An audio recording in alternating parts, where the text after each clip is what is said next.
God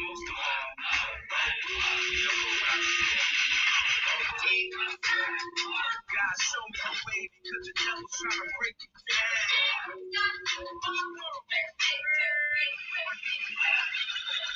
know what the Midwest is? Young and restless.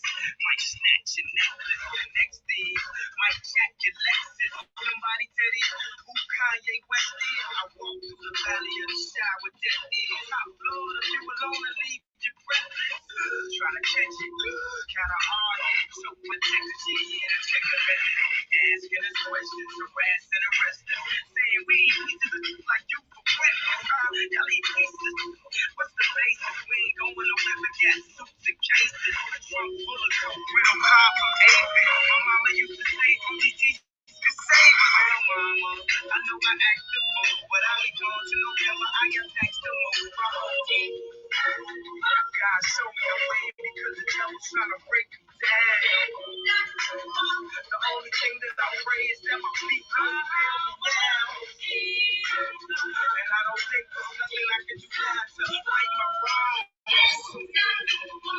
want to talk to God, but I'm afraid because I've been so long. God show me the way because the devil's trying to break me down. The only thing that I pray is that my feet don't fail me now.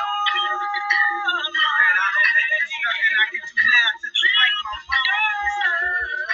I want to talk to God, but I'm afraid because we ain't spoken so long. So long.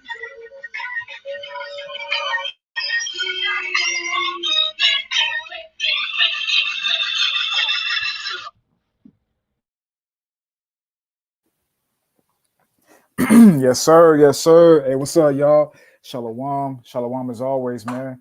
First and foremost, want to give all praises, all glory, and all honor to Yahweh through the only begotten Son, Yahweh Shai. So we do this. We get the Holy Spirit with Kakwadash, man. And hey, man, y'all see what's up, man. Hey, man, devil trying to break a nigga down, or so they saying when it comes to this nigga Ye, man.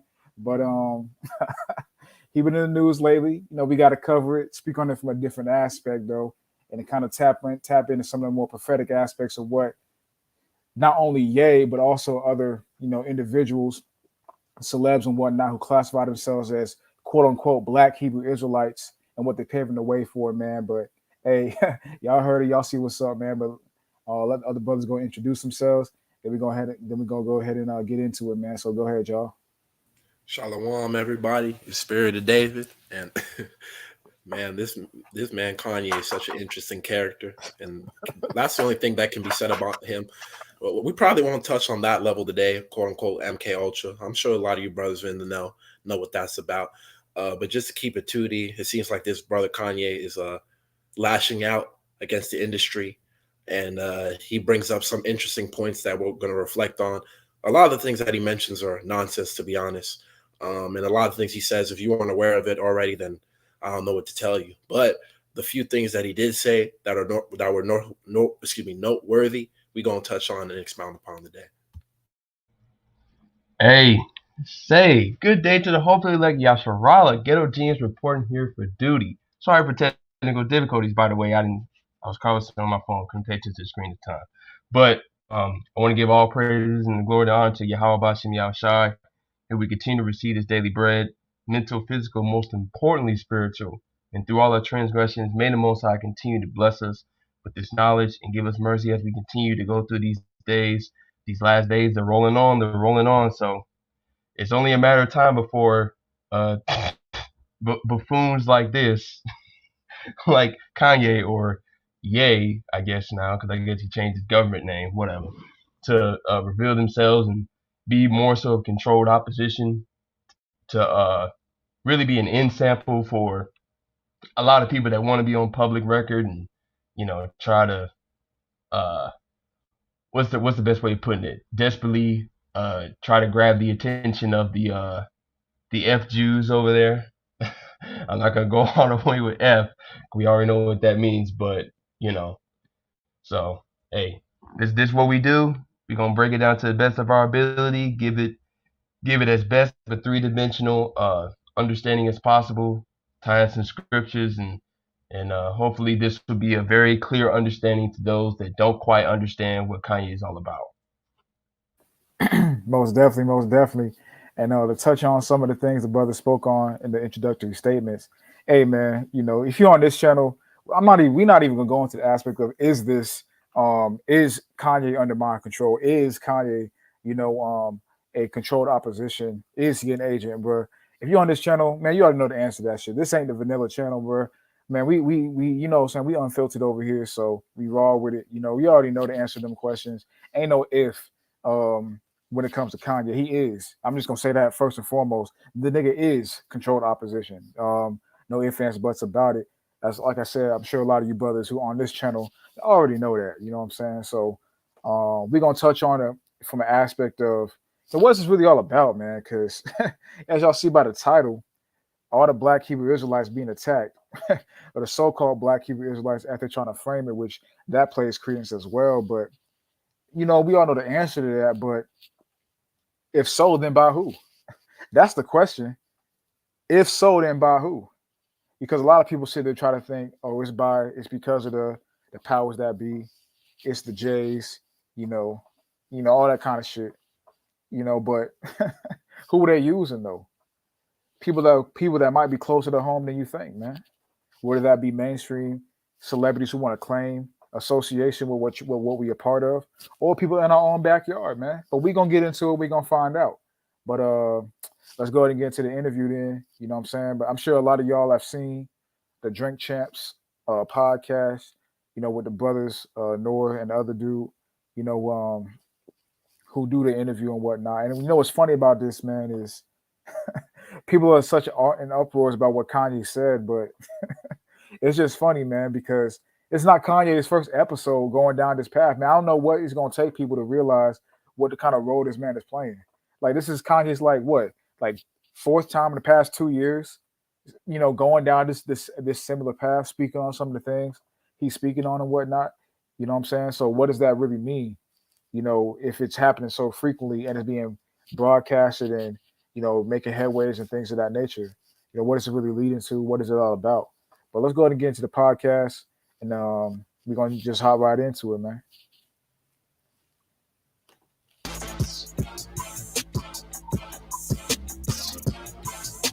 Hey, you gotta share the screen, bro. Oh, shoot. Let me do this. All right, cool. Oh, before we continue, I want to shout out some of these brothers. It's Shalom to brother J2K, the mighty brother J2K. Appreciate you coming through once again, my brother. Always showing love, always supporting. Definitely means a lot, bro. Appreciate you coming through once again. As well as another guest on this channel, the great brother Hitman, who always be coming through, speaking on the channel as well. Appreciate you coming through once again, bro. Peace to you, man. And much love and many blessings. Yeah, he is a nuthead. Even from just a two-dimensional perspective, the nigga, the nigga obviously ain't all the way there. You know what I'm No, saying? yeah, you can tell. You can tell he has some quote unquote what we'd say today psychiatric. He needs psychiatric His help. government name is Ye now. His government name is Ye. Like, come on. Oh, did he really Shoot. change his government name to Ye? Like, for real? I believe so. That's what he says. So I'm just gonna go with peace.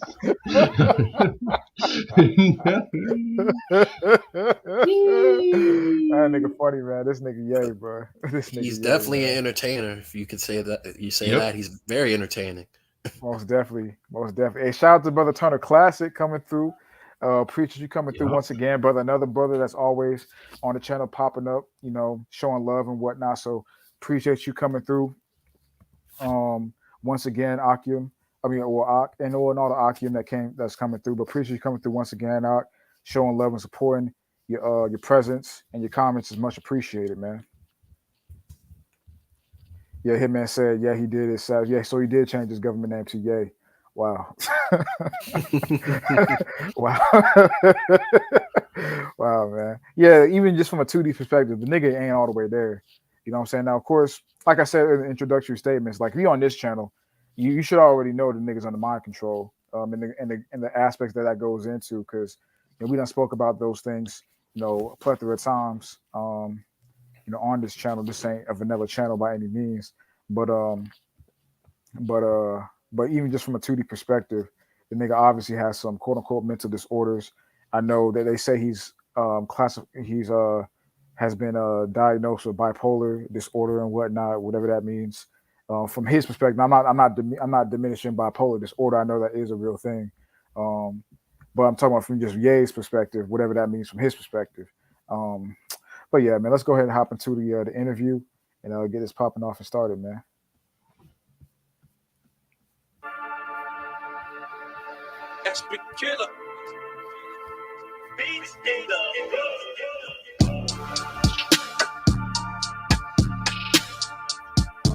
That's the other dude's name, DJ FN. Okay, I know it was Nor, but DJ FN, that's the other nigga. I forgot his name.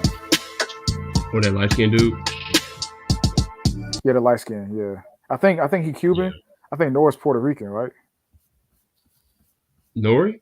I didn't Yeah, I know think that. Nor's Puerto. I thought Nor was Puerto Rican. His name is like he has a Hispanic name. Mm. Let me see. Let me just look it up real quick. Now it's on my mind. Um, yeah, his name is Victor James Santiago. Oh, okay. Yeah, definitely. Yeah, I'm pretty sure he's Puerto Rican because he was responsible for bringing the artist, the reggaeton artist, Bad Bunny. Yeah. Oh, He was he's responsible. responsible for that fool? He's responsible for bad.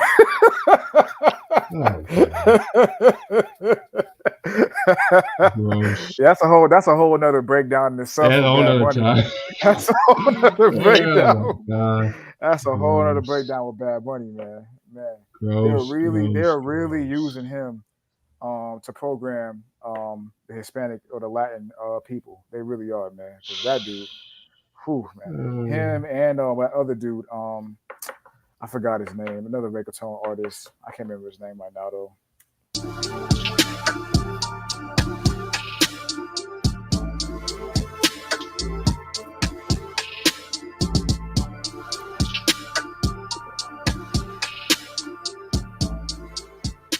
None of these niggas, all you fake hard niggas, fuck you.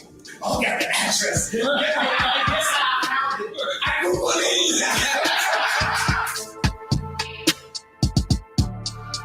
Oh, and real quick, I was going to mention it since we talking about the name Ye. I've been doing a little bit more research when it comes to like breaking down the Hebrew.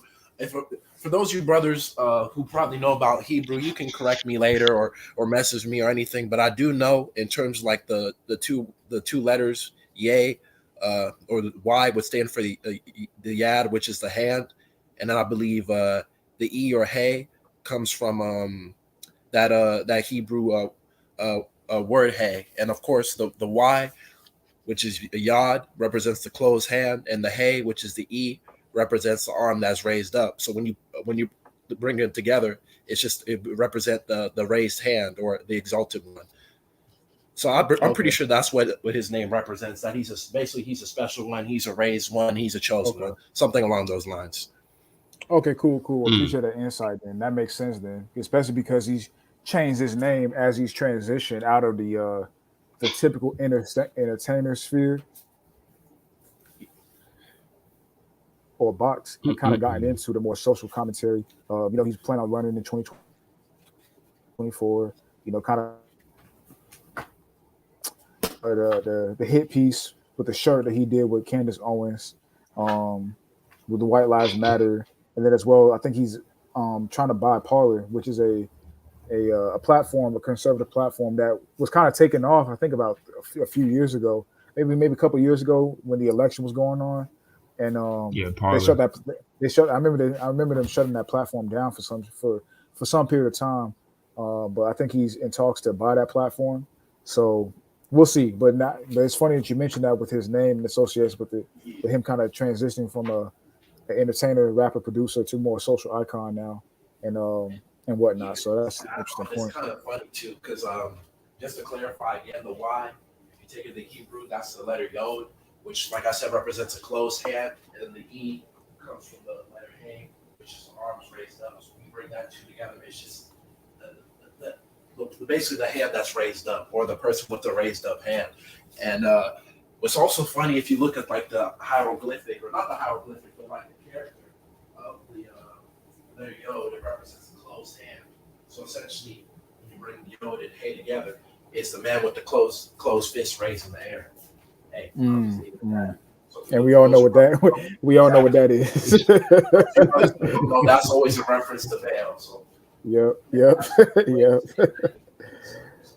Showing you who their God is. Because it's funny. This is a man who talks about how his his Christian allegiances, even though he claims that he's a Jew by bloodline, which he is by bloodline.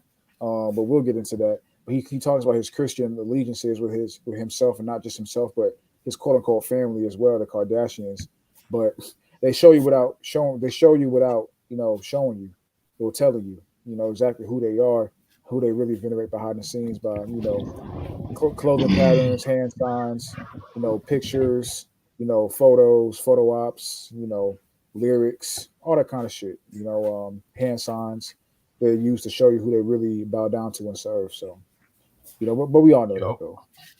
Exactly. Always goes back to worship. Yep, always.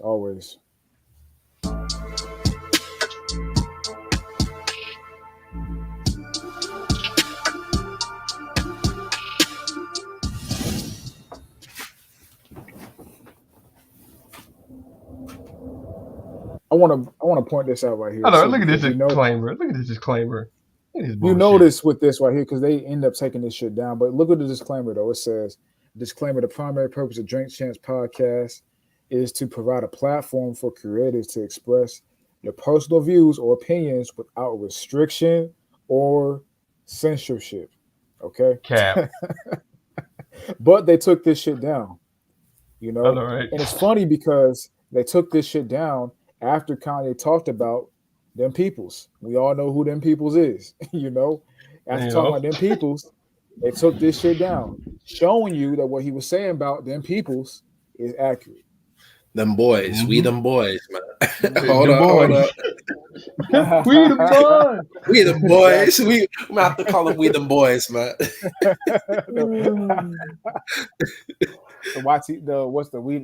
WTBs? The WTBs, man. The WTBs. The WTBs versus the NWBs.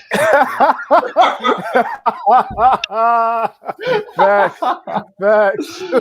Oh my goodness. Facts, man. Oh. Hey, this is some Jake shit, man. See how we just coming up with the shit, man. We the real ones, man. We the real ones. we the real ones. We the prototype, man. We the prototype. The WTBs versus SOD, TKP, and Ghetto G. What's goody? No, that's too many syllables, bro.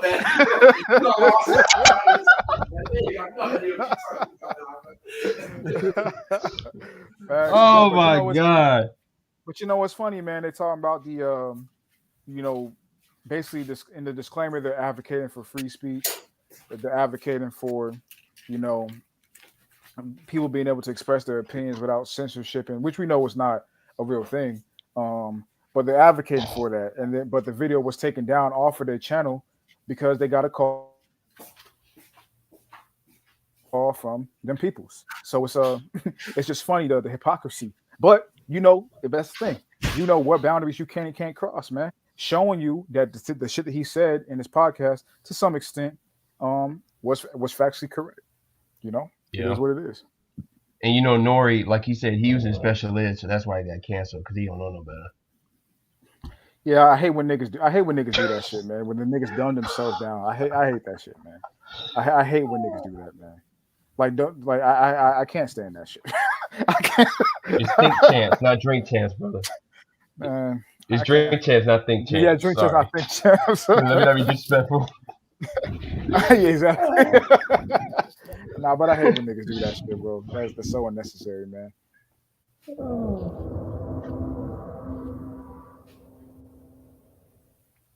What it good be? Hoping this what it should be. This your boy NAONAA. What up is DJ EFN. And this is motherfucking Military Crazy World Radio. Drink Champs Yappy Hour award winning. Motherfucking make some noise. Now, last time we had this brother on here, our numbers went through the roof. I mean, we were, And let's just for people that don't know, the man is a genius, musical genius, lyrical genius, fashion icon. He can. Well, before we get into the real shit, lyrical genius. What do y'all think about that take right there? Is Kanye a lyrical, musical genius? I would agree with. Is he a lyrical genius though, to y'all? It's debatable. It all depends on how you want to look at his career, because there's been talks about him having a ghostwriter. So you know, I don't know. I mean, it is what it is. It all depends how you want to look at it. His first 6 years of his career for sure, but after Watch the Throne, especially around the time of Jesus, I mean, my goodness, man. Like, Yeah, Jesus. I don't know I'm on record saying that's the worst. That's one of the worst albums I've ever heard. That album is terrible. I don't know what the That, fuck he was trying to prove, but yeah, that ain't it, that Jack. was horrible. Like with Kanye, I would say no.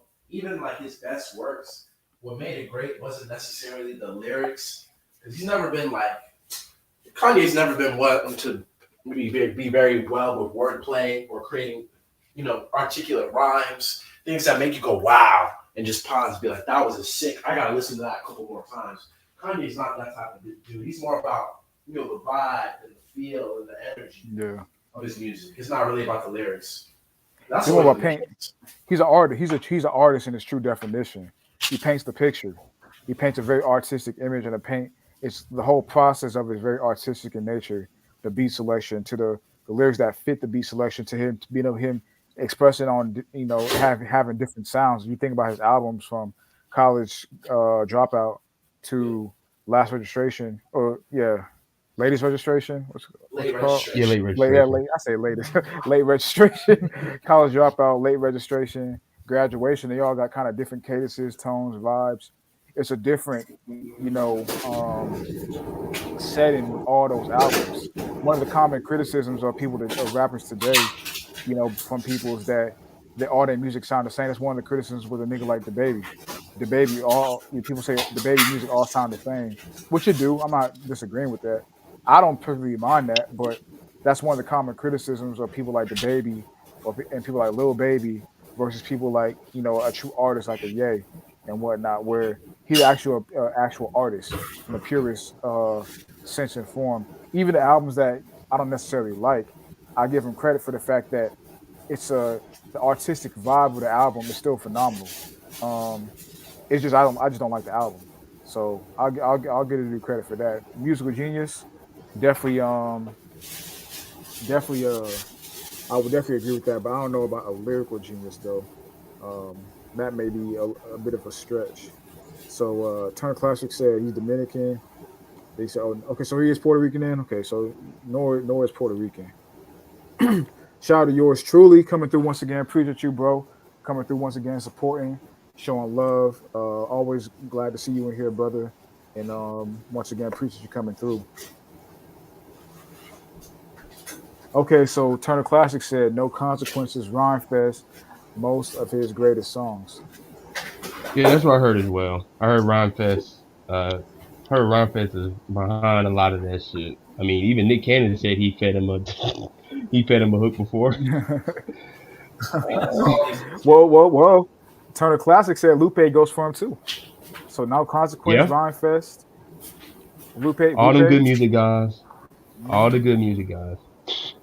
So Hey, yeah, I mean, it it just all depends. It is is what what it it is. is, man. So say what you owe. Oh, we got Hitman on here. Hey, shout out to Hitman Shit, he coming had to through. come in. Shout out to Hitman coming through. What's good, bro? Introduce yourself, man. Hey, what's up? Can y'all hear me? Yeah, we can hear you just fine, brother. You? All right, bet. Anymore. So, I just want to say all praise to the Most High and His only begotten Son. You hear me? What happened? Yeah, you good? Go ahead, Go ahead, bro. I feel like there's a delay. Oh, my bad. But yeah, that's pretty much it. Yeah, I just wanted to hop on. It's gonna be a very funny video. Yeah, definitely, bro. This is You definitely gonna said, be fuck it, I gotta get in on the action. Yes, sir. fuck, Yes, sir. fuck all that. Yes, sir. Hey, shout out to not Solid X. I think it's the first time Seeing you come through, bro. Appreciate you coming through and supporting, man. Coming through, listening to the live stream, bro. Welcome to the channel. He said Kanye is control opposition. He does show lots of insight in the interview, but you got to pay attention to his wording when he refers to the Hebrews and the 12 tribe. You can tell he's aware, but it's a pawn. I agree with that. We're gonna get into that because that I'm glad you mentioned that point of wording because that was one of the points I was definitely going to touch on when we get into the meat and potatoes of this interview. The you can tell with his wording, he's very careful about what he say, and he's still being globalist and inclusive, but what he's saying, he's not being separate and distinct, which is what the scriptures promote, which is separate, distinct, one, not everyone. So I definitely agree with you, bro. He has controlled opposition. Um, most definitely an agent. And we're gonna definitely get into that more as the interview progresses. But appreciate you coming through. I think, like I said, it's the first time me seeing you here. And welcome to the channel, bro. He also said referring to music graduation is the best album. I would agree with that. I Oh know that. shit. I know that's not a popular opinion. I know it's not a popular opinion. I would agree. I think graduation is his best album. But I know a lot of It's brothers all think it's great. either College Dropout or Dark Twisted Fantasy. College dropout, baby. I know. For Yeah, I me, know you're a College Dropout. late registration, bro. So I'm Oh, against the really? grain. Yeah, late Oh, late registration. registration. Okay, okay, okay. Hey, some of you, you brothers in the chat, man. Drop before we get into it. Drop your favorite Kanye album, man. Have some fun with Like it. I love that song. We made you. Come on, Oh, homie. We Come on, made you. We homie. We that's made one. you. made it. That's We one. made it. Yo, Nah, I snapped on that song, but that's one of my Of favorites. Yeah, he course. Yeah, did, bro. exactly. And you know that song's a 7-minute song, man. Yep. Yeah. Holy shit. Trying to think. Shit, what was the other He's definitely a great innovator in the industry, and honestly, he deserves a lot of the money that he received too, because he's actually a billionaire allegedly, but at least according to You mean a billionaire? yeah, I said billionaire. I said he's allegedly Oh, I must have heard you wrong there. and he definitely deserves it because he's very creative, brother. He knows how to delve into different genres and still stay relevant. Because to this day, like a lot of people say, my Dark Twisted Fantasy is their favorite Kanye album. Why? Because he was able to change his style of music and it still sounded good. Kanye has the ability to do that, as opposed to a nigga like Drake who tries to switch to that club music.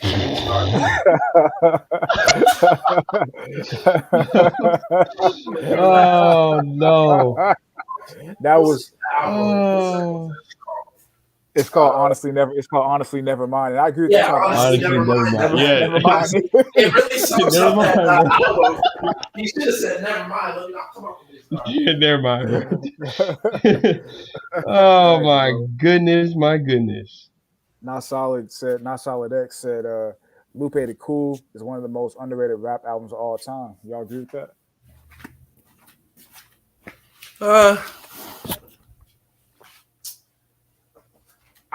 Me personally, I don't find it underrated. I think it's rated just right. I feel you. I fuck with Lupe. I like the Lupe Cool. nice. I like the Cool. I like I mean, I may be, you know, I mean, maybe I think between me it's either Tetsuo, what's it called Tetsuo and Youth, or Lasers to me in terms of his best album. But I like the Cool. Yeah, I like though. lasers too.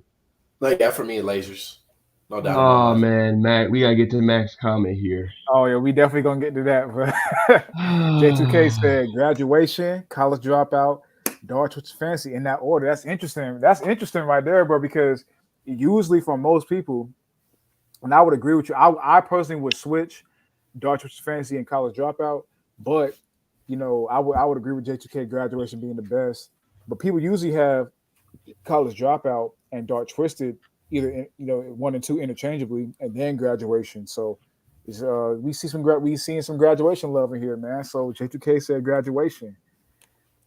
We got some more graduation love. We got Indigenous. Yes, sir. On the wire. Shout out to you coming through, bro. Appreciate you coming through once again. I've seen you here before. So showing love once again, bro. Brother. Right. He said, okay, even as an old head, graduation, okay. And he said hands down too, so they didn't even know it's a contest. He said hands down too, like it ain't even a debate on the shit. You know what I'm saying? So he's saying graduation. Okay, we got some more graduation love. Okay. Not Solid X said best song of Late Registration is Oh Crack yeah, Music crack and music. Diamonds. Crack Yeah, Music and Diamonds. I would probably pick yeah. Diamonds out of those two, but I like Crack Music too. So Yeah, I Late do. I do. Registration Me that personally, though, definitely is a I good like album. We Major because that nigga Nas kills it. Yeah, Nas destroyed his cameo or whatever on that song. His bars was off the chain, bro. Nas, man, that's I in my opinion, he's the Nasty greatest rapper Nas, of all man. time, man. Yeah. That's nasty. Nas. Not to. He's the Oh. greatest rapper of all time, in my opinion, man, hands down. Not gonna do that today. Late All right. Turner, yeah. Turner Classic said Not do late that today. registration. 808 was Oh, Mac. close. Oh, okay, got some 808, 808 heartbreak. names. Mac. Hey, at least we got a Ah, late registration. Thank you, brother. It's almost finally okay. yesterday. 808s does not Woo, count. 808. You said it don't Bro, what do you count, mean it bro. doesn't count, nigga? Wrong, bro. It's a Kanye No, album. no, It definitely no, no, no, counts. no, no, no. What I mean is 808s is its own category. Like, it's not even when you think of 808s, it's a whole nother. I'm trying to figure out what's the best way to explain this. It's not even. It's totally different from all of Kanye's albums. Like it's like totally different. Like you could tell that because like just to give a little backstory, some of y'all might know, some of y'all don't. But that was not the original album he was supposed to come out with. You know, that album was strictly influenced by what was going on with him at the time. You know, death of his mother, and I believe him breaking up with his long-term girlfriend. Like literally every song on the album was either about his ex-girlfriend or the death of his mother. So originally the album that was supposed to come out was supposed to be called Good Ass Job. It's supposed to go in order like a story. College dropout, late registration, graduation, and then it's supposed to be Good Ass Job. But obviously with those psyops, whatever, especially the mother losing his mother, it changed basically the trajectory of where he wanted to go with um with music.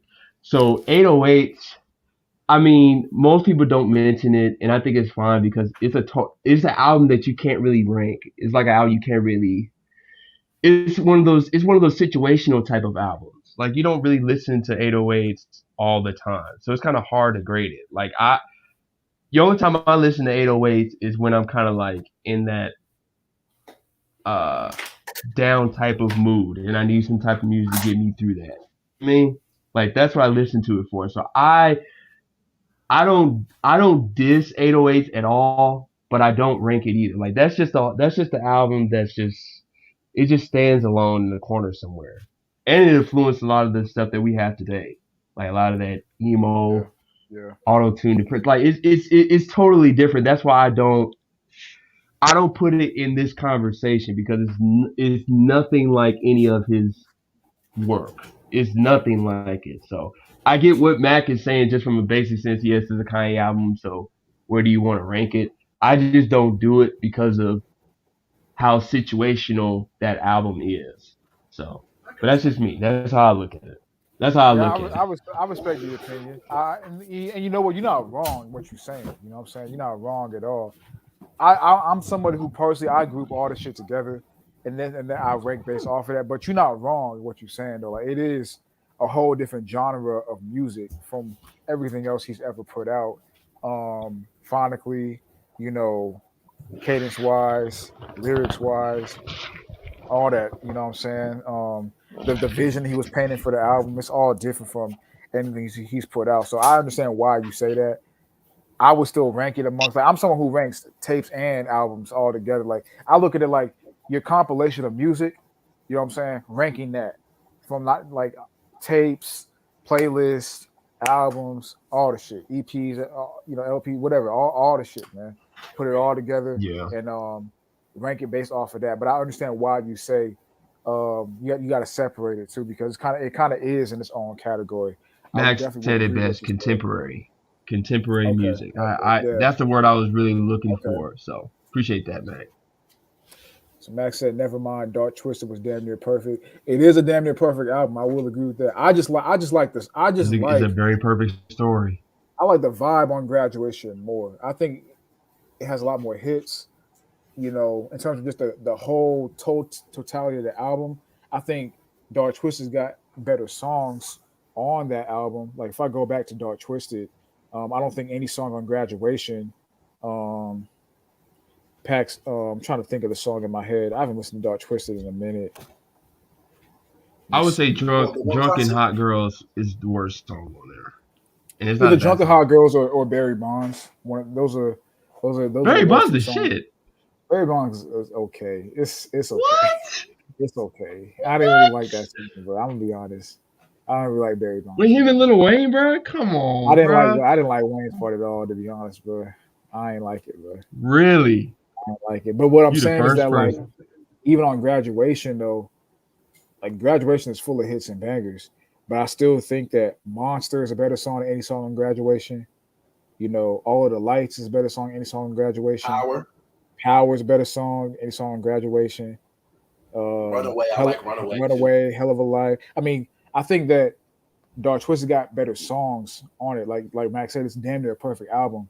I would just I just like the sound of Graduation more as as an album in terms of the totality of it and the compilation and how the songs fit together. Personally, but Dark Twisted is does have better songs on it without a doubt. Let me see. Not So, solid said Drive Slow, my favorite song on the album. Oh, he talking about yeah. on Late Registration. Yep. Yeah, Drive Slow. That's cool. I like Late Registration. It'll probably be about 4 or 5 for me. I like it though. I mean, it's a good album. It's a good album.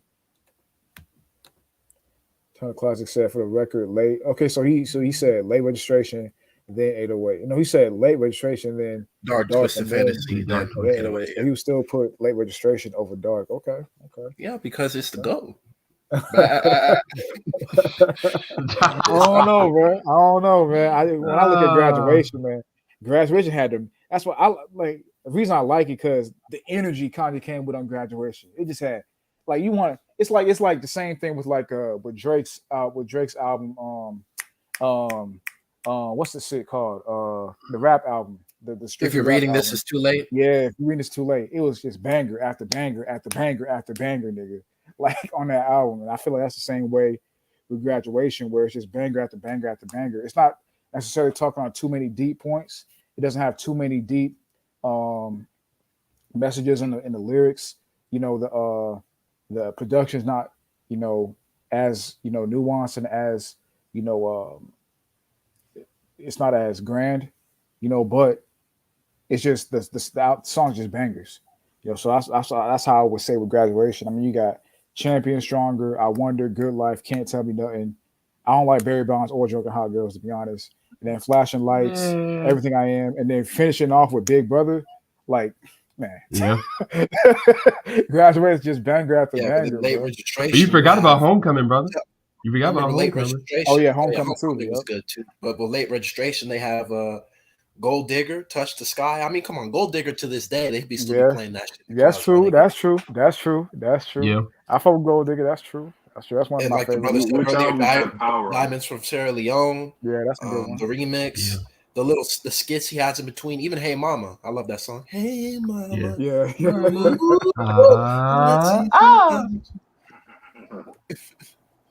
Every Which girl album that had cheated the on song be. Power on it? What you say? Shoot. You said Powers, Which Power? album had the Dark song Twisted. Power on That's Dark Yeah. Twisted Fantasy. it? Okay. That's one of my favorite Every songs girl on that there. cheated That on, beat was beat and crazy. skeeted on, couldn't leave it alone, thought I needed a knee alone. I could have right my wrongs, but it's funny the But same wrongs. Let me write the song now. I was like, oh, this but nigga killed that shit, bro. let's go. Shout I out was to about to Ime. say, is this the video of all the Black Hebrew Israelites being attacked, or is this a Kanye West yeah. retrospective? Yeah. I'm gonna get to the rest of these comments. I'm gonna get to the rest of these comments, and then we're gonna No go one into man should have all that gonna go into power, the man. video, bro. Turner Classer said Paranoid is my joint. I would agree. I Yeah. like Paranoid. Contemporary. All right, so not solid. Let's put the top 10. I might have to do another stream, man. Seems like this is a topic that brothers like. I might have to do another stream sometime in the future, just going over just rap and just all things rap, just talking about rap and all that, especially from a top 10 perspective. I'm gonna read it, then we're gonna get on. Not really gonna comment on it because we want to get through it. But this is an interesting list, though. I'll say that. I can't be on No that comment. video.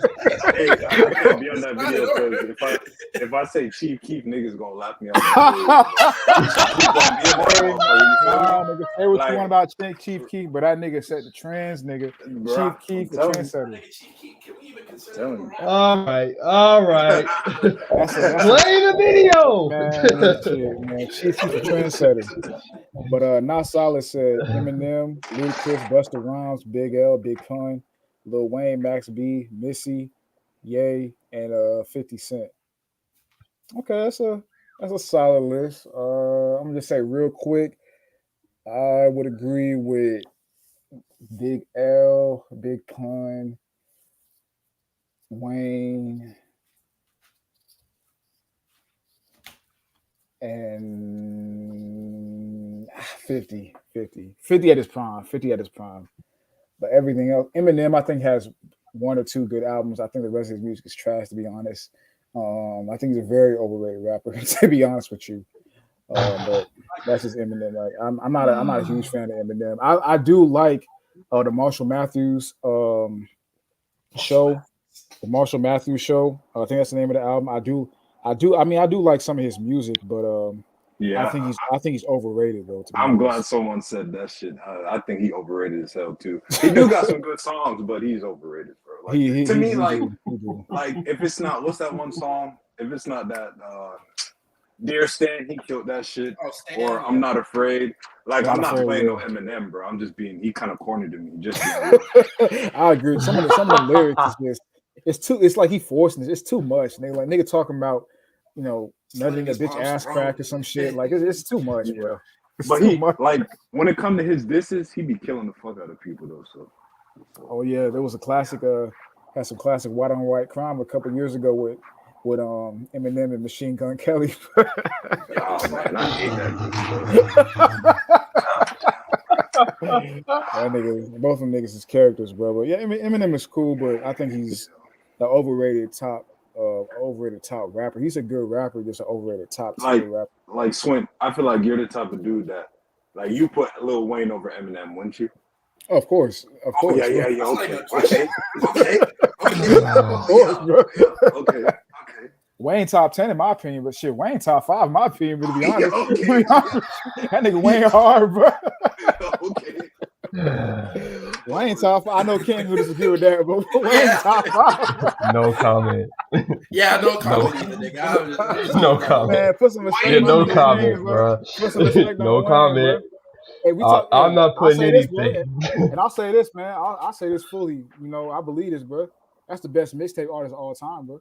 Wayne, the best mixtape Well, artist of nigga, all because he time. has the Please, most mixtapes please, of all no time. comment. No comment. Bro. No comment. Gucci got the most tapes, bro. Listen, Lil No. Wayne would literally. No. There was an era No. where he would take somebody's song and his song would be better than the own Thank person's you, song, bro. thank you. No. Nah, bro, you not. Yes, it I'm would. not going Yes, there it today. would. Yes, it would. No. bro. Yes, I'm it not would. saying nothing. I'm not Yes, saying it would, nothing. He bro. would No be killing comment. that, bro. The But only continuing reason why I on, disagree, I think the mixtape master is Gucci. That's just me. I fuck with Gucci's mixtape. but I say this about Gucci though. Gucci got a lot of hits, and Gucci, I love Gucci. He got a lot of bangers with his taste, but I gotta be real, bud. And that's my nigga, you know what I'm saying? Zone 6 all day, you know what I'm saying? East side, southeast side You of know? Atlanta, It is what You it know? is, bro. Outside and east side, man. Boulder Crest. That's my hood, bro. But I gotta say though. Repping East Atlanta, that's 10 minutes from Decatur.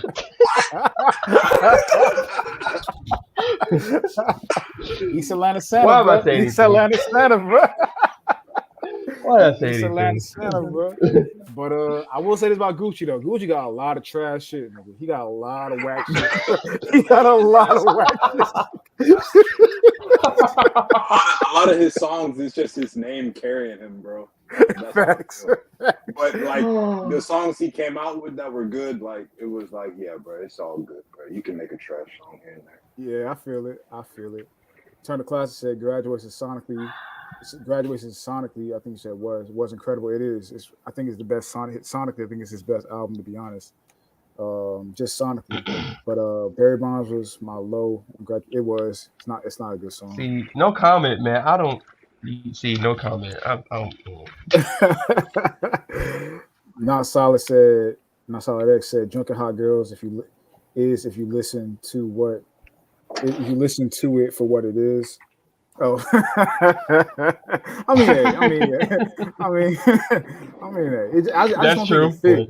I just don't think it fit with the album. To be honest, I mean, it's a decent song on its own, but it don't fit with the album. To be honest, man. Indigenous said shows how great Kanye is as an artist.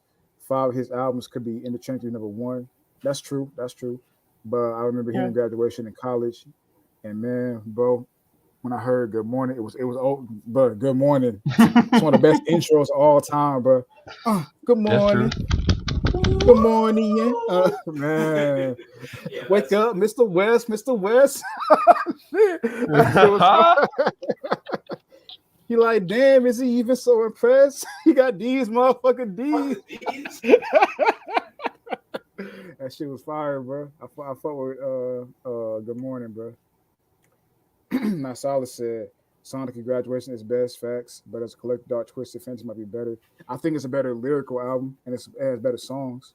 But sonically, I don't think anything comes close to Graduation in terms of just the cohesion of the album. It's just it flows. Every song just flows so well together, and it's just like I said, banger after banger. The production is really good on that album. We're gonna get through these. We're gonna go ahead. Let me see.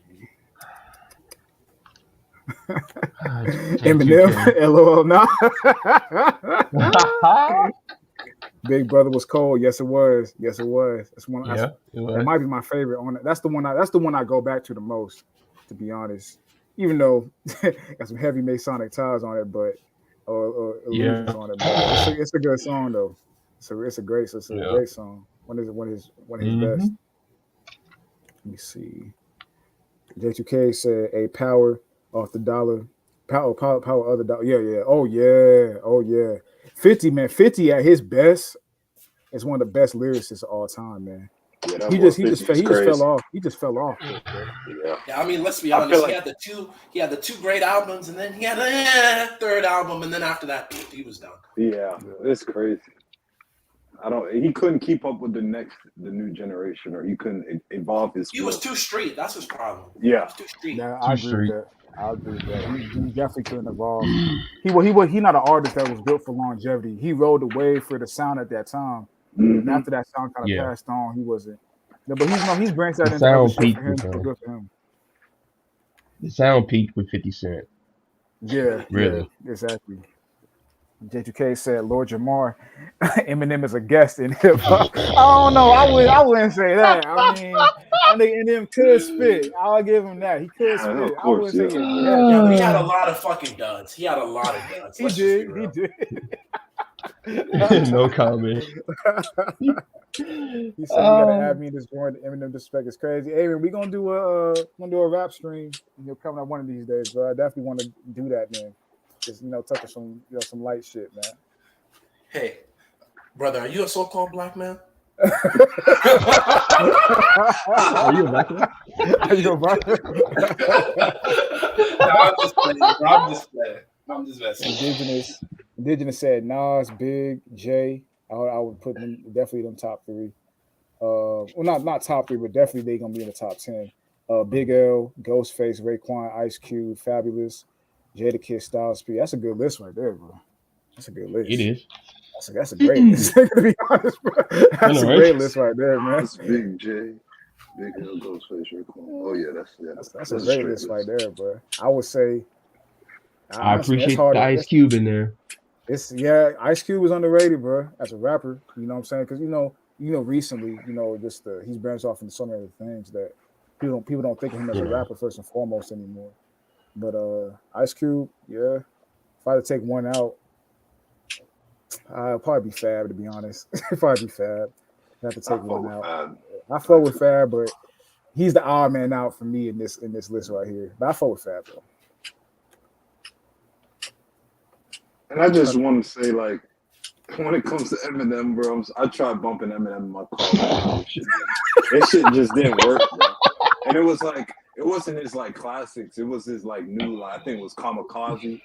Like I don't listen to albums that much. That's why I didn't say nothing about the Kanye stuff because I'd just be all over the place. But I tried giving Eminem a listen, bro. It just bro. It just ain't it, man. It ain't, and honestly, bro, in terms of white rappers, like I don't even think he the best white rapper to be honest. Like I know that he kind of got that title on lock as the best white rapper. He got claimed to that title. I don't even think I think Mac Miller better than him to be honest, bro. Damn. I'm be real, bro. I'm be real. That's crazy. No comments. No comments. Hey, shout out to the homie, man. Before you sacrifice the mother god, shout out to the brother.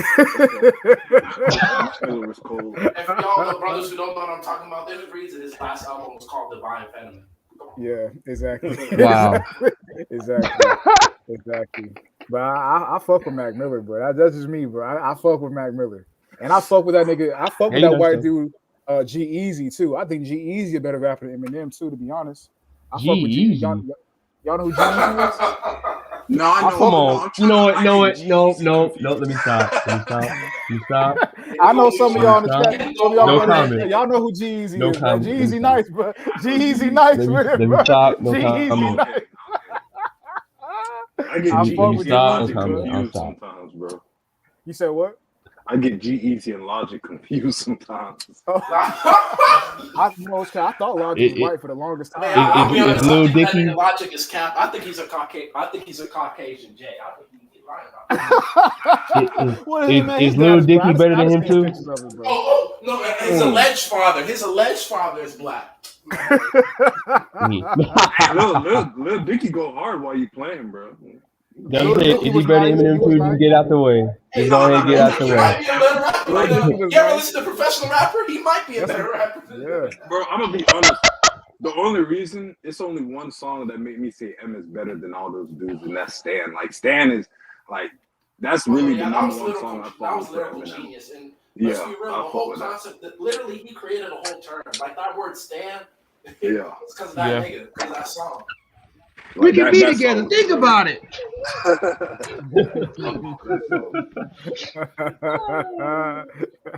Yeah, bro. Oh, this is my girl riding around in the trunk. Indigenous say, I'm actually gonna read this first. Turner Class said Wayne had a crazy stretch where folks thought he was over Jay-Z, and I put. Hey, this some of y'all ain't gonna like this, bro. No comment. No comment. No comment. That nigga Wayne no is better comment. than Jay-Z, bro. He's better than No comment. No comment. Bro, so no comment. Hold on. I gotta ask you this, bro. So you in the car, you just chilling. You gonna listen to Jay-Z over Wayne? Come on, bro. No comment. No comment. I'm not doing that with y'all today. No comment. I'm trying to put that Wayne on, bro. Because I used to love JC when I was in middle school, and I listened to that nigga too much. So like I can't you get what I'm saying? I'm kind of burnt out on his music. I feel that. So I can't do this. Maybe because I'm from the South, bro. But that might be the case. Yeah, that might be the case. Well, both of y'all niggas, actually, honestly. But yeah, that might be the case. Yeah. But can't hold it down up north, niggas. Y'all Midwest. No comment. I can't do this right now. Yes, me and Hitman, we on record. Wayne is better than Jay-Z. Yes, he is. Yes, he is. Yes, he is, bro. No comment. The CNN album by Capote and Noriega was amazing in the late 90s. I'm gonna be honest, I haven't listened to a lot of Noriega's music, to be honest, bro. I don't even know what that is. Bro, just look up this whole song. When Wayne was a little baby, bro, that nigga was killing that shit. Bro, yes, and this right here what J2K said is facts. No ceilings, Wayne is untouchable. Yes, nigga. Yes. No comment that's again. One of the best projects of all time, nigga. No ceilings, Wayne is No Ceilings, Wayne. Dedication, Wayne. Carter 2, Carter 3, Wayne. Shit, Carter 4, Wayne. Man, come on, bro. Stop playing. Bro, you remember when he came out with 6 foot, 7 foot, bro? Man, damn. Shit. Man, 6 foot, 7 foot was my shit. 6 foot, 7 foot. What else is on that? I think I saw on Carter 4. John, Blunt Blowing. Fuck, man. Ooh, Blunt Blowing. President Blunt Carter. Blowing my shit, man. Stop stop playing with Wayne. Wayne top 5 of all time, bro. Top 5 all time. Shit, that nigga might be top 3 all time while you playing. Why you playing, bro? Put some respect in that nigga Wayne. Now I know what's the name say what's the name say he ghosted for him. What's Gilly the Kid? Gilly the Kid say he ghosted for Wayne. I gotta see some proof of that, bro. Cause I gotta see that. Superhead said that Drake ghosted for him too. I ain't trusting Superhead. But it's like, bro, Superhead was around. You seen that video, bro? Like, I don't. Even if they did, bro, that don't mean nothing to me. Cause, bro, like this nigga is like, he's different, bro. He can write a song just like that. Like, you seen that interview with DJ Khaled? How DJ Khaled was just talking about, bro. Our bro would just go in the studio and like make hit after hit after hit, just straight off the dome. That's off crazy. the dome, bro. And he the best punch line artist of all time too. The best punchline artist, like the straight punchlines. He the best punchline artist of all time. We definitely gotta make that rapper live stream for real, bro. We gotta do that for sure, bro. I'm gonna get through these comments, then we gonna get into the actual meat potatoes of the video. Shout out to Israel Dean, shout out to DG coming through. Appreciate you coming through, brother. Great brother DG, D Real G in the building. Appreciate you coming through. D Real G, Real G, you dig? D Real G, he says, "Wow, I got this channel. I had this channel set up for alerts, and I didn't get one. Yeah, you know they be bullshitting, man. They be bullshitting. You know, it is what it is, bro. They be bullshitting. You know the stuff we talk about on here. They ain't gonna learn no one for this shit, man. Hell no. The algorithm whores or the algorithm thoughts gonna never put us in there. Israel Redeem, DG said, even though Chief Keef and Cardi won't be on anyone's top list, in terms of influence, they had a big impact on something. Nigga, the who, nigga? Chief Keef, nigga. This nigga, the who, nigga? Chief Keef up there with influence, nigga. The whole Chicago scene is because of Chief Keef, bro. I think that might be a typo because the next he said they had a big impact on the sound of rap. So I think he should. Like, you know what I'm saying? The first part and the second part don't match. Man. Even though Chief Keef and Cardi won't be on anyone's top list in terms of influence, they had a big impact on the sound of rap. Are you talking about like individuals? Oh, okay. Yeah, he's saying most people won't have them high up on their list, I think. Because the narrative that's is just that true. Chief Keef is just trash or whatever the hell. I don't get, like, niggas act like they can't understand what he's saying, bro. Like, come on, bro. Exactly, come on now. Man, that Finally Famous, bro, that's a classic album, bro. That's a classic album. Classic shit. Classic shit. Like that nigga paved the way. Not Finally Famous. That's Big Sean. Finally Rich. Finally Rich. That's Finally Rich. That's Big Sean. That shit cool too. But Finally Rich. That's the classic. That's a I mean, classic, you got to thank Chief Keef for the whole Chicago drill scene, bro. Real talk. All them niggas that came. All them niggas that came up after him. Motherfucking Lil Reese. Motherfucking Rondo No. 9. Dirt. But like, just look at it like this. Like, I remember going to high school. Like, I was probably in the 8th grade when Chief Keef was like really high up, and going on to high school, bro. Like, this nigga was so influential. Like, everybody on Facebook was changing their banners to Glory Boys. Everybody added Glory Boy to their little name or whatever. Like, what the hell? Yeah, everybody blowed up. Bump on that shit, nigga. Everybody got bang in their ad-libs. I'm like, yeah, bro, this nigga was different. Hella influential, bro. Now you can say he caused a lot of destruction with that shit too, which I'm not gonna disagree with you. I ain't gonna disagree with that shit. With Chief Keef, like, he was able to evolve and keep mastering his shit to a point where like every other song was just different. He had the same kind of little flow, but it was just something he added to it that made it different. Like, he was crazy. Yeah, bro. Yeah, definitely. Chief Keef definitely one of the greatest to ever do it, man. Niggas got to put respect on his name. You see any other comments? I know they don't like that. Definitely ain't, bro. Ton of Classic said Q Low, Lucky Fella. Right now, no comment, nigga. Yeah, no comment. Niggas hate. Yeah, I'm gonna tell y'all this too. You know who else had a big impact on the game? Niggas clown. That nigga Soulja Boy. I mean, that's a given. Everybody knows that. That's a given. That's true. That nigga Soulja Boy too, bro. Shit. But no comment though. He said Q low key fell off, fell like 50, but worse.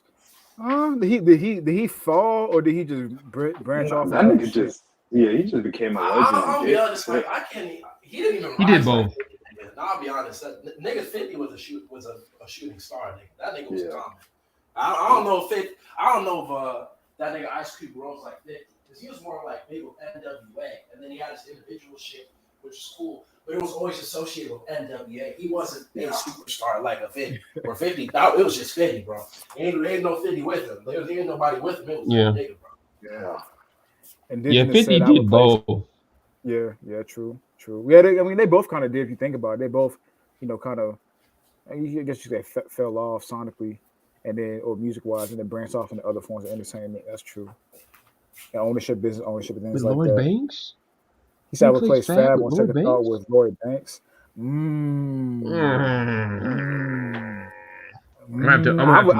would replace Fab, but with Lloyd Banks, I'm gonna need an interpretation on that. I don't know about that, bro. I don't know about Lloyd Banks. I don't know about Lloyd Banks, bro. Lloyd Banks. Wait, no comment. Why am I saying? Now Solid said G-Eazy. Yes, nigga. Nigga, put some respect on G-Eazy, bro. G-Eazy nice, bro. G-Eazy nice, bro. Yes, but I'm not saying he one of the greatest rappers of all time, but I'm not even saying Eminem either. I think he better than M. He better than M though. I'm not gonna agree with that one. I'm just not that high on M, bro. I don't think M got one good album, and I think a lot of his songs he just be overdoing it. Shit, I just think it just don't sound good to me, to be honest. But I fuck with G-Eazy though. Turn the Closet said Logic, the best white rapper. Does G-Eazy have that's popping, nigga? I mean, he ain't got no shit that's popping now. No, ever, nigga. Fuck that. No, but he had like 2013 to like 2016. G-Eazy had a good little run, bro. He had a good little run. I like the album. The album These Things Happen. That's a great album, bro. That's a great album. These Things Happen is a great album. That When It's Dark Out, that's a good album too. I fuck with. Yeah, I'm gonna have to look. I'm gonna have to look this up because I don't think I'm quite sure I know who you're talking about. Like you remember that nigga that came up and said, "Ooh, what was that shit called again?" Me, Myself, and I. Myself. I'm just me, myself, and I. Yeah, exactly. So, that was like some mainstream like hit type shit. His other music is way better than that. But I'm saying that's the song that he's known for because that shit was all on the radio when that shit came out. Yeah, I'm definitely do some research. Dope. G-Eazy's a frat boy rap. Yeah, I agree with G-Eazy that. sounds like Elon Musk trying to Mac Miller.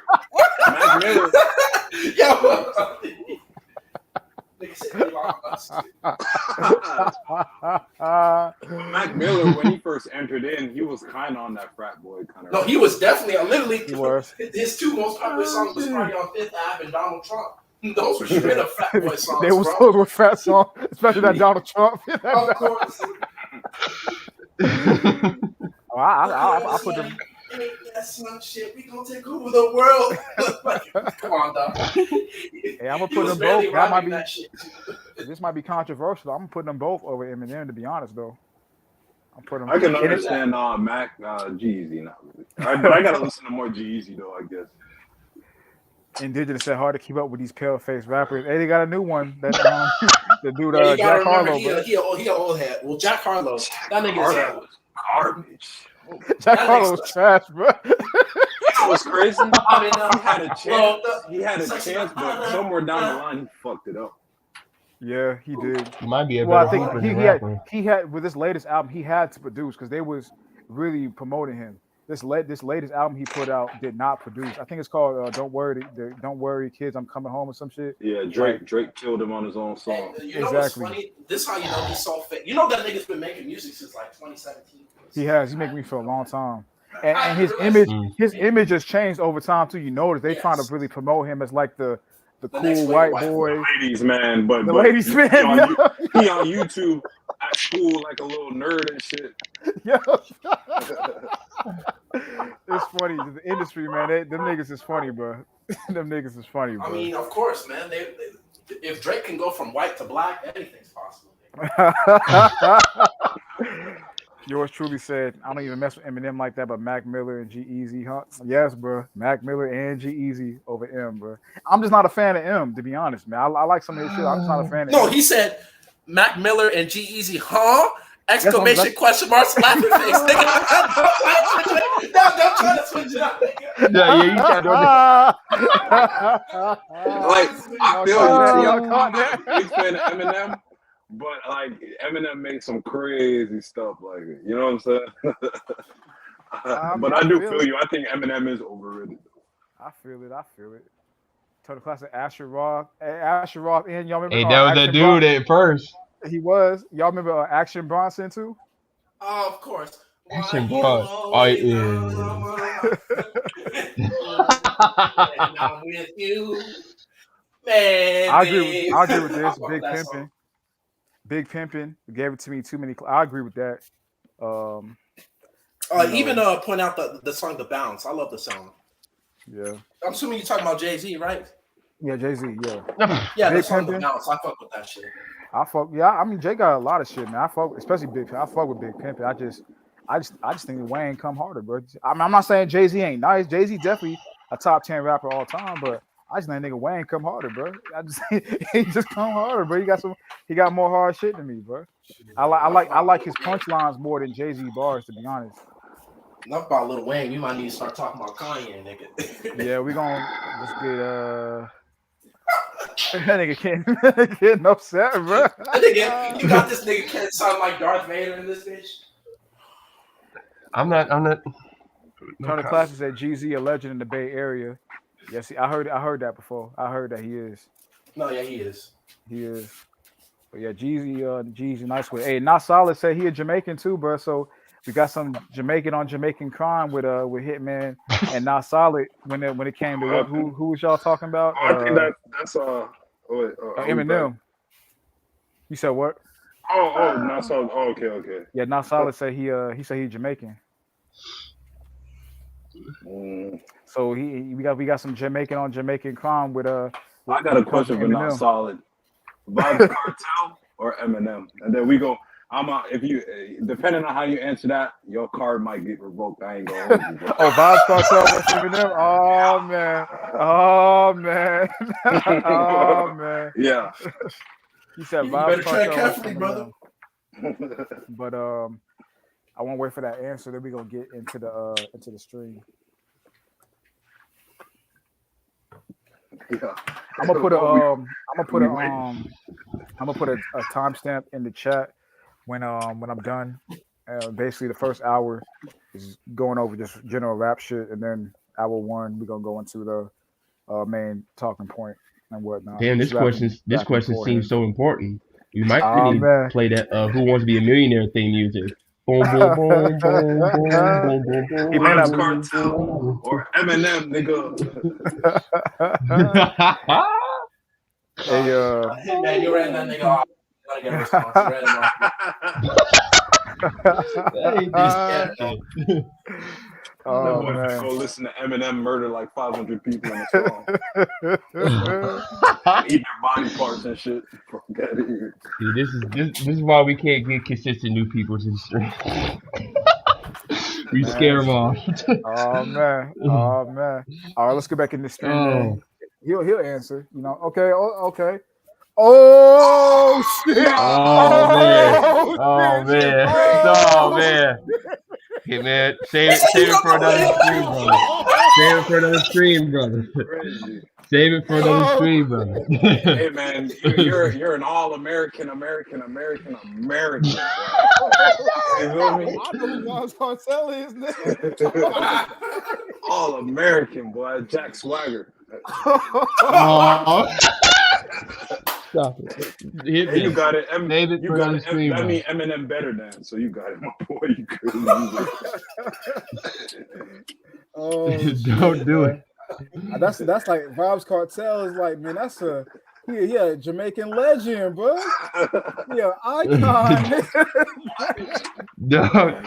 Oh shit! Oh, that's crazy, we bro. appreciate all viewership on this channel, and Oh, we just I'm just clowning, bro. We messing just with you though, clowning. bro. I'm just We messing with just you though, clowning. for real. Yeah, not we just today. clowning, bro. We just clowning, bro. It's I appreciate all you brothers. We Oh just clowning, man. just chopping it up type shit, man. Tony Classic said all good. I don't either. And then he said rap stream. Yeah, we definitely gonna have that rap stream, bro. Definitely gonna do a hip hop stream. And God, this is an interesting topic. You know, I didn't expect this to go on for as long as it did, but niggas love rap. Niggas love rap and ball. Niggas love. Hey, it is what it is. That's what makes us us, man. You know, it's beautiful. It's like rap, ball, and bomb. And y'all know what the bomb is, hopefully. Yes, sir.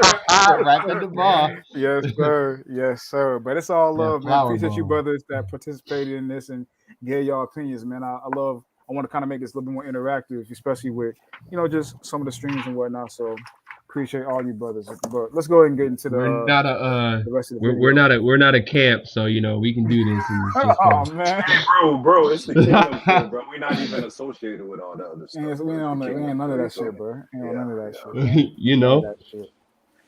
But nigga streams coming soon. nigga streams coming We can say all, soon. we can say all that. He Oh, said, "Hey, look, we don't all think the same four. That's facts. Hey, that's facts, bro. That's fact. The Bible in the real world, or what I'm saying, the quote unquote four real world, quarters. always juxtaposing each other, and you see a lot of similarities when you do that, man. So that's facts. That's facts. That's Hey, that man, four let's go and quarters talk. real talk. Well, let's get back into it. But before we do, hey, man, greatest of all time, Nas. Number 2 is Wayne. Let's get into it. See this nigga, bro. Hey, I'll let you have that, bro. Let's get into it. I'm all right. What the fuck? Let's get into it. Hey, what were we talking about again? Look at. I'm gonna put a timestamp in the description after the video's over. Wear a rubber shirt and you're gonna wear it. Oh, okay. So disclaimer: 1 hour mark for anyone watching this in the playback. 1 hour mark. We gonna touch on the main topic of the video and go into the meat and potatoes and break things down from a three-dimensional perspective. 1 hour mark, 2 minutes to the video.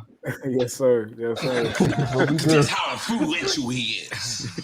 Right now, last time he came here, he said, cancel me. He pointed to himself. He said, cancel me. They did not cancel him. They could not cancel him. Right now, it's a little turmoil. We're going to get to it. We're going to ask the questions. We're going to do whatever. I asked him if anything is off the record. He said, absolutely nothing. But we're going to give praises and love to the one, the only, Mr. Yay! Make some noise! White Lives Matter. I want to start because, the very famous interview is you and Sway, right? And then you saying that you wanted to be like Ralph or you wanted to be up there with that caliber. And now it's like you are Ralph. You are that caliber.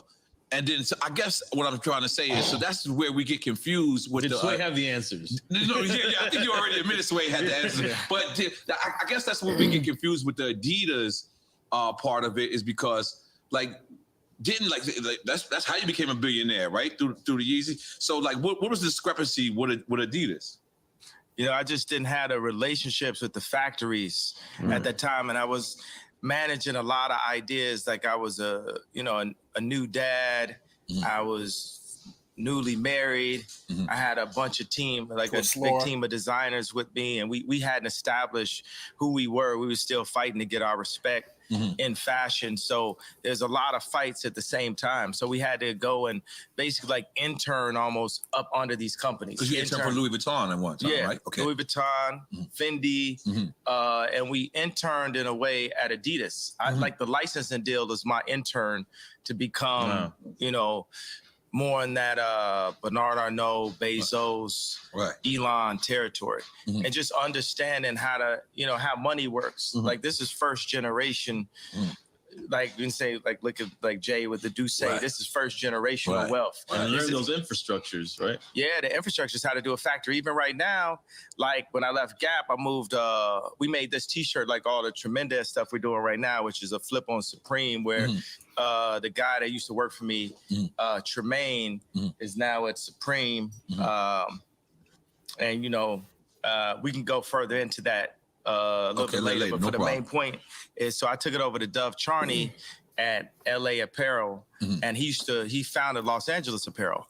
So then we made the White Lives Matter tees, and then when I put up the tweet, the DEF CON tweet, now he ain't releasing the tee because he's Jewish. And I'm like, see, this is my exact point that I'm making. Like, Jewish people have owned the Black voice, whether it's through us wearing a Ralph Lauren shirt, or it's all of us being signed to a record label, or having a Jewish manager, or being signed to a Jewish basketball team, or doing a movie on a Jewish platform like Disney.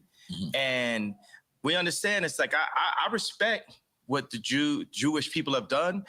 All right, so before we continue, those are some heavy statements right there, man. So is it true? Let me ask y'all brothers, man. Is it true that the J voice has controlled and used the Black voice as entertainment to not to get too deep into it yet, because we got to touch on that later, but has the J voice used the Black voice for control, entertainment, and what the pro-Blackies like to say, modern day, industrial slavery? Well, we already know historically who the top executives are of all of these different labels. We know historically they're owned by the Caucasian Jays, who don't even have the same mindset of the average Caucasian Jay. Because the average Caucasian Jay, they actually believe in the Torah and they try to keep it to the best of their ability. That's cool. It's whatever. It's theirs to keep in this time period. But the elite Caucasians, they don't even really follow the scriptures like that. They follow the Kabbalah, which is on a whole different level. For any of you brothers who've read the Kabbalah or Kabbalah, I believe it even makes it permissible to rape little boys at a certain age. Yep. It essentially teaches you that as a quote-unquote Jew, all the other nations are like cattle or like a calf for you to basically control and manipulate. It's one of those things, if you ever read that book, and if you were to live by its tenets, you'd basically become a narcissist and a egomaniac. That's the type of spirit that's behind that book, and that's the type of energy that's promoted by the people who run these different corporations. So it's no surprise that they do the things that they do. Even now, with a lot of things that Kanye is saying, he doesn't even delve into it into a deep level. He just makes a general blanket statement. And because of that, he's being attacked by these different entities, mainly as basically his main role is to show the average so-called Black man that you shouldn't even think about questioning the quote-unquote Caucasian Jays at all. Don't even think about accusing them of any of the plights that you suffer, because they're not involved. Basically, there's nothing to see here. Don't worry about what we're doing.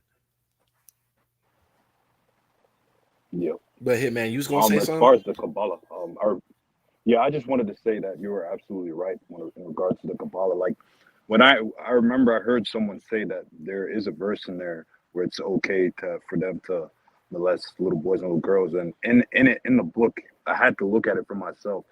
They say in that book they don't consider a rape of a little boy, they don't consider that to be sex. They consider it to be something else, and therefore it's okay. Same with little 2-year-old girls and stuff. So it's kind of interesting to me that like we can have books like that around here, but people always question the Bible and things of that nature. So that's just funny to me. Exactly. And since we're going to list out facts, I mean, let's go over the facts. Let's look at all these different media and entertainment industries and who are they founded by. Atlanta Records was founded by Herb Abramson. That's a Caucasian J. Mercury Records, Burley Adams. Lou Adler, co-founder of Dunhill Records. Moses Osh of Folkways Records. Then we have Marty Brandy, CEO of Sony / AT&T. Emil Berliner, founder of RCA Records. Miriam Black Benstock, who was the isn't former. BET run by Caucasian Jews? Yeah, as well? they because the original people sold off BET, Okay. but yeah, it is run by Caucasian Jews as well. I can't quite remember who runs it right now, but I can even look it up. But I'm literally just going through a list of different basically Caucasian Jays, like Lou Pearlman. We already know what person with the last name Pearlman is, and this was till 2016. Record producer, founder of Transcontinental Records, manager, creator of the Backstreet Boys and NSYNC. There we go. Randy Phillips, CEO of Lifestyle, or formerly FSX. Milton Rackmill, co-founder of Decca Records and former head of Universal Pictures. Man, I could keep going on and on. Exactly. This is subjective proof. This is not our sentiments. This is not. Don't take none we say. Don't take none Kanye say. Look it up for yourself. This is And subjective even fact. didn't even mention the bankers, man. Exactly. That's before you even get to that level. Exactly.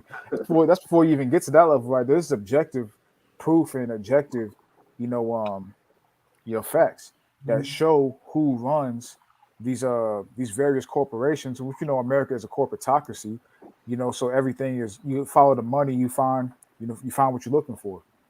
Who controls the money, the economic structure, the economic system in this current incarnation of America, the Jays. But since you mentioned the bankers, let's get into that right now. CEO of BlackRock, Larry Fink. We know where he's from. That's just one. And by the way, for you brothers who don't know, BlackRock is probably the most well-known investment bank bro, in the world. Them motherfuckers cutthroat, boy. BlackRock is they the got that closest shit down pat. It's the closest thing to God to a lot of these companies. I think that's a good way to put it for them, bro. Oh no, yeah, BlackRock, they have huge power when it comes to not even things domestically, but internationally as well. Especially the real estate market. Them boys especially real estate. Yep. Real estate and also just investment management in general, because a lot of people invest their money in BlackRock. BlackRock do that because in the a lot of these hedge funds, investment banking hedge funds have bought up a lot of the real estate, especially when the market was kind of not everything wasn't escalating as it is right now, which of course that's going to cool off, but and it is starting to as well. But when things were kind of lower in value, what a lot of these investment banking hedge funds did, specifically BlackRock, as well, bought up a lot of the real estate across the country, so they definitely have, like I said, man, follow the money. Who got their hands on the money? That's who controls the shit, man. And we see based on what we're saying, who controls the money and who has the power. I'll keep going. What Goldman Sachs. If y'all brothers ever done some research on Goldman's, I mean, come on, even the name, Goldman Sachs. Do some research on the founder of Goldman Sachs. You'll know who he is. And every time I think about these people, I always just think how Saul messed up. If Saul would have just did what he was told, we would never have to deal.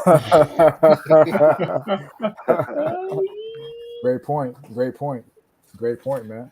And for those of you who are unsure what he's talking about, for any of you brothers who've done a little bit of research, there's actually a good book that goes into this called The 13th Tribe by Alexander.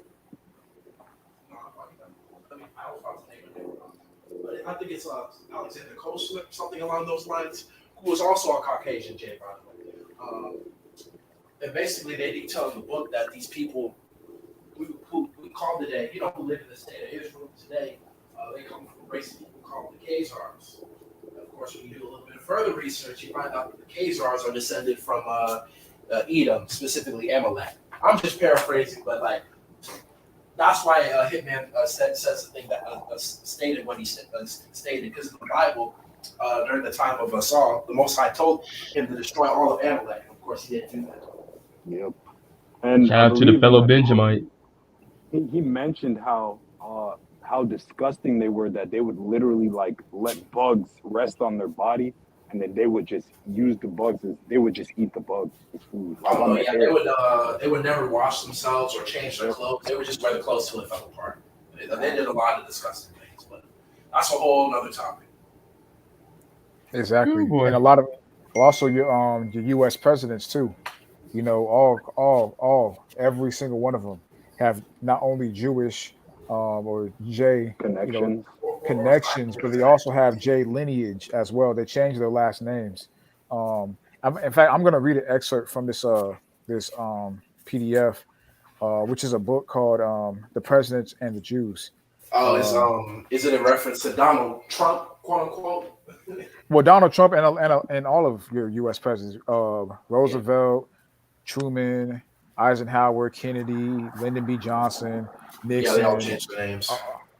exactly, Jimmy Carter, all of them, they all changed their names.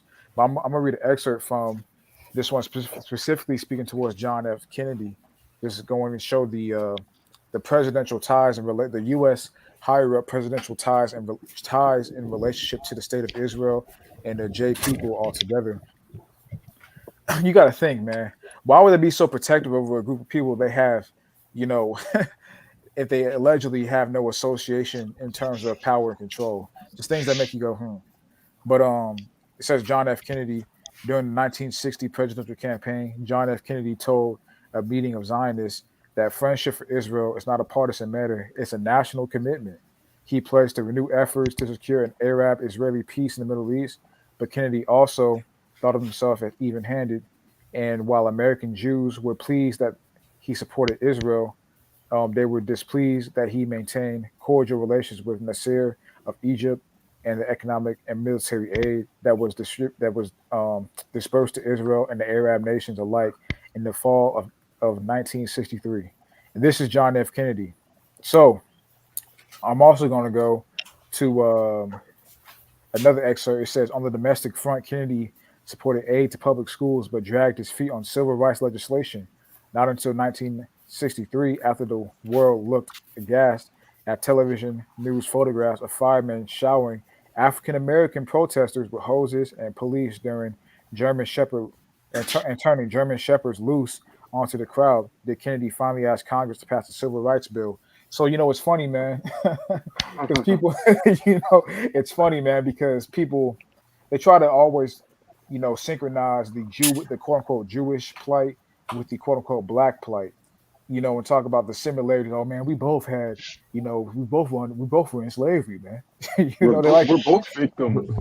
yeah, exactly. They like to do that, man. But the higher ups of the society, they always go out of their way to protect not only the state of Israel but also Jewish people in the Americas as well. Make peace treaties, give aid militaristically and economically, but they've always been slow to their feet to do anything in regards to things that are actually going to be productive for.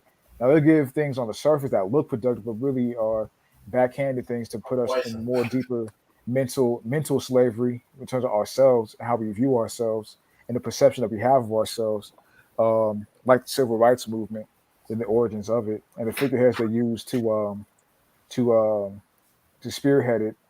Martin Luther King. But but it's funny Not when you Michael King. juxtapose the two. Exactly. It's It's funny funny.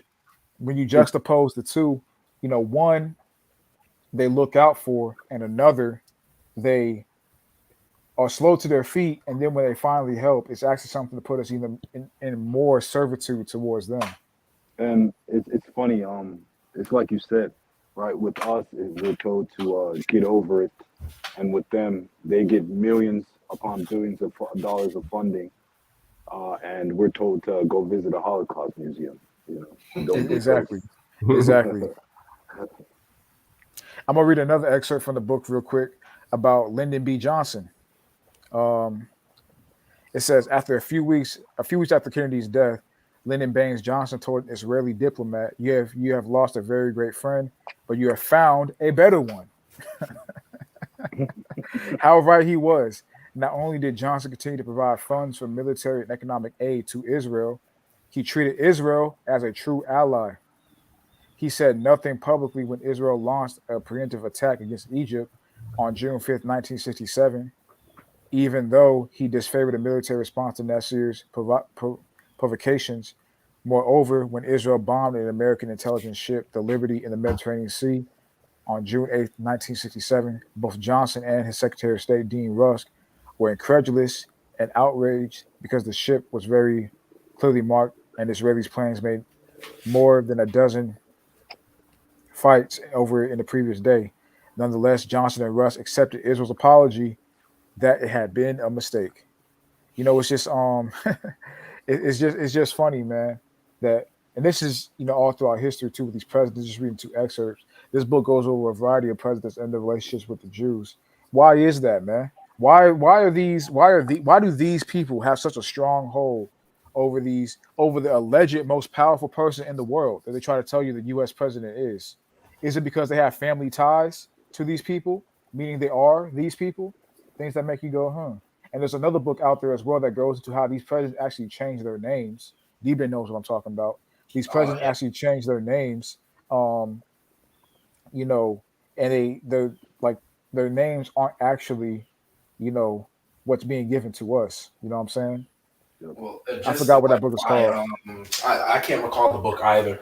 If I find it, I'll mention it again, maybe in a future video. I know it's on. I know it's on record. Jays, when they first came here, they had to change their names to like Goldman and stuff like that because they were persecuted and they didn't want people to know that they were. No, that's true. That's true as well. But even prior to them, even prior to like the early, like the quote unquote the Holocaust, when you look at in history, like the late 1800s, early 1900s, it's like it meant that a lot of them were persecuted when they moved to the United States. When they would change their name, and I do know this from the book that Swint mentions. Unfortunately, I can't recall the name, but in that book, it does mention how the Trumps, their family name was originally Drumpf, and they changed it from Drumpf to Trump. I wish I could. I wish I recalled the name of the book. If I remember it at some point in the video, I'll mention it. Yeah, man. And since Definitely. we're on that point, what was the? I don't want to say his name on here, but what was the dude with the big mustache back in Germany? They said his name was originally Schickel Jewish. Groover. Yeah, Schickel Groover, that guy. Yeah, he I believe he was an illegitimate son of the Rothschild family as well. Yep.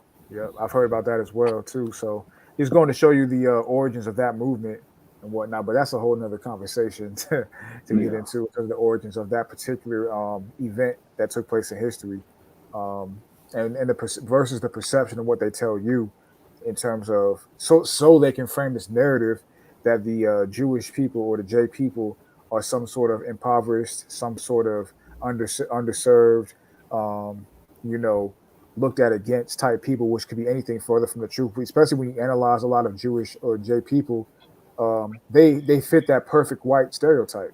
Because a lot of them are, especially in the state of Israel today, a lot of them are these blue-eyed, blonde-haired white people, yep. specifically in the state of Israel. Um, those would and those are the people who kind of are characterized as the upright or the perfect white. So this whole thing that they're oppressed and looked at against by others, it's a narrative at best. And before we continue, I just want to say, like, I know a lot of brothers when you come to the truth. This isn't. I don't look at what they do as something that's completely wrong. Like a lot of the things that these people do, not just them, but all the nations, they have to do the things they do to us to survive, right? Like they have to. They have to take our history. They have to Yeah, facts. put their foot on their necks for them to survive the way they are surviving right now. So I don't look at it as something that's wrong. I just look at it as hey, something they have to do. So it That's just facts. goes I to mean, show you that even in our lowest estate, we are the greatest adversary to anyone. that's why the scriptures tell you that they cover the face of the judges thereof when the word is given to the hand of the wicked, man. Yep. Who are the people that they're trying to, you know, or they promote as the basest, as, the opposite of perfection, the opposite of pure. I mean, even the term they denote us as being, black, symbolizes death and destruction. The term that they promote themselves as white, being pure and upright. Which we know historically and biblically is actually it's actually the opposite. you know, when you really think about it, in terms of the And righteous and the wicked eyes of the Most High. and just to go back to that verse you were talking about. I believe it's somewhere in Job as well, but it's like the world is given into the hands of the wicked. They covered the faces of the judges thereof. My favorite part of that verse is though, if not, who and where is he? I Facts, love that part. facts, facts, facts. That's a great part of that scripture right there too, because you think about it, you know, everyone has these misconceptions about, you know, power and, who controls things, and people talk about, the deep state, big government, things like that. Which I'm not sitting there saying that's not applicable at all, but people talk about things like that, just as concepts. But you got to understand that this actual nation of people that in the top, tribe per se, or group of a specific nation of people are the ones who have the power and have the control. It's deeper than just some big state or deep state concept. You know what I'm saying? It's an actual group of people who intermarry, who intermix, who interprocreate, who intermingle, across various different countries and forms that keep their power amongst themselves. Things of that nature. So that's definitely answers that where and who is he. You got to look at who has the power seat in terms of controlling the narrative of things in society. You know, Exactly. who are those groups of people, and they are the Amakites, if you want to say that. Yep. Yeah, you want The to get real Amalekites. specific, Yeah, but exactly. If you want to get real specific on it. just to get the reason you did touch on it literally like a minute ago, talking about how what both colors, black and white, represent. I mean, from a spiritual sense, it is true. Um, Black does represent death and destruction. Has always been known as that. That's why they give it to us, because since they're on top, since we're on the bottom, we're viewed as nothing. According to that's the way they want to program society. That our people are viewed as nothing. Nothing. We don't exist. There's nothing to us. We're just a black hole. We're just a black space. There's no light in it. There's I nothing but I darkness personally in us. believe, I believe too, on another level as well. Black, it represents, because when we were in rulership or we had some kind of power, our beliefs in our system was, it's because you remember everything we believe is the opposite of what they believe, right? We get our power from Yeah. something completely opposite of them, right? So when you go into the dark ages or the dark times and things like that, they like to Right. say that it was archaic and it was wrong because Mm-hmm. back then we were mostly living by the basics of the scriptures, right? The laws to the best, right? How would I say? Because Yeah. we know To a behind the degree. scenes, yeah, the leaders were wicked as hell, but Yeah, yeah. yeah, to a degree, the standards were Roman set. Catholics. Yeah, the We had standards were ancient set. standards. Yep, exactly. That's the difference between now, and that's the thing that when people when they start analyzing the Bible for what it is, right? Hmm. When we say so-called black, we mean it from what the so-called black man is supposed to represent spiritually. We're not literally talking Yep. like in And a physical appearance, because even in the scriptures, more times than not, when you look at the term black, it's not really anything positive.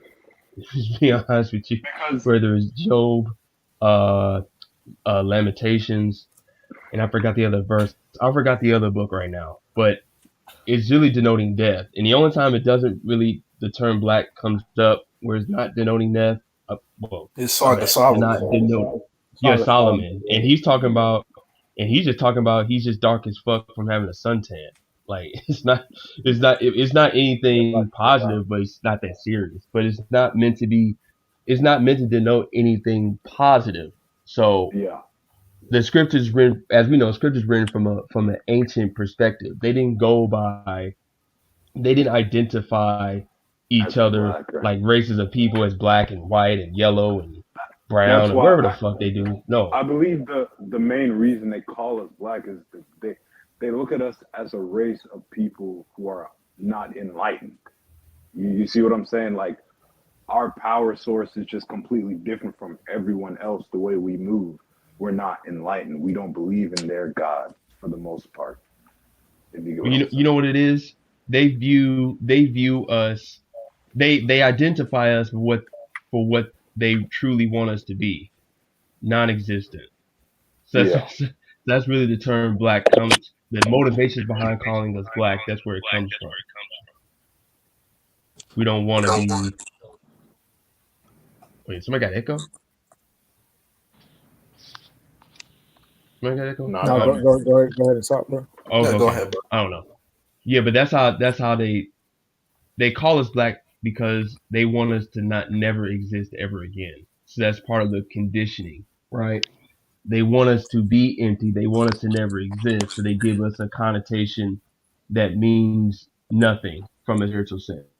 You know, black means nothing. There's nothing there. You have no real identity, nothing. Because even amongst the other quote unquote colors, brown people, yellow people, red, which is the mongoloid, they, to a certain degree, they're able to preserve an understanding of their lineage to a degree. So-called black people, they're not allowed to do that at all. Like so-called white people have put in so much effort to redefine so-called black people's identity, as in, either we're all from Africa, or, you know, what is it, the curse of Ham? Where the fuck that is? I don't even know. Yeah, I'm that still Mormon I'm still shit. trying to figure it out one out. Like that's just bullshit. You know what I'm saying? They always trying to redefine. Not only is trying to define truly what it means to be so-called black, but they're always trying to change the definition, which trickles down to their little uh so-called black pawns that they love to trot out in front of us every now and then to like But redefine what blackness is. So the funny thing is they always like to throw you little hints here and there of who we really are. That's That's the true. funny part. yeah, yeah, That's true. And they'll throw out hints, and they'll also use puppets and pawns like Mister Ye himself that will let you know as well. But they have, of course, they have ulterior motives with it, which we're gonna continue on in this live stream. But I want to get this point right here by Not Solid X. He said that Edomite J-ish statements are facts. Problem is, he still has a globalist ideals ingrained. That's facts, and that he gonna touch on that a yep, little bit more in his synopsis right here of his points concerning the Jays. But what you said is absolutely correct. You think about it, like you said earlier, now Salah, with his rhetoric and in terms of his rhetoric, the language he uses is still globalist in origin and nature because it still doesn't denote a separation. He's pretty much trying to add an addition to, not separate, and that's part of his, globalist confusion with giving you nuggets of truth as well, which ultimately doesn't bring you to a firm grasp of understanding. Just leads to more confusion, which is why they allow these, which one of the reasons they allow these puppets to say some of the things they say on open forums like this. But I wanted to bring out something as well before we continue. You think about the concept of what we see race today in terms of how we see about color and whatnot, and why that is so confusing, and why that's even a thing really, to denote purity of white or Caucasian, and destruction and depravity and destruction of black or Negroid.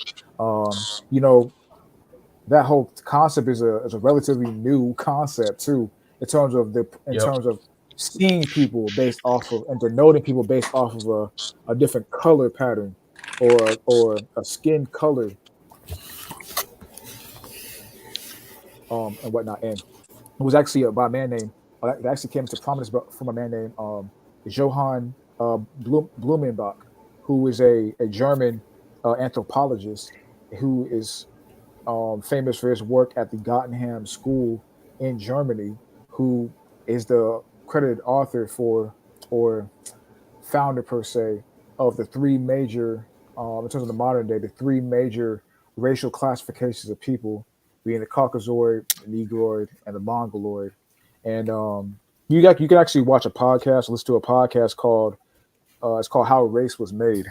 Um, it's a podcast that basically goes into how the modern translations of race and how it even came into effect, because they'll even tell you in the podcast that race traditionally was denoted by your nation and your tribe and your origin. That's your race, because that goes back to your seed line. That's your actual Right. race. But in think it was in 1762, Hmm. And through that man Swint. Johann Blumenbach. Uh, you said what? Oh, my bad. Go ahead. I think there's like a delay. Go ahead and finish your point because I was going to mention some since you mentioned the Göttingen school, right? Which school did you mention? Yeah, the Gottingen Cottagen. School in School Germany. School of History. Okay, yeah. Go ahead and finish Yeah. your point because I was going to add on to it. No, I was just saying, like, I think it was around 19, or not 1917, like the 1750s, 1760s, when that came into play. And that was the transition period from denoting a race based off of tribal lineage, tribal origin, nation based race, as opposed to color based race, which, of course, that came into effect via the white man, this specific white man being Johann Blumenbach in 19, I mean, not, I'm saying that 1750, 1760. So that's where the concept of modern day race comes from a mainstream perspective. And that was the transition period from the old guard to the new standard today. And just to add on to Swint's point about the Godin School of History, for those of you brothers who don't know, that's also where the modern day concept of quote unquote anti-Semitism comes from. To add on to Swint's point, it was actually, I believe it was in the 1780s where the term Caucasian was developed. But eventually, I believe it was like the 20th century. For those brothers who don't know, the 20th century is the 1900s, where that term Semitic or that racial classification Semitic was really basically put on the Caucasian, because the term Semitic in a racial sense, again, it was created by that school. That was around the early 1770s.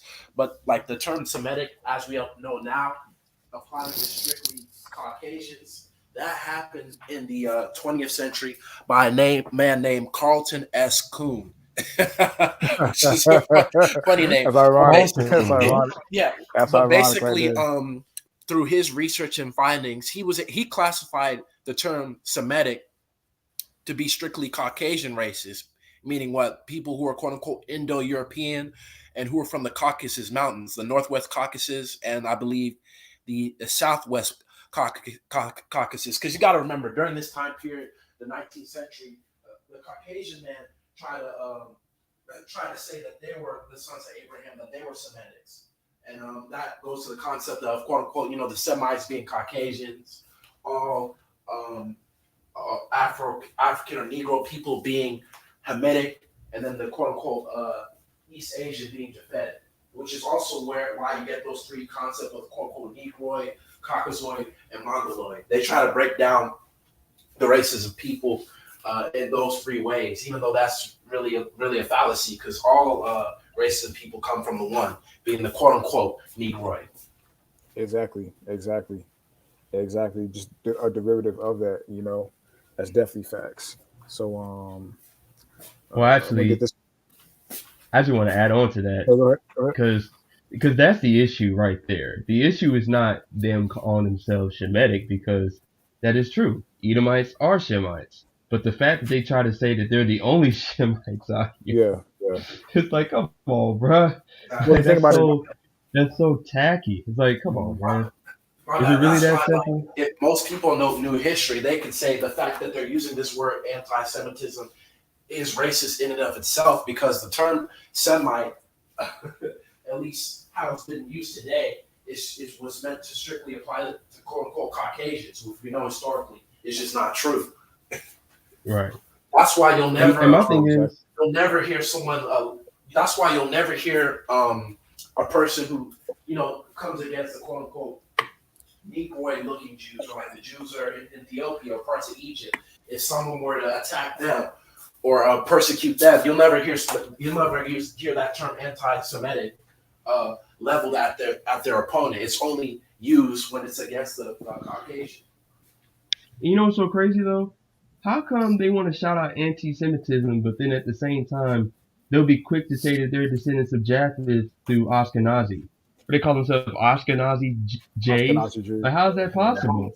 Most people don't know anything about Ashkenazis. That's what I'm saying. You guys just confused. Are you descendants of Japheth or descendants of Shem? Like, come on now, make up your mind. Because you can't shout out anti-Semitism if you're a descendant of Japheth through Ashkenazi. But bro, that won't work, bro. I seen a live stream where a dude was talking about this subject, and he was like, I don't know what any of these words mean. So he had to call up a dude that was like an Israelite, and he had to kind of break it down for him. But that's how people are. Like, they just see these words and they just never ever get into what they mean. They just take it and run with them. Facts. But continuing on though, Indigenous says, let me issue and control a nation's money, and I care not who writes the laws, by Mayor Rothschild. Facts. The money, who controls the money is who controls the power and who controls the world. That's just what it is. And also who controls the countries, because the countries are just corporations. Because it's all about paying off debt to the Federal Reserve, specifically in regards to America. Up C, down C, left C, right C. That's an interesting ass name right there. It is. You say I went back to the beginning of the stream, and y'all niggas do not stay on topic at all. Actually, my brother, if you actually listen to the stream, which you probably didn't, but if you actually listen to the stream, you can actually hear me say, let's have some fun with this. Y'all brothers, tell me your favorite Kanye album. and once after I said that, then we got into the topic of the rap. So if you actually listen to the whole live stream, which I'm probably sure you didn't, you can actually hear me say that. So we did stay on top because I did know that we were going to go into that topic, my brother. But thank you for coming through, though. And just ironically enough, the reason why we even got there is because that's how Nori started off the video, calling himself a musical genius. Exactly. And TKP decided to stop the video and go into that topic. But, in a way, you are right. So, the beginning of that live stream is as crazy as your name. Ain't that something?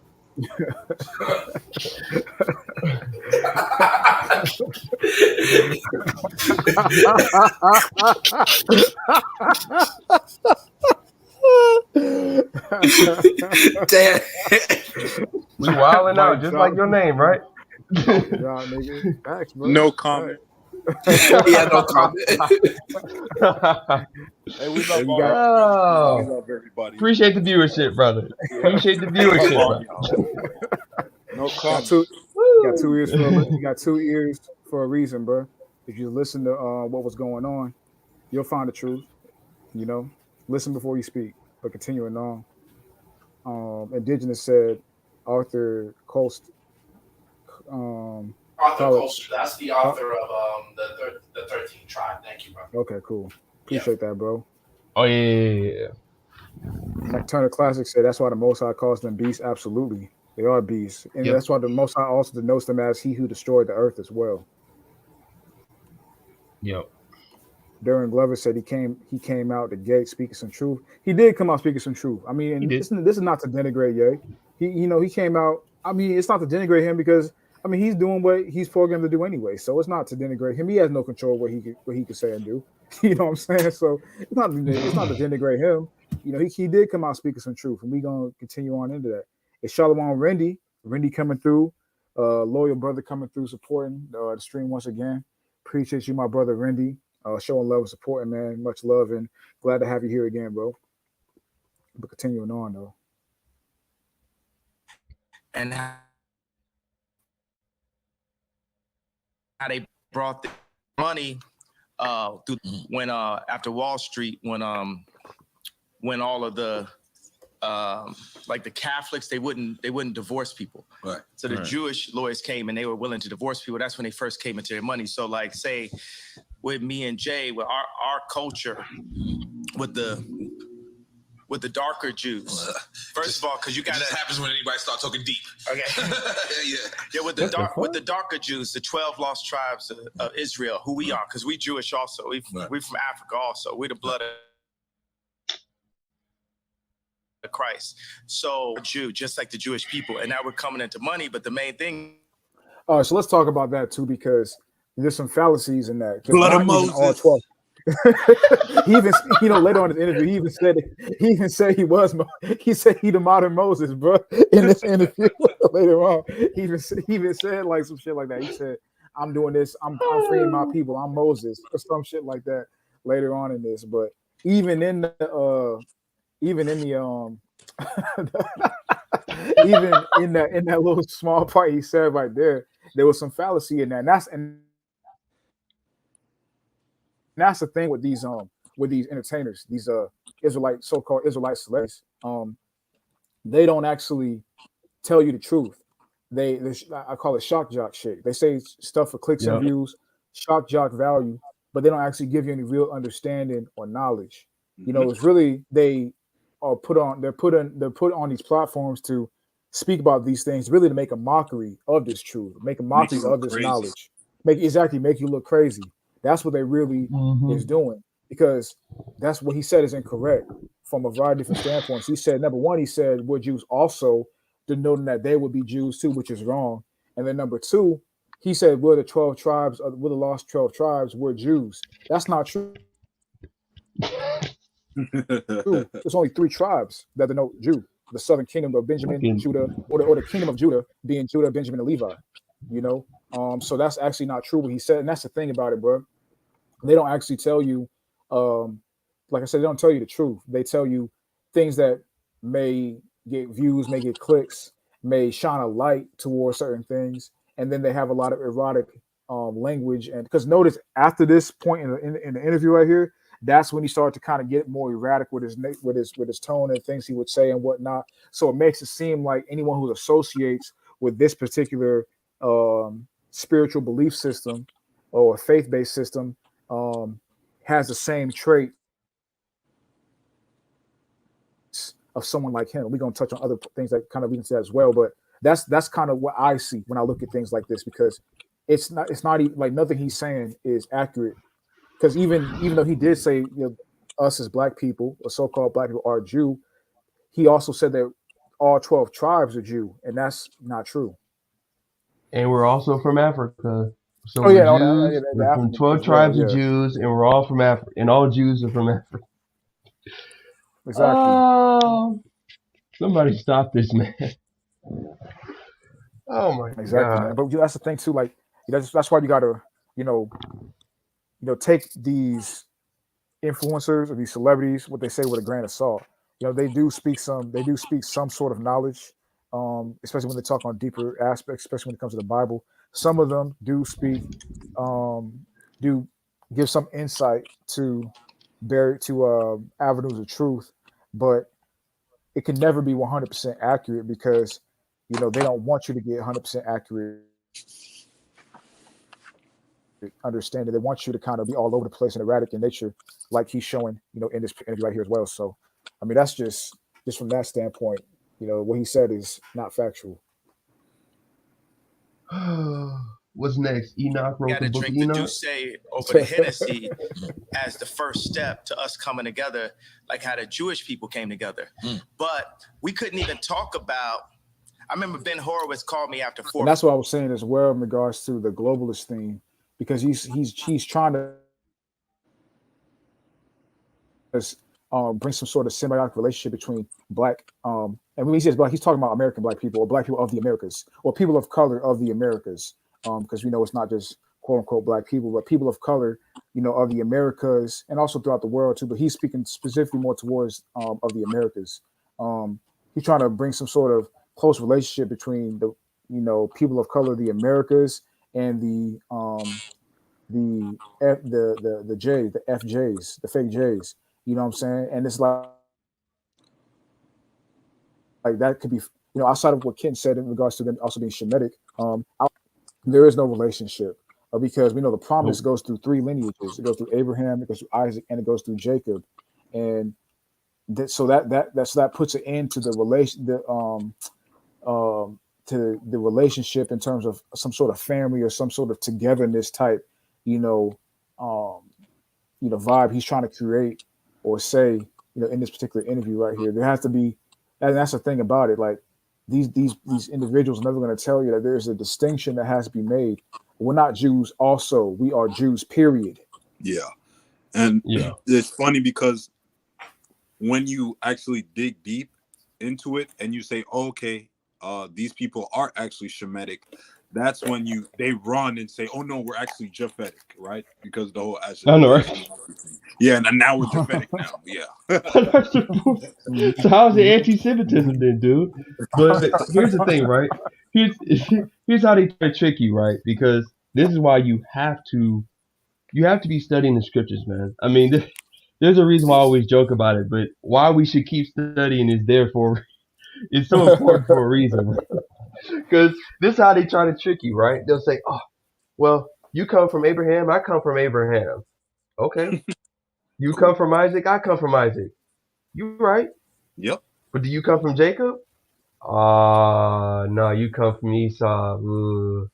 Yeah, it's the God of Sorry, Abraham, Isaac, Isaac and Jacob. Jacob. Thank you, Sorry, brother. thank you. Oh, nah. You don't even say, well, I'm a Hebrew too, because I come from Eber or Abar. Okay, I'll give you that. But, brother, are you from Jacob, though? Yeah. Or as the Muslims say, Yaqub. Fucking joke. Nope. Sorry. No, no. Nah. You can't be a Jew, brother. You're not a, well, you know what? You can't be a J, brother. You can't be a real J. Sorry. You got to be from Jacob to be a real J. Sorry. Can't give you that. Better luck next time. It's what it is.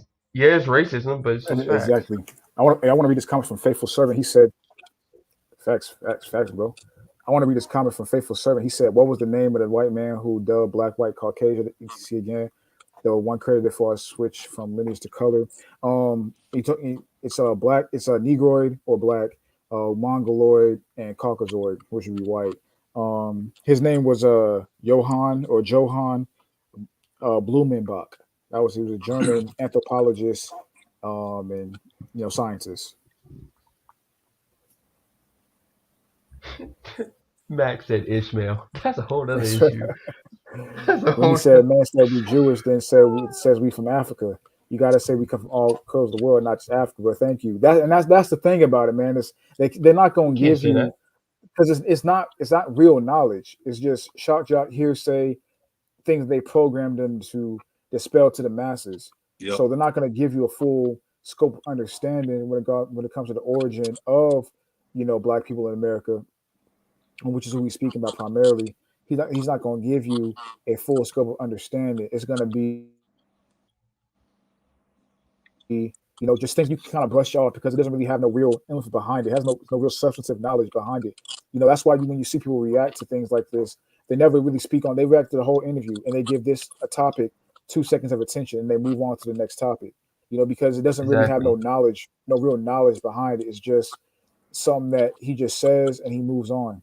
Yeah, you got to ask yourselves, why do all these guys who have these big followings and they touch on the subject, why do they always sound like Gideon when they speak on anything? Right.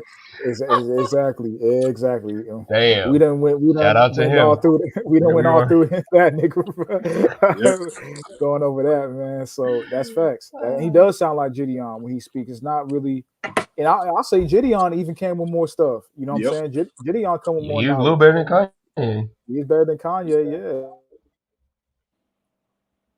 Yeah, he come with more knowledge. So Because if, that's the thing. cause, These are individuals who you know are programmed to come onto the forefront, on major podcast type networks or even mainstream television and say these things.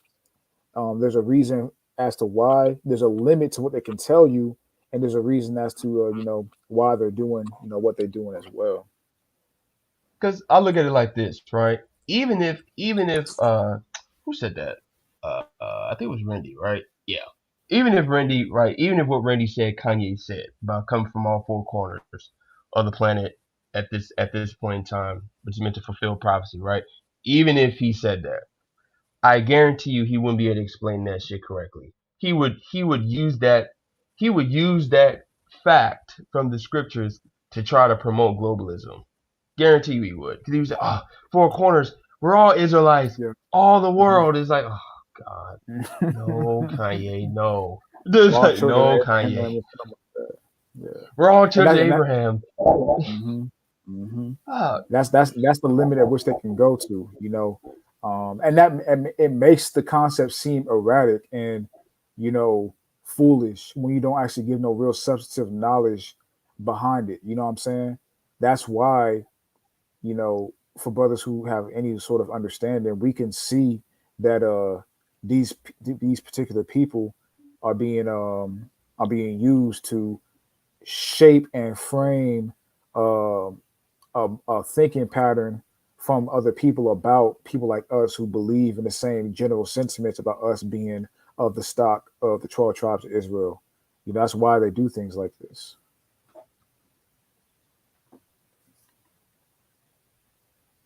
But continue on to the live stream. Let's continue. Before said, I don't know about Jay giving up Jewish business secrets. And these secrets, we talk about building up the properties and stuff like that. Yeah, these secrets they not finna be a secret no more. Like if somebody tells me something, it's like, yo, I want to tell you this, but it's a secret. I'm like, I'm not your personal hard drive. Like if you want to be a secret, don't tell me. I'm not here to keep nobody's secrets because it's only the truth that's gonna set us free. And what they do is the music industry, they'll take, in the entertainment period, they'll take one of us, the brightest of us, right, that can really feed a whole village, and they'll take us and milk us till we die, and then Stevie Wonder's son got to get a job. I want to say this on that right there too, because that's a common theme that you'll see with a lot of entertainers, because a lot of entertainers have a very high ego themselves, because they've accomplished a lot in regards to from a societal perspective, and they have a lot of talent, and brothers should be applauded for their talent. Ye is a very talented, brother. There's no doubt about it. We had a whole hour,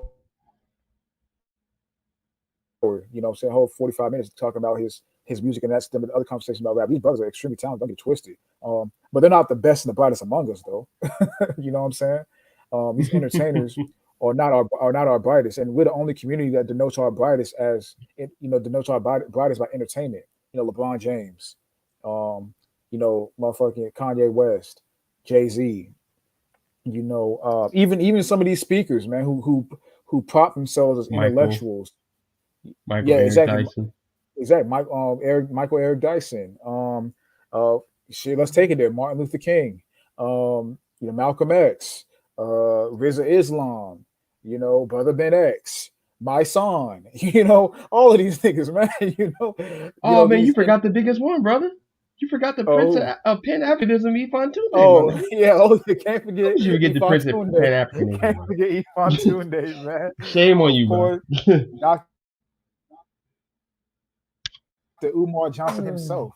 All these are not our best and our brightest. You know what I'm saying? These are individuals who they've given a microphone to, and they may speak with some sort of understanding, but these are not, these are not extreme intellectuals. These are not brothers who come with any sort of substantive knowledge, understanding that's going to actually lead our people in the right direction. That's actually lead our people in a righteous, positive direction. And I'm not saying that any of us are worthy of that title. I'm just saying that, those aren't the brothers, to do it.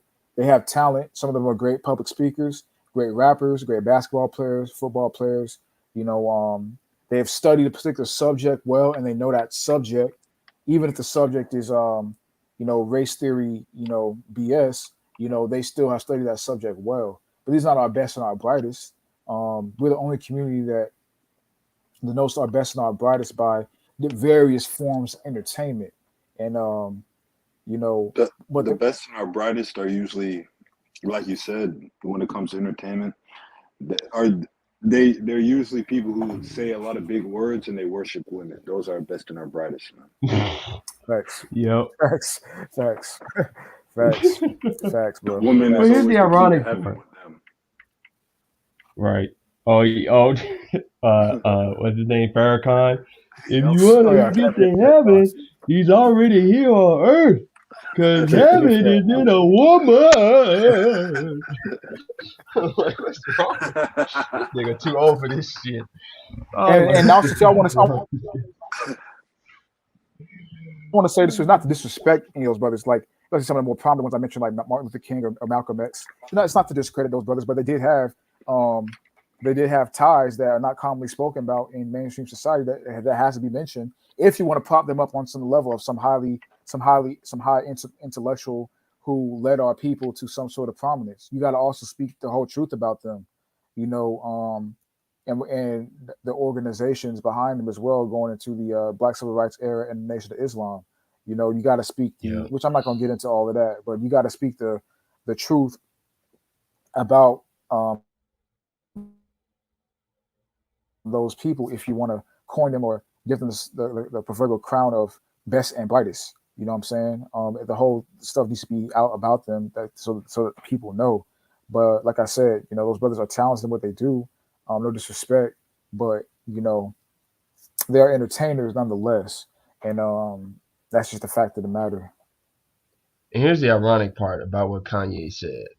He said, you know, he takes the best and the brightest and they milk you dry.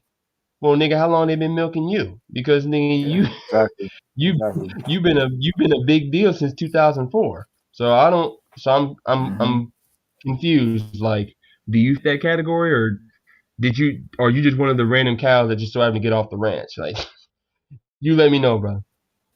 Because I find it hard to believe that you haven't Exactly. been milked. You have been milked heavily over the past 20 years, dog. Maybe I'm Mm-hmm. tripping. Maybe I'm missing something. Exactly. Like he's speaking about it from a perspective of, you know, I'm the exception to this. It's like, bro, no, you are one of the main rules to No, this. Actually, to be honest, exactly. you know, and it's just interesting. It's funny, you know, the perspective they're coming from. But that's why I was going back to the title. That's why I'm saying, like, yes, the quote unquote Black Hebrew Israelites are being attacked, and the main ones who are attacking the quote unquote Black Hebrew Israelites are the people, the mainstream people who are promoting the concept to the masses. Because what they do Mm-hmm. is they paint an image of what quote unquote Black Hebrew Israelites are, which of course Kanye, you know, he didn't use the term Black Hebrew Israelite or BHI. Him even speaking about Black people being of the stock of the 12 tribes of Israel, quote unquote, also, as he mentioned, that you group people by association. You know, like for example, we can tell, like someone who's heard of the concept of Israelite, maybe watching some camp videos, right? Um, may say, you know, they've heard about the Israelites. And if we tell them that we're an Israelite as well, they'll associate us with whatever camp they watched. You see what I'm saying? Even if you Mm-hmm. tell them, I'm not part of that. I'm an Israelite, yes. I believe in a lot of things they say, yes, but I'm not down with that organization. They'll still group us with that organization and the antics and the character of that organization as well. That's what they're doing with this promotion of the Black Hebrew Israelite, movement and mainstream. I hate to even call it a movement, but that's what it is. A movement in mainstream society. You know, they're grouping everyone who's associated with such a term with the same character and the same outward expression, as the puppets who dispel the term to the people in mass number. Yeah. Because none of us will ever have the platform of someone like a Ye or someone like a Big Sean or who other celebrities, Nick Cannon, Deshaun Jackson, Kendrick Lamar, Kodak, some of these individuals. None of us ever had a platform in terms of the people that we can reach and influence as these individuals. So that's going to be who a Hebrew Israelite is or a Black Hebrew Israelite is to most people. It's going to be that Yep. representation. We're not allowed to have nuance when it comes to this. So they're just going to paint a big, pretty picture on someone with a lot of influence. And that's what a Hebrew Israelite is. There's no Exactly. nuance to it. Exactly. Exactly. Let's continue. Right. But Cameron Azoff got a job at Apple. He's already set up because of the way Azoff is connected and we have to make our own connections. That's what I saw. What I loved about it, I love Dove just as a human being. And this is the guy from Adidas? Dove is from American Apparel. Okay. But I'm talking about put out my White Lives Matter tee. The White Lives Matter tee don't say nothing. It don't say DEF CON or nothing on it, right? I'm like, put it out. And he's telling me like, yo, I want you to visit the Holocaust Museum. And I was like, yo, I want you to visit Planned Parenthood. That's our Holocaust Museum. Woo, that's heavy right there, man. Man. That's probably the realest thing he said in this interview, bro. It might have been that and the Democrat That's comment probably the realest about thing he said, black man. women voting for Democrats. That I shit was mean, funny. when it comes to that, I mean, I get what he's trying to say, but something like abortion, it's like I feel like that's something you choose. Like that's not something that's forced That's true. upon you, right? Now, when you dig deeper, it is put in your face and it is geared towards you and it is promoted to you in, I guess, like a sort of brainwashing. There, certain demographics are told about it more, if you get what I'm saying. So it's not a forced thing, but it's not. They're not. How would I say? They're not telling you not to do it either, right? They're not telling you that. Oh man, this is too many babies dying. We should pull back on that, right? Yeah, So yeah. It's kind of like it's Well, incentivized low key. Yeah, go ahead, man. yeah, I was just going to say what you're saying. What you're saying is true, and it's not the same thing in the sense of, you know, when you have a conversation about the quote unquote Holocaust, you know, nobody is going to say that that's a good thing. Abortion, people, Oh, they're gonna say that's great. unfortunately, yeah. So unfortunately, you're going to have a good portion of people that's going to say, "Oh, that's cool, my body, my choice." So it's like it from a moral person's point of view, what he said there was heavy, but for a lot of people today, because they're spiritually retarded, that's just light. They're gonna be like, okay, That's a good point. I don't Yeah. get it. I don't get it. Like, I'm sorry, but an 8-month abortion, man, that's crazy to me, man. Like, Yeah, that's wild. What's even crazier is the postpartum abortions as well. That's wicked. I mean, it's all that's wild. wicked, but that's downright, and disgusting. what's even That's downright crazier is satanic. they don't even a see po- the trap. Oh my bad, you yeah. were kind of lagging out. Oh, my fault. I was just saying that's downright satanic. The postpartum abortions. That's Mm-hmm. that's disgusting, man. That truly is disgusting. I mean, it's all nasty, but that's truly disgusting, bro. And I just wanted to correlate this to the live stream we did about AI, right? They don't even understand the trap they're putting themselves in when they try to determine what life is, right? Because if you want to throw that up in the air, now you give them the power to say life is anything we want it to be. So you're not alive or you're not a real human being until you're this age now, right? Whereas Yeah. before, once a woman found out she was pregnant, that's a life in there. Oh no, that's a fetus. That's not a life. Okay, you want to play those games. When transhumanism becomes a thing, and we're already seeing this now with real women, right? They're not even allowed to call themselves women anymore. What is it? What's the term? A cis Sis. woman. A Cis woman. cis, yeah, a cis woman or a biologically Yeah. biological something, right? But now they can't even call themselves women, and they can't assume the positive parts of their gender role, which the parts that they don't. Uh, all the parts of their gender role is positive, but the parts that they actually like. Yeah, Now they don't exactly. have anything at all. Yeah, they ain't got Exactly. nothing now. So Exactly. But I it's a kind of see big that mental tying charge. into the whole transhumanism thing when you try to say what a life is and what life isn't. So Yeah, that's a that's trap in true. itself. There's so many mental traps. You really got to be in the scriptures, man. Facts. Because Facts. a lot of people are gonna be so confused when this shit falls apart, and now it's time to figure out, okay, what's important or what do you believe in, man. Yeah, 'cause everybody gonna be forced to make a choice. Yep. It is what it is. Everybody gonna be forced to make a choice, and speaking on that point right there, the people who choose to make the choice of siding with the spiritual belief system and faith, especially when it comes to the concept of being a BHI or a Black Hebrew Israelite are going to be the ones who are the most outcast. I mean, that's even they'll prophesy. I mean, let's go to Second Esdras real quick, man. You know, let's go to Second Trying to Esdras, the kill him with it. 16th chapter. Second Let's Ezra. And this is you said man, this is what? the longest we've ever went without precepts. I know, right? I know, right? Hey, man, it's, a lot of 2 hours explaining. of You no know what I'm saying? precepts. A lot of explaining, man. Shit. But this is Second Esdras, chapter 16 and 70. For there shall in every place and in the next cities a great insurrection upon those that fear the Lord.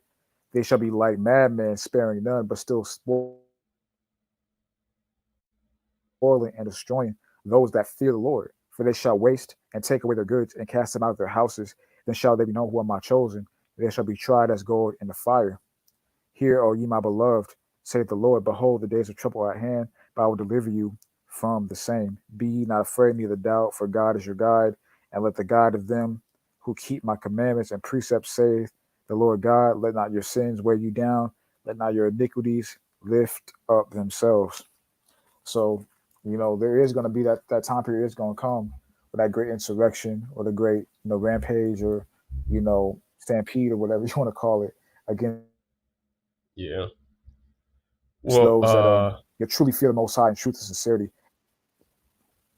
yeah, let's Go ahead. cross reference that. Well, let's spiritually cross reference that. I'm gonna go to Revelation 2, starting at verse 8. And to the angel of the church of Smyrna write, these these things says the first and the last, who was dead and came to life.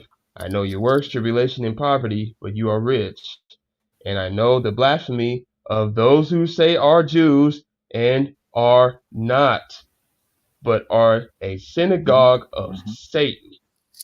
Do not fear any of those things which Yep. you are about to suffer. Indeed, the devil is about to throw some of you into prison that you may be tested, and you will have tribulation 10 days, quote unquote 10 days. We don't know what that necessarily means. Be faithful unto death, and I will give you the crown of life. He who has an ear, let him hear that the Spirit says to the churches. And wait, let me say it again. He who has an ear, let him hear what the Spirit says to the churches. He who overcomes shall not be hurt by the second death. So that's basically in a shorter version saying what what Malak was saying in Second Ezra. So for some that persecution will come. So hey, we don't know who that's going to be necessarily. We don't even know if that time's going to come to pass in our times now. But it's just to give you a an understanding of what situations like these and other celebrities and things of that nature are meant to set up from a controlled opposition perspective. So I mean, it is what it is with Opposition. guys like Kanye West. And these things have to come to pass because it's prophecy. So hey, if you want to be a crybaby about it, hey, I'll let you worry about all that. It is what it is. And it's I just Mhm. want to add And on that's the thing. My fault, go ahead, bro. yeah, my bad. You were kind of lagging behind me. My bad. You can hear me though, right? That could, yeah. Yeah, I was just gonna say, um, in Second Esdras, he also taught when he asked Uriel about, how much more we'd have to go through. He tied it to birth, right? A woman giving birth, once those 9 months come, she can't hold it in no longer, right? So there's gonna have to Yep. be a certain level of wickedness going on to where the things can't keep going on the way they're going, and the Most High just pulls the plug on the society. And I kind of see things. I would say things would probably start moving faster once they really start getting us into this digital age that we're about to head into, right? Because now you're Yep. you're completely away from anything that's natural. You know what I mean? You're building a society based on 100% man. So yeah. Mm-hmm. Facts. It is going to be a society based 100% off man, and it's not even just going to be just the technological or the technocratic, architecture architecture and the structure of these said cities, countries, etc. It's also going to be in regards to the people who are of these, these different type of communities and whatnot, because the people are going to be mixed and hybridized, in terms of you know reception structure, DNA authorization, things of that nature. So it's not so just how Kanye is right now. That's going to be the average person. Now you may say, "What? He's not a robot." It's not about your outward appearance. It's about your Allegedly. internal. Exactly. It's about your internal hard drive. Are you programmable? Which is when you become a human hybrid machine, you are programmable because machines are programmable, and the mechanism of that programming, we'll see what it is. It could be just the thing, the the signature in your hand, or it could be things that lead up to that as well. We'll see, but Yeah, if you're the not a robot like everyone else, they'll be able to tell you from everyone else. So that goes into exactly, what you just read. exactly, Robots exactly. dragging you out of your house, man. Exactly, because they'll be programmable as like Yep. all the human beings will be programmable, and and Hmm. anyone who kind of is against that particular lifestyle, belief system, or you just against the modern or that new modernized way to think of being, Hmm. it's going to be automatically associated with a terrorist group, or because they're going to cast you as somebody who is against the well-being of society, against the well-being of human mankind or whatnot. And with right now, with what these you know influencer celebrity puppets who are framing a perception of what a black Hebrew Israelite is, or a Hebrew Israelite is, being somebody who's anti-system, but not really for a specific reason, knowledge wise, or you know intellectual wise, but just because they don't like white people, or just because they're mad that someone else took their heritage. Which I'm not saying that's not correct, but still, you know, it's the framing of it is from an erratic, just because type nature, not from a strong standpoint of understanding and knowledge. And that's going to pave the way for the mass perception of it, of how they view people like us in mainstream society, and these celebrities are kind of helping that aid and go along. So it is what it is.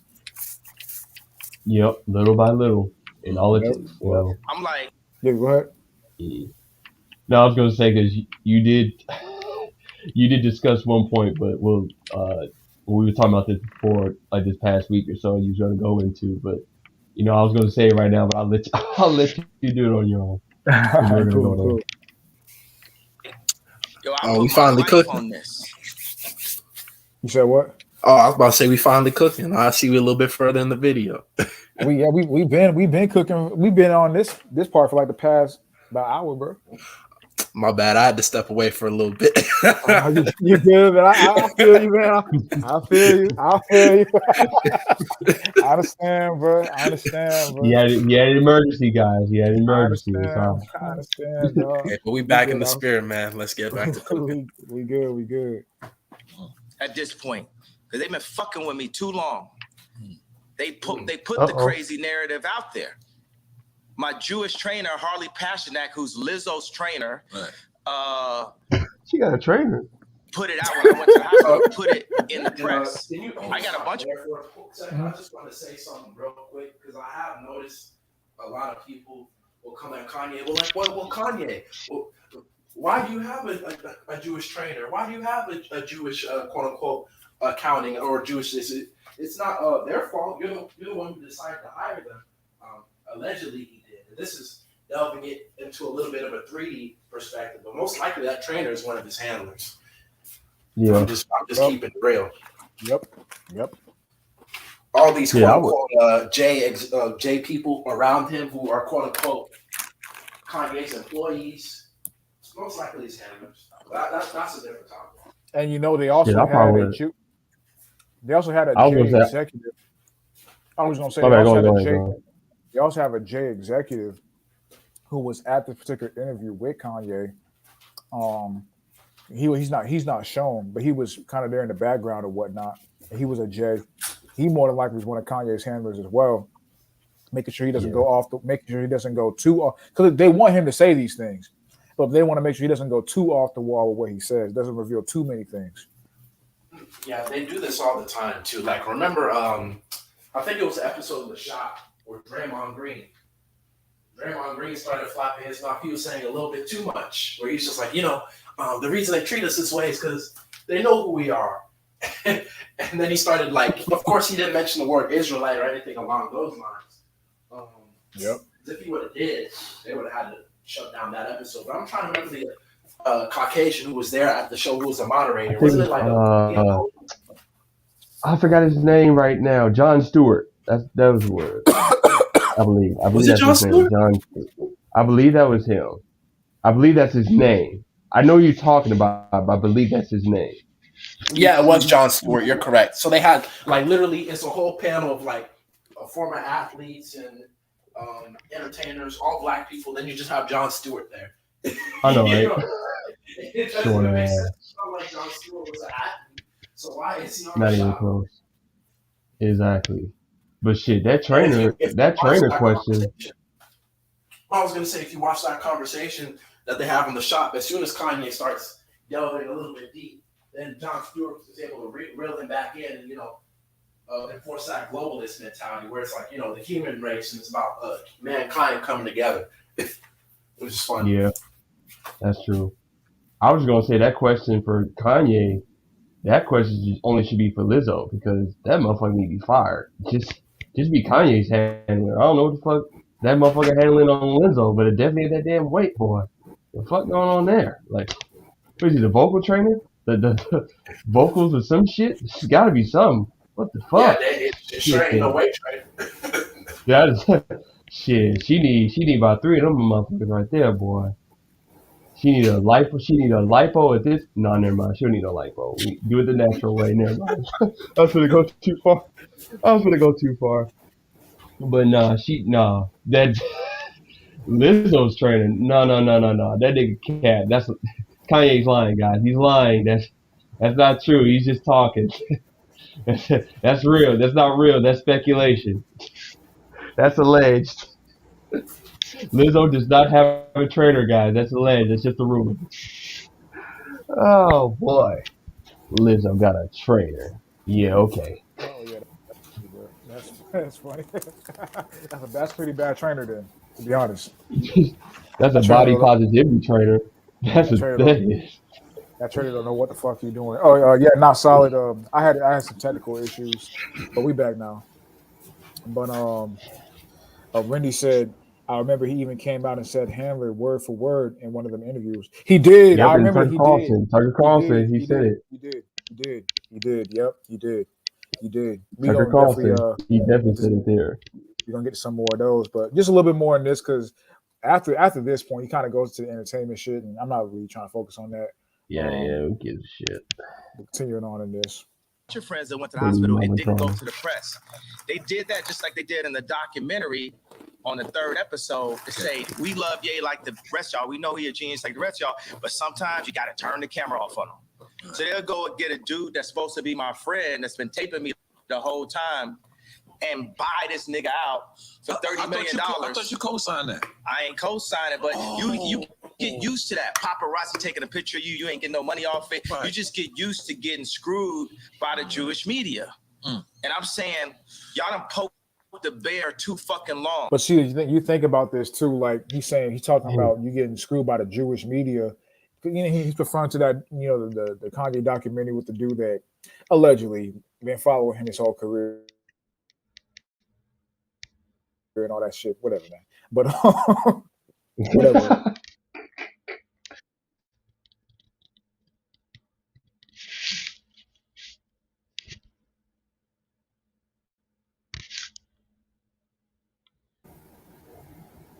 Yo, Swint, you there? Or is it just my audio? No, No, I He can't hear gone, him. cuz. Sometimes Yeah, Swin just he gone, bro. he'll lag out and then just speed up when he comes back, and it's like, oh shit. You saw No, it yeah, it coming. happens at You time, saw man. it But like, coming for his yeah, ass. they don't want Swin getting out his point. So we just get If back that didn't onto the come back fact fast that as fuck, I'm alone. we'll just get back onto the fact that they mentioned Kanye mentioned his handlers. Now, it is true that this entire situation is controlled to a certain degree, but I still do believe that Kanye is breaking down right now, and they're just trying to control the breakdown as best as possible. That's why they're allowing him to go out and express himself, so he has a sense of freedom. At least in his mind, he thinks he's free, but he's still being watched and coached and guided. See, in his mind, he thinks he's breaking free of his programming, his controlling, but everything is still being orchestrated. That's why, even on the side, it's kind of funny. For those of you brothers who've seen the interview with Kanye and I think, what's his name, Piers Morgan, this is how I can tell that Kanye has been put under deep mind control. Because at one point during the interview, he refers to Piers Morgan as what's the name of the Kardashian mom? What's her name? Chris. Yeah, he calls Piers Morgan Chris in the interview. That caught me off guard too. He's like, Chris, stop it. And I was just like, Chris. And I was like, wow. That kind of stood out because it's actually funny. Earlier in the Piers Morgan interview, he refers to speaking of Kanye, he refers to Piers Morgan as a Karen, which was kind of hilarious. But the fact that he calls him a Karen and also at one point refers to him as Chris is basically saying, you telling me the same things that Kris Jenner does. Which lets you know that basically all these characters in Kanye's life or his narrative are meant to reinforce a certain message in his mind. Because if he's equating Piers Morgan to Chris, then I guarantee you a lot of the same tactics that Piers Morgan was using on his platform to kind of rein him in, Chris does the same thing. It's just Piers wasn't good at it. Yeah. You know what I'm saying? That's a good point. That's a very good point. And then he already apologized for the big Floyd situation. So he's just backpedaling big time. And I do see what you mean. I wish we could pull up the comments, but Swin isn't here because he said I took the Chris line as sarcasm. I can see where you're coming from, but Kanye is so no disrespect to the brother Kanye. He's so scatterbrained and his mind is just going in so many different directions. I honestly think he could have just accidentally said Chris because he was frustrated. Because you can even tell in that interview with Piers Morgan, like he was kind of rocking in his seat back and forth. He kind of looked all over the place. That's a sign of frustration. So he was probably getting mad at what Piers was saying. It kind of came out of his mouth. What did they call it? Freudian slip? Yeah, he was the opposite of Andrew Tate. Andrew Tate held himself pretty well on Piers Morgan. Kanye, I'm gonna just review Andrew Tate, he might have had more comportment, but Kanye was able to dominate that argument more with Piers Morgan. Andrew Tate, Piers Morgan didn't let Andrew Tate get a goddamn word in half the time. Yeah, that's true. I'm just saying, like, Andrew, the way he was able to respond when he actually got the chance to, he handled himself a lot better than Kanye, because Kanye at that point, it was like he was frustrated. Like, he was frustrated at the fact that he's caught up in that maze. You know what I mean? He's just caught up in his life. Like, it's like he was frustrated at the fact that he can't get free, which might be the whole fraudulent slip with Chris, because it's like he's looking at Chris right now because Chris is probably his main handler and he can't get free at all. Like that white lady off from Get Out. And looking at what Indigenous said, he said it thought it was in reference to Chris Cuomo. I didn't even consider that. That could be a possibility as well. But with me, when I heard he was Chris, on this too. I just related to the fact that he was calling Pierce a Karen. Because I'll be honest, you ask Kanye, he probably thinks Chris is a Karen too. Yep. So that's how I was able to make that a comparison, you know. Damn, how do y'all both come at the same time? y'all can hear me now? Yeah, we can hear you now. Got rid of both of y'all. Edom got rid of both of y'all. You can hear me now? Because Yeah, I was yeah. talking. Oh, Yep. you was gone too, bro. Yeah, Oh, bro. dang! I Yeah. didn't even realize Hitman was talking That's too why. loud. That's why I had to leave and I come back. But then I Malak do was in me here. through both. I do me through both of y'all. But God yeah, damn. we were just I was just talking about the fact that how a lot of these different characters that we see on TV in these interviews, quote unquote, are just people who are meant to handle Kanye and to kind of guide him along a certain process. And the reason I made that analogy, I compared Piers Morgan with Chris Jenner, because there was one point in the interview where Kanye was frustrated and even referred to Piers Morgan as Chris. Now, the other brother, I think his name was Indigenous, and Indigenous. He thought it was in reference to Chris Cuomo. I didn't even think of that. But the reason why I equated it to Chris Jenner, because there was also a point in the interview where Kanye referred to Piers Morgan as a Karen. So I was like, okay, he's basically the way Piers Morgan was talking to Kanye, and the way he was kind of being a little bit dismissive, disrespectful. And Piers Morgan does do this a lot. He'll try to tell a person, no, this is what you should think, and this is what you should say, which is very, very Karen-like, if we're going to be real.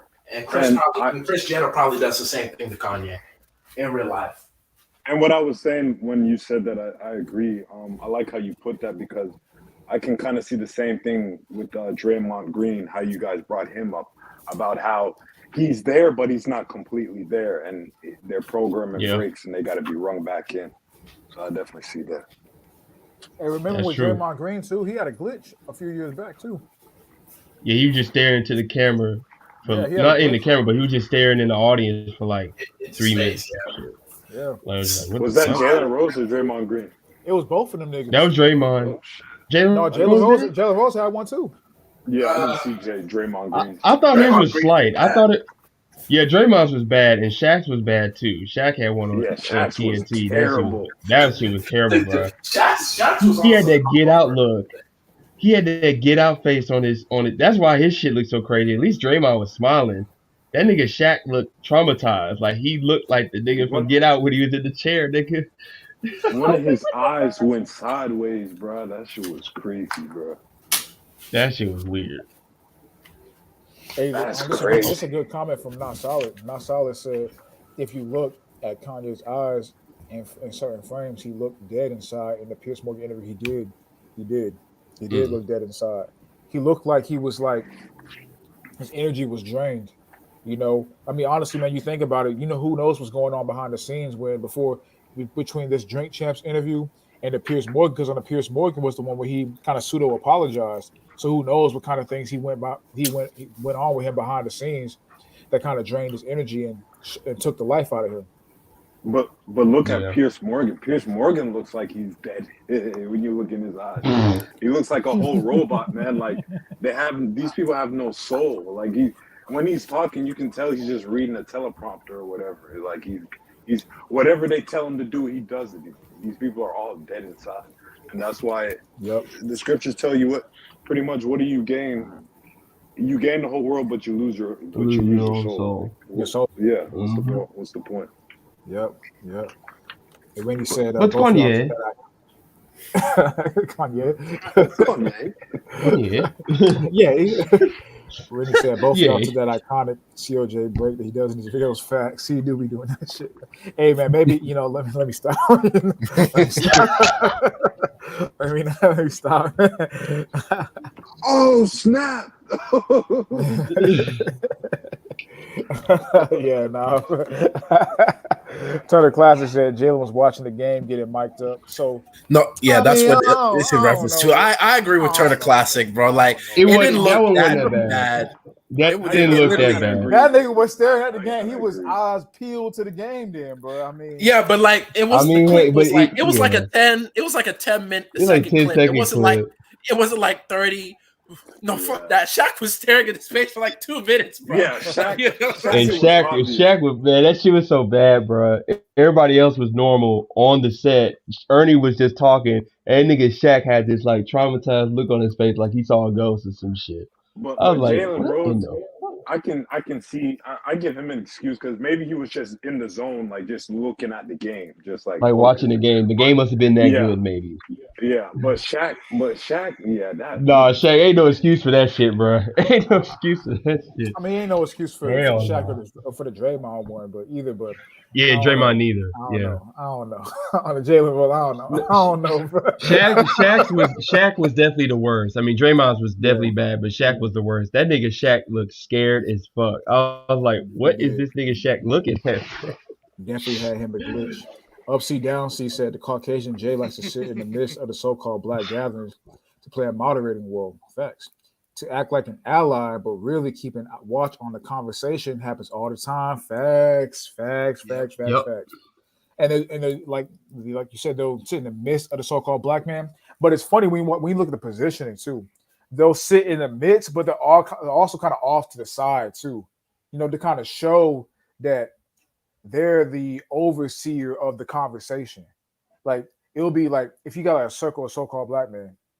So you got Draymond, LeBron, Lisa Leslie, or one Lisa Leslie. Who else be on that shit? Uh, LeBron's man, Maverick Carter, and somebody yeah. else. All so-called black people, mostly men, with the Brandon exception of Marshall's been maybe on there too. Brandon Marshall as well. Yeah. Lamar Jackson's been on there, with the exception of Yeah. Lisa Leslie being a woman. And then you'll have Mm-hmm. you have that circle. Then you'll have the J Like who's kind of like overseeing it. Yeah. in the circle, but off to the side a little bit too, kind of overseeing the conversation. Mm-hmm. It basically kind of show you the distinction. And yeah, these the entertainers, they're going to speak about these things, but I'm here to oversee and kind of butt in if need be. But I'm kind of off to the side as well because this is their conversation, not mine. So it's kind of like even just in the positioning, you can see you know who's calling the shots behind the scenes per se, because people think, oh, that's LeBron's show. Okay, but who's Yeah. really calling the shots behind the scenes? They even show you that in the positioning based off of who kind of sits off to the side and oversees the conversation. But that's Mm-hmm. that's just kind of what goes on in those shows as Like well. a security But camera. exactly, Randy said, now that you guys mentioned, it always notice how in the shot episodes always one Caucasian who is so out of place in the group. Facts. That must be the handler for that specific episode. Exactly. They're Yep. not really. They don't fit the vibe and the cadence of At the all. show at all. But they have them there. Why? Exactly. They stand out. They got to have them there. You know, got to have them there. Because you think about it, the conversation ain't got nothing to do with them. You know what I'm saying? They Nope. can't. What can they can't even really relate to what's being spoken about. They ain't played the game. They haven't gone through the so-called black experience. On and off the court, on or off the court or the field. What do they? Unless you're talking about a business-based topic, what do they even have to relate to what the niggas are talking about on the show? You know. So it's showing you who they Maybe are, they've been their what's birthday going on. bash. Maybe they've been the birthday bash once or twice. Hey, there's a lot of J's here, bro. There's a lot of J's in the A, man. Yeah. Shit. Upsy Downsy says it's routine, bro. They've been doing that for decades. Got to keep tabs on all development facts. It's how to maintain the empire. Exactly. They because you think about it, the talent. You know what I'm saying? If the talent also had the business acumen to There it goes Not again. again. Yo, man. No. Not playing, boy. I was just about to say God. it too. They don't let the bruise in the dough, right? To They- keep them under control. They let them in the oh dough to my keep them under God. control, In this man. wicked industry to shine the light. Oh Yeah, man. of course, when the topic is about the Jays, the Yeah, Yep. bro, the this is the technical most issues they've are at ever the done. worst. Yep. It's This might be the hilarious. worst since that time where two people get deleted off the stream. We come back and then the next two people get deleted. Oh my God. Dang, bro. Y'all can still hear me though, right? No, we can hear you Yeah. just fine. We can Okay. hear you just fine. You haven't been canceled yet, bro. you know. You're safe for now. They trying to let bro know, like, dang, bro, you just came back and you wilding already. The host is wilding again. Oh my God! I really do Somebody, believe please. it's some people behind the scenes at YouTube that just be having fun with this kind of stuff, bro. Like they got so much Well, of power course. on who can do Get what. it. Shout out to Well, because you Sneeko. got to remember, all YouTube is, it's just basically, it's just an extension of Google at this point. Yep. Yeah, really. And do you know who's the current CEO of Google? Who is it now? Oh, some Indian dude named Sundar Pichai. I just looked Was it up. that He's probably an Edomite too. that's not the Facebook dude, is it? Because there's No, another this for Indian Google. dude that used to work with Facebook. No, but I'm saying there's another Indian dude that used to work with Facebook. I have no idea. I would have to look him up. It's probably not though. But honestly, who knows? Because a lot of these major corporations, they kind of just rotate dudes. You know what I'm saying? Yeah. Like a dude will go from He's like probably an from Edomite, Google bro. to Tesla, and then from Tesla, all of a sudden he's working for the World Health Organization. Yeah, they always do this during a recession every time. Uh huh. That's He's an Edomite, bro. I'm convinced. That Indian dude's probably an Edomite. All right, you back, man? Guess who's back? Back No, again. Can y'all hear me now? Y'all get me now? we Yep. can hear you now. So Yeah, we but might For we might have to now. let a little bit of the video run because they trying to cut you off every second. I'm man. saying, man, this shit stay happening, bro. Like I could do a lot of work on my computer and I should be fine all the time. But then when I want to do a live stream, the shit want to start fucking up. You know, like this shit crazy, bro. But let me share my screen again and then let's go back into we can put part this of to the video. test. When we do the rap live stream, I bet you it'll go smooth as hell. I bet you. Facts. I mean, to be honest, the first hour went smooth. Ain't The nothing first hour was smooth as fuck. Facts. Hey man, Oh my Satan, God. that nigga Satan got eyes and ears everywhere, bro. He's always lurking, nigga. Hey, what's the scripture? What's that scripture? To go about like a roaring lion, nigga. You know, 1 Peter 5:8, nigga. Thinking who he made devour, right? Yep. Oh my God. So you're safe, TKP, for now.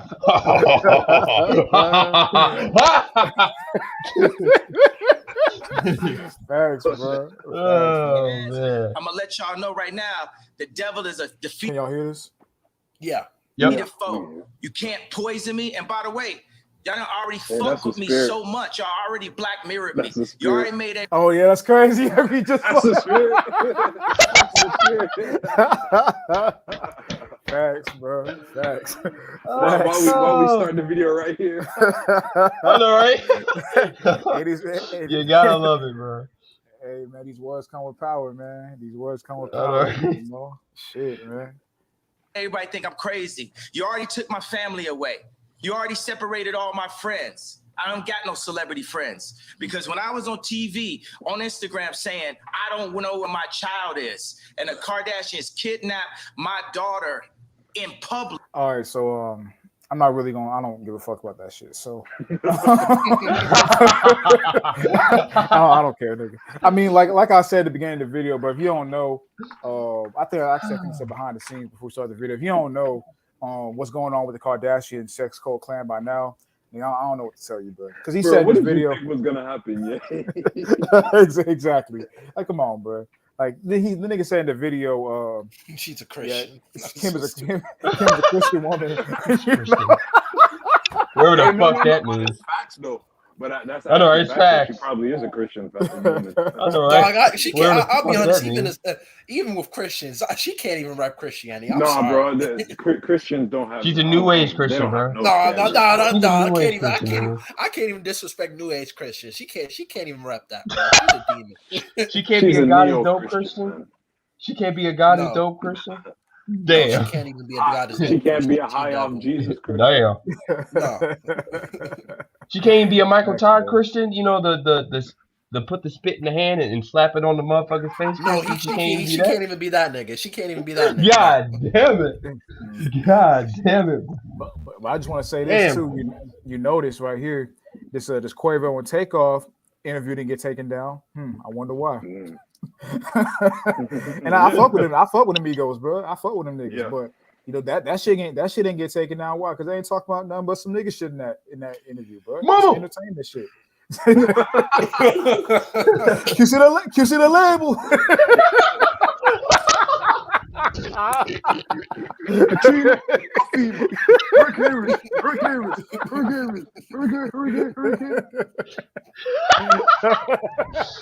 a dream that I woke up in a Raleigh.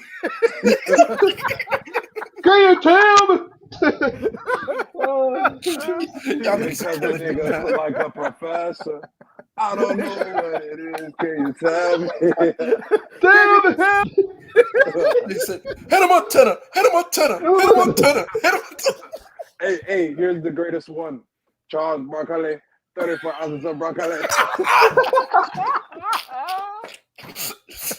No, yeah, but like the point is, those dudes they're complete characters, so nobody's worried about what they have to say.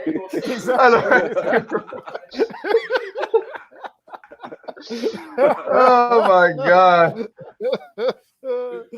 Yo, that shit funny, bro. Well, let's go into this Noah apology right here because this bitch ass nigga Noah, Noriega, he has some remarks to say. So let's see what Noriega got to say. I just want to be honest. I support freedom of speech. Anybody, but Really? Really? We took down the video. Isn't that awesome? And I've actually noticed this a lot. Because on an aside, Piers Morgan says the same thing, talking about I support freedom of speech. But there are certain sections of Kanye's when he speaks that are actually blurred out, where you get a beep, where you can't understand what he's saying. So it's like, okay, so you support freedom of speech, but you're literally censoring Kanye's words. Like, see, this is why I hate the era that we live in. Everything's new speech, new talk. Mm-hmm. Freedom of speech doesn't mean freedom of speech anymore. That shit is I support people saying things that don't offend people. That's freedom of speech now, I guess. And I hate how they changed the definition of words. I hate that shit so much. Man, they do it all the time now. Facts. And you know the thing about it is too, everything that you know what I'm saying is not fit the narrative of mainstream society in terms of what they want to promote, they want to take away. But who's the one behind the scenes that's not only peddling the people, the puppets who say these things to get them taken down? Your Andrew Tates, your Sneakos, your Kanyes, and all these individuals who, you know, have Masonic allegiances and whatnot, and Kabbalah, you know, leanings, and you know, in terms of who they really bow down to, the Kabbalistic leanings, who they really bow down to in terms of the GOAT behind the scenes. Most Noriega as well, and everyone associated with the Breakfast Club too, especially that nigga Charlemagne. That's a whole nother thing in itself with Charlemagne. But you know, all these individuals who, you know, have, you know, different, you know, esoteric, you know, belief systems and leanings and allegiances, you know, behind the scenes to the GOAT and the Kabbalistic, you know, Talmudic, you know, belief system. My goodness! But it's funny how, you know, you speak against. If you, what'd you say? Oh, we thought. No, we thought you went out again. Oh no. No, I was just saying. Hear me though, right? Because my connection is shit. Yeah, we can hear you. Yeah, we're all still good for now. You speak against these things that these people want to peddle, or you speak against them in itself in any disparaging or true remark about them, they want to get a silence. So what does that show you? That the things that he said in the interview about those individuals, those Jays, is true in terms of they want to not only control the black voice about them as well, you know. So it's you know, interesting, you know, this phenomenon. But let's continue with this Nord interview. Do not support anybody being hurt. I did not realize that the George Floyd statements on my show was so hurtful. Oh yeah, he spoke on George. I honestly don't give a fuck to cover that George Floyd shit, man. I don't care about that shit. Big Floyd. I mean, I don't give a fuck about that shit. Like we all know what was really going on with George Floyd at this point in time. If you have any kind of awareness at all. And you got to realize it was the first 5 minutes of the show. Like when he walked in, he told my producer, he said that if he'll stop filming, that he'll walk out. So I didn't want a Birdman moment. I didn't want a Birdman moment with Shaw, like, you know, where Birdman walked out. So I wanted the man to speak. But later on, like, I actually checked him about the George Floyd's comments. I actually checked him about the White Lives Matter. But it was so later in the episode, and it was so like, you know, I was already inebriated at that time that maybe people looked over it. But I apologize to the George Floyd family. I apologize to anybody that was hurt by Kanye West comments. Although I do support free speech, I am black, and I'm with Tamika Mallory. I'm with Freedom. I'm with my son. That's who I am. God. Black. He black, y'all. Y'all remember that Chronicles of Judah video? This remind me of what's that dude? What's that motivational speaker dude name? Tony something. Oh, Michael. Tony Robbins. Yeah, you remember? My bad. For y'all brothers who don't know, Tony Evans is a black preacher. Pastor, yeah. Tony Robbins. My bad. Go ahead. Yeah, I was saying y'all remember how he was? I forgot what he was saying. He must have been saying something about women or something. And in the video, he stood his ground a couple of times, and then one day he just let out a tweet completely apologizing. I'm very, very sorry. Da da da da. And Judah was like, "Damn." And this sounds like the same thing that's happening to Nori. Like somebody gave him a phone call, and whoever these people are that's doing this, they putting a lot of pressure on these dudes because these dudes come out here begging and copping all kind of pleas. Yeah, no, right. And it's drink champs, not you think think about champs. it. Come on.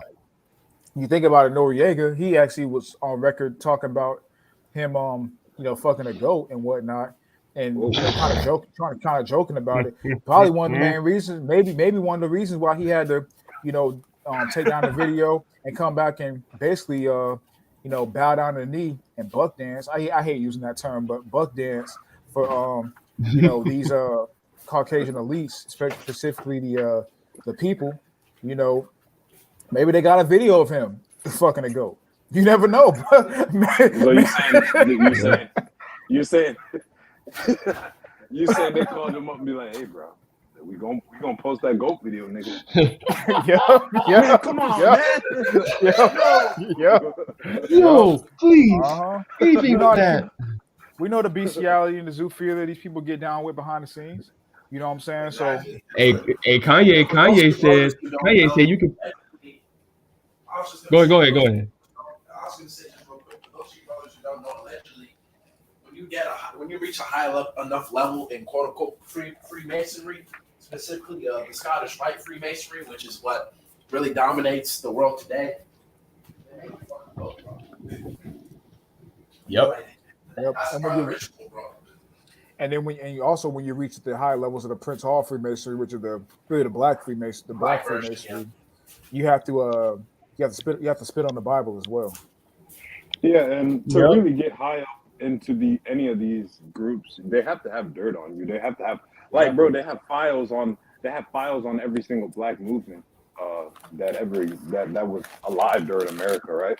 So they can infiltrate it. So you better believe they have files on every single one of these dudes that they can pull out. Hey, exactly. But Kanye, like Kanye said, he don't care. He don't care if they got a video like that. You can't tell me nothing. Whoa.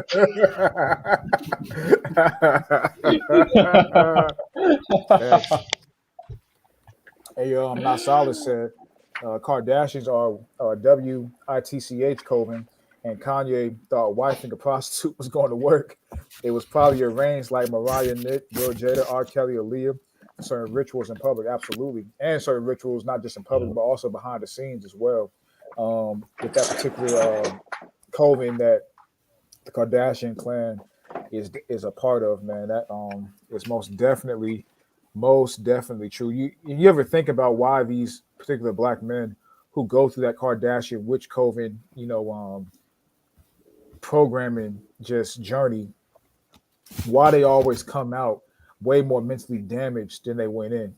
you know, they break these men down who are part of that programming because it's like there's a difference between like mother goddess programming in terms of just like the mainstream what most unfortunately most so-called black men are under in terms of just how they view females in society.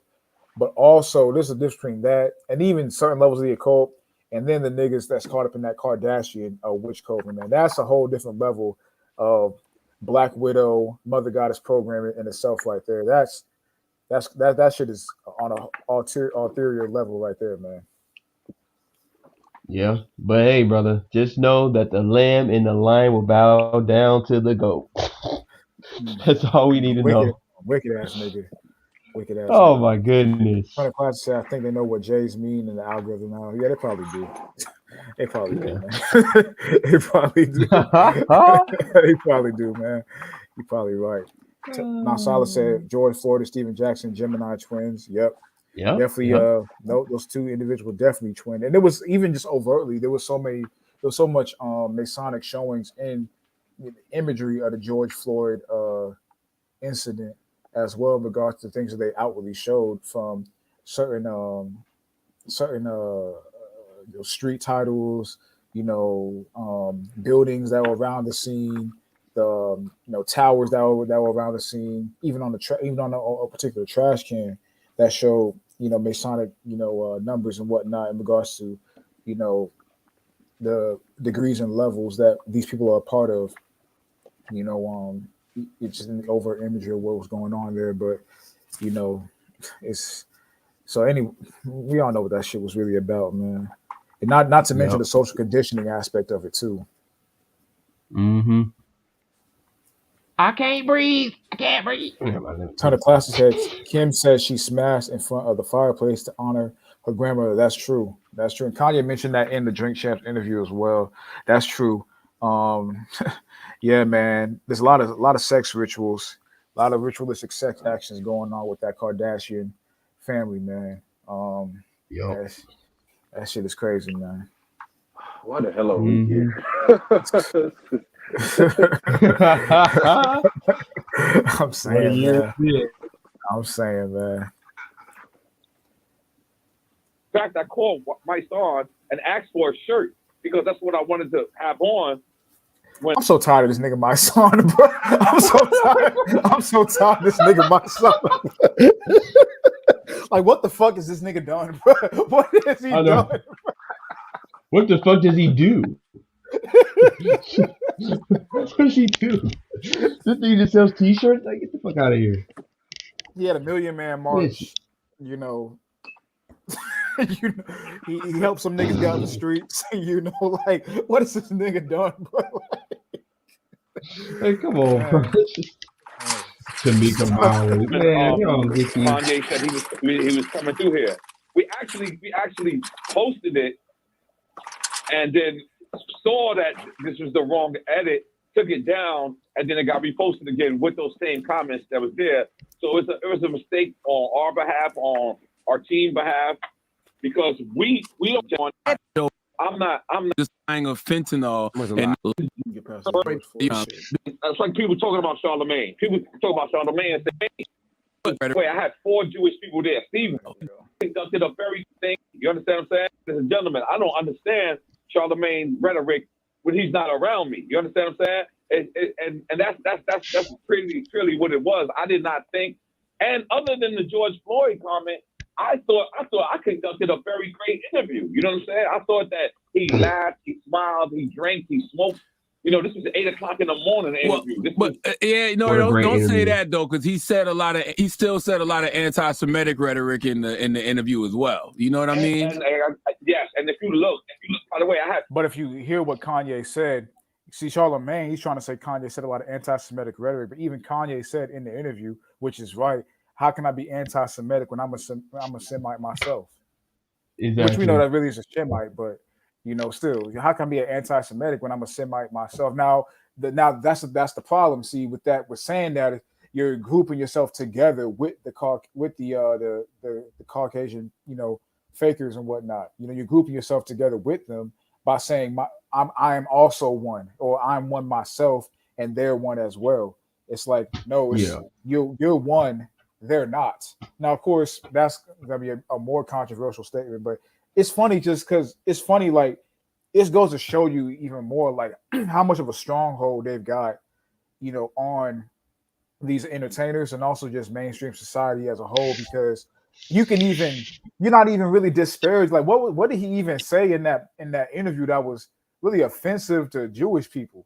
Like if you really think, what did he even really say that was really offensive to them? Like all he's saying is that they control the industry, which they do, they control the money, which they do, and they use black talent to promote certain things and make money off the black talent and whatnot, and they help their own. I don't really see what's Because so. Well, I'll say this. they know He if did they say one admit. thing. What do you say? Go ahead, man. Oh no, I was just gonna say because they know if they admit or if people start looking at that they will start to be blamed for a lot of the things that are going on as That's far as true. when it comes to music and the gang violence and That's all that true. Well, stuff. So he did say one thing, right? Which I mean, I don't have a problem with it. As being brother of knowledge, of course, I don't have a problem with it. But I can see where it's problematic when it comes to the society and stuff. He did say like he gave the parable of if I go to the hood, and of course everybody in the hood is not bad, but if I get shot by one person in the hood, then it's fuck the whole block. Mm. I see. Now I see. that was the I only see. that was heavy. That was Yeah. something Yeah. that I from see. his standpoint he shouldn't have said. But Yeah. Yeah. of course, do we agree with do we agree? You know what? Let me not even say that because I don't want to get sued. But if it's F the Yeah. B, Yeah. if it's F the whole B, you damn skippy it wait, is. But you get the point. isn't Kanye a fucking GD? What the hell is going on here, bro? I mean, it was just. I mean, that whole you get the point. Like that statement itself was very problematic, and he was associating that with the FJs. So it is what I it is. see. But that was the only thing that he said in there that was bad, and you literally have to go deep into the interview in order to get that. So it is what it is. But that was bad when it comes to his stance. That is quote unquote anti-Semitic or anti-Japhetic or anti-Ashkenazi. I I'm, don't know. I don't know. Does I, Kanye still claim? Does Kanye still claim Gangsta Disciple? I Didn't they forgot. say his I mom forgot was that a he ever part of it or did. something? He was the main. He let that dude who's saying they don't let the GDs in the door. He was premiered at that Donda thing Yeah. where Marilyn Hmm. Manson was at. So that boy a big GD. Okay. Yeah. Kanye a big Huh? GD. I know he still claim that shit, but Big hey, damn. he is. But That boy they go. Kanye He may good. have the answer. But yeah, that's the thing about it, bro. Like in terms of just from the anti-Semitic or so-called anti-Semitic quote unquote rhetoric he was speaking, it wasn't rhetoric, it was fact. You know, and the fact that it got Yeah. taken down shows you that it was fact. If everything he said had no validity, everything he said had no credence, no truth to it, why remove the content? If it's just fallacy and lies, why remove the content? The fact that it Yep. held truth, that's why you gotta shame it. That's why they gotta use puppets like Charlemagne as well, who especially with his rap, especially with his rap sheet, he can't go against none of Hmm. these niggas. With that None. rap, but this He nigga can't rap, go against the goddamn thing. this nigga Charlemagne raps. Honestly, man, hey man, that nigga Charlemagne should be in jail right now. If we're just being real, knowing his past, that nigga Charlemagne should be locked up right now. But that's a whole nother conversation. But with Charlemagne rap sheet, you know, he can't go against none of it, they say. You know what I'm saying? So it's like, of course, they got to use Charlemagne as well to be the puppet on the opposite side to push the blacks who come against the fake J, mind, perspective and whatnot. you know, the argument that we're pushing anti-Semitic or, you know, rhetoric that is harmful to that particular population of people, which is not true because he didn't say anything disparaging. For the most part, all he said was things that they do based off of the action that he has seen behind the scenes involving that particular group of people. It just is what it is, man. Hold on. Mhm. Hold on. Before you play the video. Oh my god, it's so ironic I came across it. Look at the group chat. Let me see. I just texted it. Man, something's wrong with some of the Jakes, man. Let me see.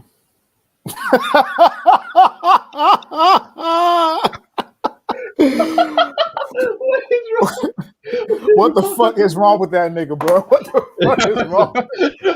Hey, no, we got something for them niggas. Just wait, nigga. We got something for them niggas coming, bro. Got something for them niggas, man. Just wait, bro. Got something for them niggas coming, bro. You notice it's always these dudes with the most like crazy name, Chief Ephraim. This is it. The most boastful and braggadocious names they be doing this.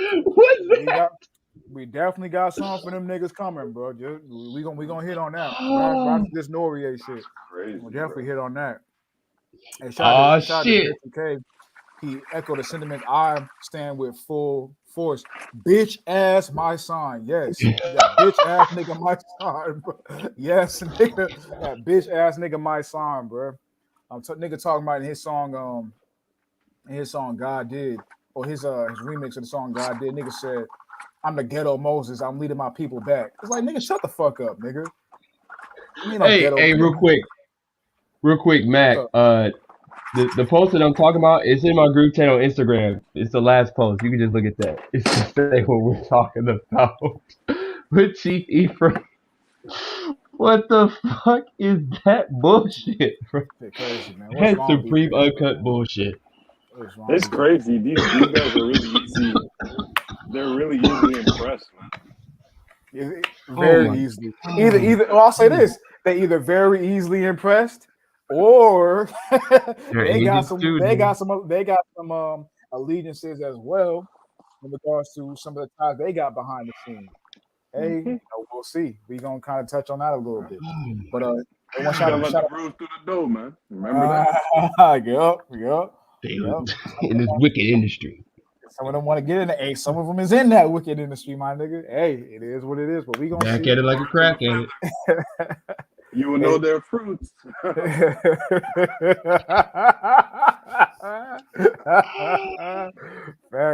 out to you then, Mac. Shout out to you, Mac. He the one posted on Instagram. Shout out to you, Mac. That's ironic that you.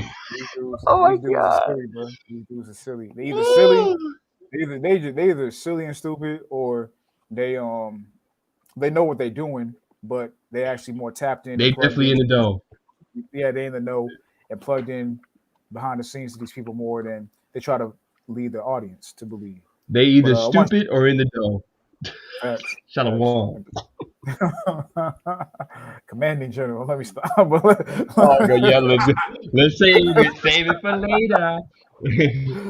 They want to shout out my brother, Mr. Sean John. Shout out to Sean John 144, my brother. Yes, sir. Coming through, supporting the stream once again, bro. Appreciate you. Tapping into this, man. And shalom to you and all the brothers that's coming through, man. But yeah, definitely a second to that bitch ass nigga my son, nigga. Faking ass fake prophet ass nigga my son, nigga, head ass nigga. Shit, boy. But Nasala said, peep the parable. If the gun is found in the car, everybody going to jail. But if they are a J, then it's only a one bad apple. Facts. He did mention that as well. Facts. Yeah. Absolutely. Showing who the real threat and the real, who they also showing who they want the real perception of threat to be in the society, but they want to group us together at the same time in terms of the plights and struggles, things to make you go, Mm-hmm. But let's continue on with this Noriega shit. In the room. Steve Rifkin, who signed the Wu-Tang Clan, was in the room. My friend. That was the Jay that they had in the room. The nigga this Jay that signed Wu-Tang Clan. Wu-Tang. So he was Crazy. fitting the archetype that Kanye was speaking towards. Now let's hear what he got to say about that individual. Eric, who is Jewish, is in the room. By the way, I had 4 Jewish people there. Steve Rifkin was in the room. Steve Rifkin, who signed the Wu-Tang Clan, was in the room. My friend Eric, who is Jewish, is in the room. My friend Diego, who is Jewish, was in the room. And I looked at them to tell them, like, yo, tell me whenever he's going across the line. And they're looking and they're saying, okay, we understand where he's coming from. Wow. Wow. So well, there goes allegedly he's being anti-Semitic, but you got quote unquote Semitic people who were in the vicinity, in the room with him saying these things, and they quote unquote understand where he's coming from. He cool. But he's being anti-Semitic. Just go on to show that, man, they're using these people to paint a narrative of anyone that associates with that term BHR or the concept of an Israelite, in terms of someone who's a black person who associates with that foundational belief. You know what I'm saying?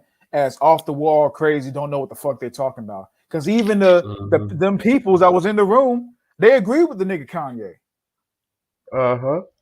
So what does that show you? That you got both sides of the coin. People like Kanye that are being used to push a narrative, or to push remember they were drunk, bro. That's why they agree with him. Remember, it's Drake champs, not think champs. I think champs. Lame ass nigga, bro. Lame ass nigga, man. You got people on the one side like Kanye who are being used to push a perception and categorize certain groups of people, and you got people like Charlemagne on the other side who's being used as the antagonist in the situation to castigate those same people for being hate-filled or pushers of topics that have no foundation of truth behind them, and we're all just crazy and silly. So they both work in unison for the greater agenda at hand. I hope that you brothers can see this, which I know we got some intelligence. I know you brothers can, but it's just for anyone watching. I hope you brothers can see this, man. Because even for the W's in the back, I'm saying, man, for people like Chief Ephraim, I hope that you can understand that.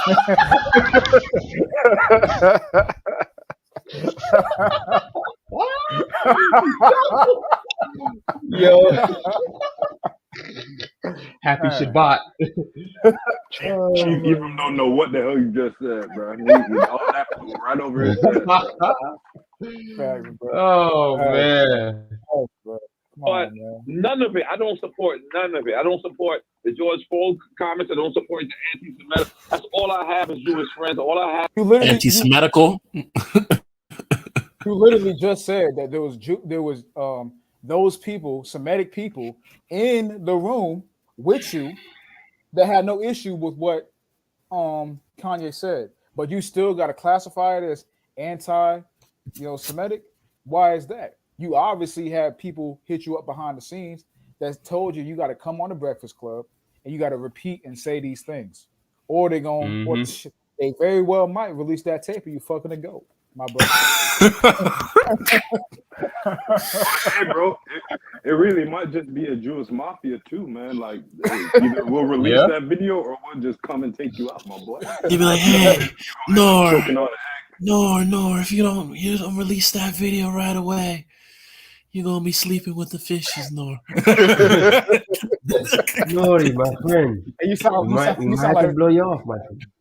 You sound like that nigga home. You sound like Bob Arum, bro. Yeah, I know. That's a oh my god! It might have been Bob Arum who called it. Might have been. Nori, I love you, baby. But kiss on the cheek, man. Kiss on the cheeks, man.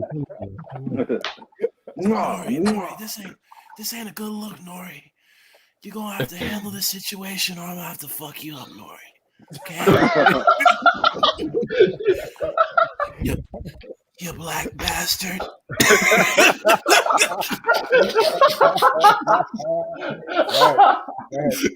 Right. Oh shit! All facts, man. Woo!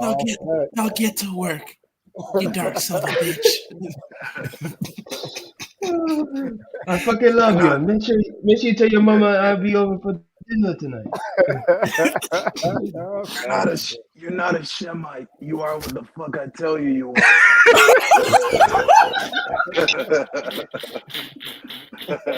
Curse a ham. Curse a ham, Nora. Remember, curse a ham.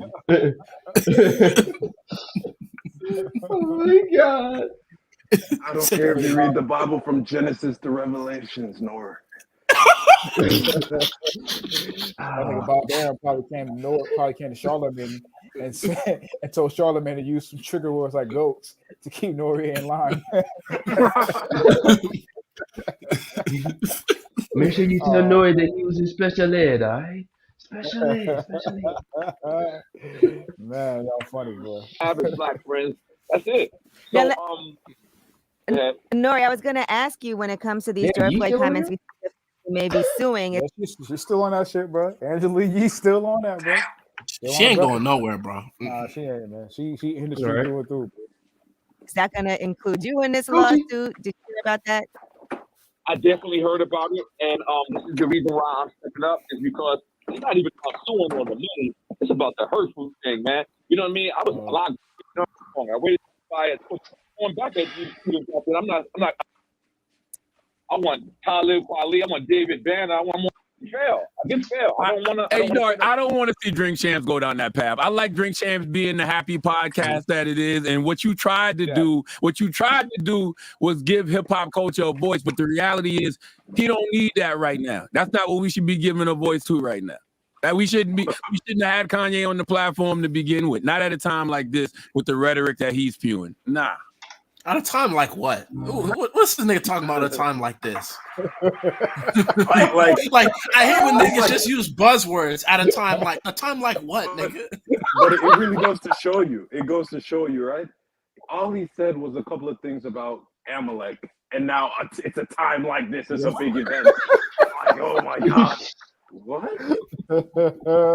Facts. And what did he say that was so harmful? That's what I'm still trying to get my mind around. What did he say that was so disparaging and so harmful, bro? All he did was mention some points of view from his perspective, being an industry nigga that he is, some points of view about how them people run the game, which is public information. That's public knowledge. But what they're really upset about is that whether they like it or not, a lot of people started asking questions about this. A lot of people started asking, what the hell is a Semite? Yep. Like I told you before, I watched a live stream where a dude was asking this. He was like, what are these terms? And what are they talking about? You know what I'm saying? Like, because when you start talking about White Lives Matter, you start getting, now black people are involved. And then you start, now you got those kind of black folks involved, and somebody like Kanye, as controversial and as much of a following that he has, when you start saying anti-Semite and we're Jews too, now these people are going to be like, what is this? Okay, now they're going to really do their research about Hebrew Israelites or whatever the hell. Definitely facts, man. That's true. That's what they didn't like. But you know what's so crazy? I think they defended Nick Cannon more than they defended Kanye on this, and Nick Cannon said them niggas can't get no damn son. Well, that's because Nick Cannon has thoroughly bowed his knee and bent over for them since his incident a couple years back with the professor. I think it was some rabbi he had Professor, on his. It was Professor Griff. Yeah, Professor. Remember? Yeah, that's what Professor. That black dude, Professor Griff. Yeah. I feel like Nick Cannon's situation, you can tell that it was more controlled than Kanye's. Like that shit was probably more controlled. That's why it was a little better. You know what I'm saying? With Kanye, I feel like there's a. Go ahead. No, finish up. My bad. Finish up.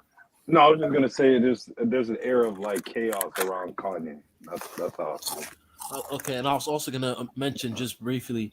You also have to consider how their characters are marketed to the mass of people. Kanye has always been considered crazy, like he's a wacko dude. He's always said radical things. I mean, people have been saying Kanye's crazy since way back during Katrina when he said George Bush don't like black people. Like his character is known for saying out there outlandish shit. Nick Cannon, not really. So they're gonna attack. basically how they're gonna cover Nick Cannon as opposed to what Kanye says is gonna be different because their characters are Hey, different. just Yeah, to go that's a good back, point. That's I don't want right. to go too far back to the first hour, to our carnal hour of this live stream, but a lot of niggas mentioned Graduation, right, as their favorite album. Well, ironically enough, on that song Barry Bonds, which for some strange reason niggas don't like as much as they used to. I'm not sure, but no comment. Like you said, I've been a very good sport, haven't I, this year? They say he going crazy, and we've seen this before. So there you go. Facts. That's definitely true, man. Definitely true. So this He is even just said, all this "What's is that about. song? On Gold Digger." Didn't he say something like some what such and such and such, and then it all go back to the white man or some shit, something like that. I think it was All Falls Down on a All college falls dropout. He was down. like, white man and the black man dealer sell to the kick by crack, and the white man get White paid man off get for paid off all. for all of that. Yeah, exactly. Yeah. Facing devastating. And I'm sure some of y'all brothers in Georgia, you tired of seeing these fucking Herschel Walker ads, man. I'm so tired of seeing this shit. Bro, it's that time of the year, man. Yeah, Yep, man. it's that Come on time of now. the year, boy. You get the text messages, all that shit, man. Like, just Damn, you didn't text even message Oh, you nigga? vote Democrat. yeah, because Da, da, da, da. I'm registered to vote. I registered when I was 18, when I was in college. God damn it, boy. So I haven't voted since I haven't voted in like 6 years, but That boy went and Damn, voted they for tricked you. Obama, didn't They you? tricked you. I don't think that nigga was old enough for Obama's second I campaign. don't nah, think it was good enough for that. it was I forgot who it was when I was 18 that I voted. I forgot who it was. That would have been 2016, right? It was 20. Yeah, it was 2016. So it was Trump and Clinton. That's who it was. It was Trump and Clinton. All right, brother. Let's just rip that band-aid off. Who you vote for? I didn't vote. I didn't vote for the president. I checked like a Okay. box that or voted for some. I can't even remember, but it wasn't Trump or Clinton. It was some libertarian candidate or like some These unknown nuts. box. Voted in the candidate. Yeah, I voted in something. It was something like that. I went because That nigga my voted mom for made these. my mom They made That me nigga go. voted for these nuts for they president. be texting. They be texting me because my mom vote, and they be texting me like on my mom, like they be saying Joan this and that. I'm like, what the hell? Like, cause she heavy Democrat, big Democrat. Like when Yeah, I told Yeah. y'all this when Joe Biden was elected, she was clapping her hands and screaming, yeah. I was like, what same the here. heck? But now she kind of waking up a little bit. She like, bro, did you hear about what because Joe Biden's son in the hot seat, what's his name, Hunter, with a little laptop Yeah. and his little freaky escapades and stuff. So this is the Facts. same dude he was Oh cheering boy. for though. It's crazy. Hey, Wendy said, every time they send me them voting shits, I throw it in the bin now. Facts. Facts. Yep. Got to, bro. Got to. So tired of that shit, man. Like, Tired of that shit. my vote don't matter, bro. Fuck out of here. Exactly, bro. And I Sure ain't. don't. Why am I voting in Babylon for anyway, bro? I'm voting for this place to be gone. Facts, man. That's a Facts. violation of the commandments, man. We're not supposed to be electing foreign leaders over us. Foreign leaders over us, yeah. Hey, no, that's real shit though. That's real shit though, man. Saying he has committed atrocities against him. Well, yeah, I agree. I agree. I really did try. I really did try. And try to give him a voice. I try to give him a voice. I try to give him a platform. I try to do that. But I realize my political stance may not be correct. You know what I'm saying? I agree. You with say my was it the right place? What about did Puff reach out to you? I'll tell you this. At first, I was disappointed in Brother Love because Brother Love called me and said, he gets me. And I was just like, wait a minute, it's so much bigger than you. And then he called me back and he said, you know what? Let's support free speech and support free speech. Let's support it. Isn't Revolt Diddy's platform too? Yeah. Yeah. Actually, Diddy was the one who probably told him to take it down. That's why he took it down. Facts. Like, what I mean, does he actually own like the rights to the platform? It's probably a dual partnership. Okay, I figured. Probably, Man, Nori don't own shit, bro. It's Diddy, bro. Well, I think Nori owns the actual podcast, Drink The Champs, podcast, yeah, the but licensed he does the podcast. partnership on Diddy's channel. So the distribution is Network. through the distribution of the podcast is through Revolt, but he actually owns the Yeah. Drink Champs podcast, though. Allegedly. Yeah. At least on the What are you revolting? You're actually conforming. What the hell? That's a good point, bro. That's a good ass point, bro. Punchline. That's a good Got point. it. That's a great point, bro. That's a great point, bro. Real talk. That's a great point. It's not free thinking, though. That's the other thing we got to stop saying. It's not free thinking when all you're doing is repeating white supremacist talking points. You're repeating black Israelite talking points. Like Kanye West is not free thinking. Yep, I wanted to get that part right there, bro. You see, attack on the blue man, attack on the Israelite. All right. You know, or the BHIs getting attacked, man. I'm gonna replay that. This is for you, Chief. I'm gonna replay this, man. No, that's the other thing we got to stop saying. It's not free thinking when all you're doing is repeating white supremacist talking points. You're repeating black Israelite talking points. Notice how he said white supremacists and black Hebrew Israelite in succession with one another, showing what? That they're trying to frame the black Hebrew Israelite as someone similar to a white supremacist as a hate group. That's how they're trying to and I just want to say, I want to counter what he said. So it's not free thinking if we copy those talking points, but we're supposed to copy your talking points. That's free thinking, right, Mister? I drugged the girl and raped her. I sniff girls' chairs after they get up off of it. We're supposed to copy your talking points, though, huh? You freaky dude. Peddling Spanish fly to 15-year-olds, Mr. Charlemagne the Devil. Yeah, and but these guys, they throw me because they act like they some saints. They the holiest of the holies, man. Come on, man, y'all dirt. All of y'all are dirt bags. Mm-hmm. Charlemagne the God. No, this nigga Charlemagne the GOAT, nigga. That's what he the GOAT. Not greatest of all time either. The actual GOAT. The Bacchus. The Bacchus. Exactly. Man, Charlemagne the devil, man. You are of your father, the devil. You are of your father, the devil. Satan is your daddy. But notice I'm tired of these freaky ass niggas talking like they on some high ground, bro. Exactly. Some more high ground authority of truth, inclusive, type, equality type people. What was the equality for that 15-year-old girl that you gave that Spanish fly to? Oh, damn it. What was the equality for that? And they always talking about equality for women and how much they love women. But look at this dude background. This dude is an R word, man. He's the R word, bro. Come on now. These the guys you want to defend. These the guys are the bearer of truth. Hell no, bro. These dudes want to touch your little kids, man. Hell out of here. But think about what Charlemagne's doing here, though, right? Because like you basically alluded to this with how he basically conflated quote unquote white supremacists with being a black Hebrew Israelite. Still don't know what that means. But but that's the thing, right? That quote unquote term is being viewed as a white supremacist term by liberals now, because if you want supremacy, that's a white thing. That's basically what they're saying. That's a quote unquote white thing, because only so-called white people are allowed to think that they are superior. Nobody else is allowed to think that, especially not the so-called black man. He is not allowed to think that he is superior. He's not allowed to think that himself and his people should be the ones sitting on the throne. He's not allowed to think that at all. He has to think that everybody else deserves to sit on the throne at the same time, I guess. Whatever. But that's how he has to think.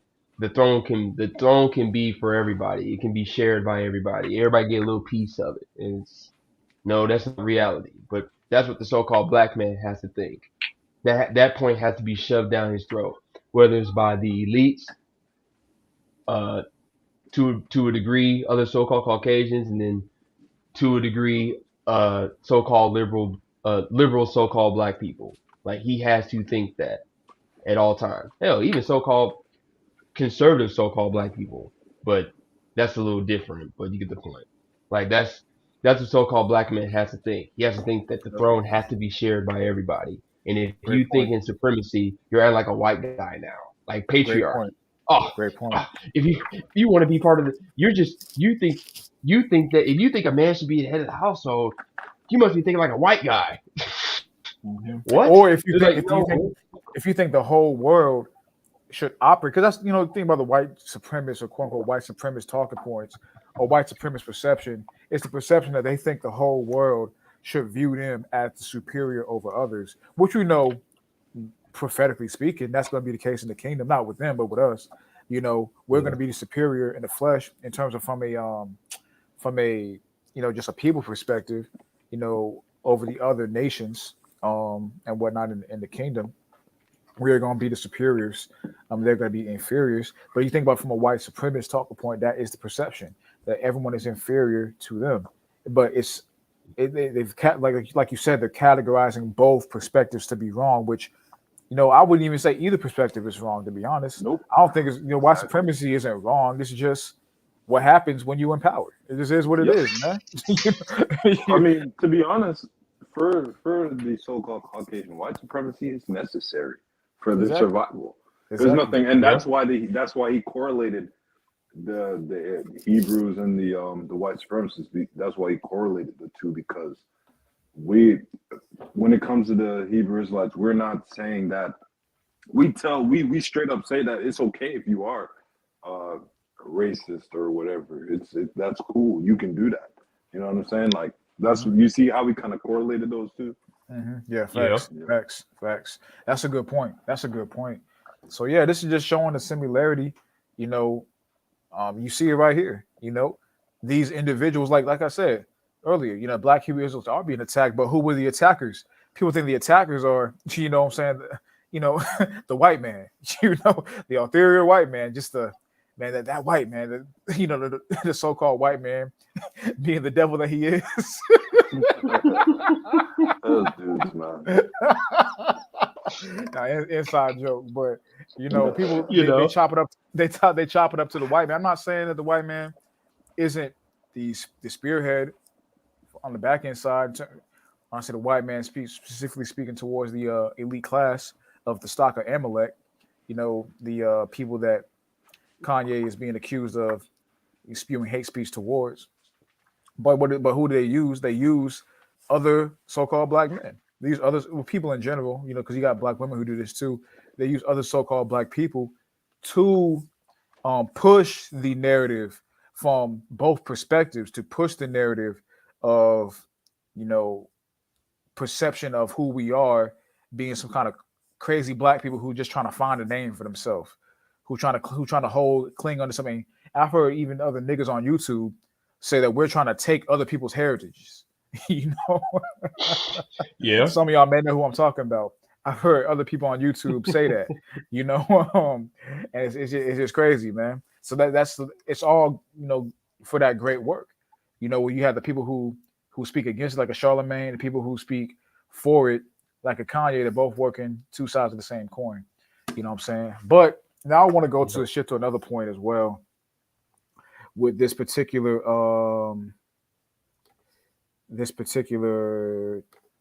trial that's going on right now. And they got that boy crazy, bro. I know you're talking about. They got him hard. And before we go to that, I just wanted to say real quick, to sum up that last part, it's the white supremacy thing and the Hebrew Israelite thing. To sum it up, all they're both really saying is there's not room in this town for the two of us. You feel me? And that's how it's supposed to be. Exactly. Oh, okay. I thought you were talking about Alex Jones. But bro, Alex Jones got to pay those folks $1 billion, bro. Oh yeah, that too. But Alex Jones, man, that's a judgment for life, nigga. Woo. That's a judgment. That nigga gonna die. That nigga gonna die with that judgment, bro. Gonna die with that. That nigga gonna die in debt.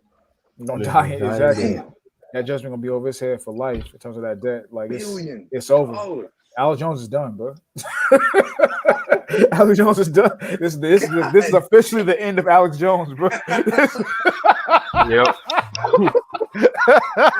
Bro, when they was reading out the families and the amounts of money, I was like, wait, can they really do that? They were saying this family $55 million, this family $22 million, This It's family like, damn. 123 mil. I'm like, damn. Yo, they got him out of here, bro. Facts. Yup. Facts. Facts. How do Done. I say goodbye to Alex The Set the frogs for conspiracy game. theories caught up with your ass. Now your ass is dry. You said the frogs were gay. Now you got to pay. Oh my god. And I go to show you though, bro. I go to show you that, look, man, they taking this internet shit for real, bro.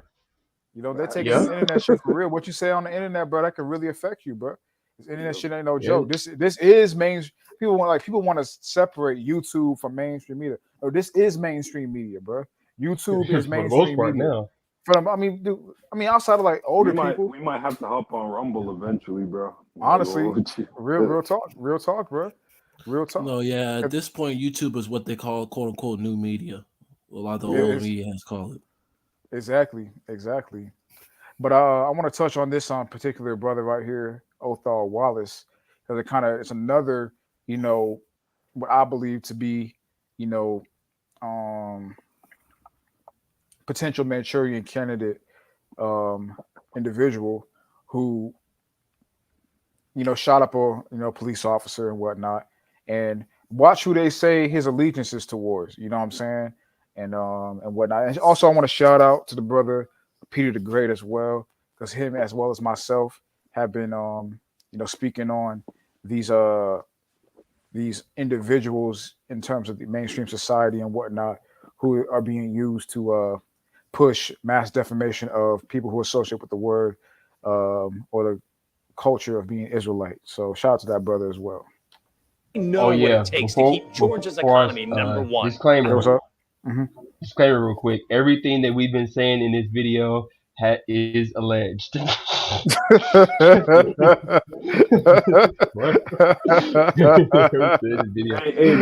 the video and let the ad play through because you can't skip it. Yeah, I'm just gonna let it play through. Yeah. Lower your taxes to put more money back in your pocket to help you and your family fight inflation. An accused cop killer Othal Wallace was in court this afternoon. He's accused of shooting and killing Daytona Beach police officer Jason Rayner. Fox 35's Lara Greenberg was in the courtroom today. She joins us live with the latest on the story. Lara. John, Othal Wallace was in court for just a couple of minutes today here in Volusia County, and he remained pretty calm while he was in there. You know, that this was just the first time that we've seen him since last year. It was just a quick update on his trial and to check on his status with his attorneys. But here's a look at him inside the courtroom from this afternoon. Now, Wallace is charged with murder of a law enforcement officer. Investigators say he shot Officer Jason Rayner last June and then took off, leading to a nationwide manhunt. He was found days later in a tree house near Georgia and was then charged. Almost 2 months later, Officer Rayner died from injuries related to that shooting. The charges against Wallace were upgraded to murder, and Wallace could now face the death penalty. That's what came up today in court. The judge told Wallace his new attorneys were not qualified to handle death penalty cases. As far as I've been informed, they will be able to bring someone in to handle that. Okay, all right. So you want to stick with them for now? Yes, sir. Okay. Crazy. And so what that means, what happened right there, is that there is going to be somebody who will join his lawyer team to help with the death penalty aspect of the case. And again, they did set a trial date for Wallace, and that is set for April of 2023. For now, we are live in Volusia County. Lara Greenberg, Fox 35 News. April of 2023. So it's funny because let's go into who Othal Wallace is, man. Because they really dragging this shit out because this happened, last year. So they're really dragging this shit out with Othal Wallace. But who is Othal Wallace though? Let's look into this. The attempted murder of white officer Jason Rayner by black Hebrew Israelite and black militia member Othal Wallace. Oh man. Occurred on when black male Othal Wallace shot 26-year-old white male officer Jason Rayner in the head after raiding or attempted to detain him. Wallace marched in multiple cities with who else? The Not Fucking Around Coalition. And who was the head of the Oh man. Yes, you can't make this shit up, bro. You cannot make this shit up. Yo, that's You crazy. cannot make this shit up, bro. Oh man. It says a black militia and recently joined the new Black Panther Party. Wallace posted messages on his Facebook that are commonly repeated by members of the Black Hebrew Israelites. Oh man. Not the Not Fucking Around Coalition. God damn it. Oh man. And that individual, Grandmaster Jay, who is the head of the NFAC, the Not Fucking Around Coalition, is on record of saying at Stone Mountain, yep, in Stone Mountain, Georgia, that they are coming against the 12 tribes of Israel, which is his words out of his mouth that he said at Stone Mountain in the event or after the event of Derek Chauvin and George Floyd, Derek Chauvin killing on that live stream. George Floyd. Exactly. Mm-hmm. So you're seeing the similarities between these two individuals, just showing you, man, that they really using these people to kind of pave the way of trying to classify, first off with the term Black Hebrew Israelite, that's a that's a militia-based term anyway. In terms of trying to signify it. It sounds, when you think about it, Black Hebrew Israelite, Black Panther Party, Black militia, Black. Yep.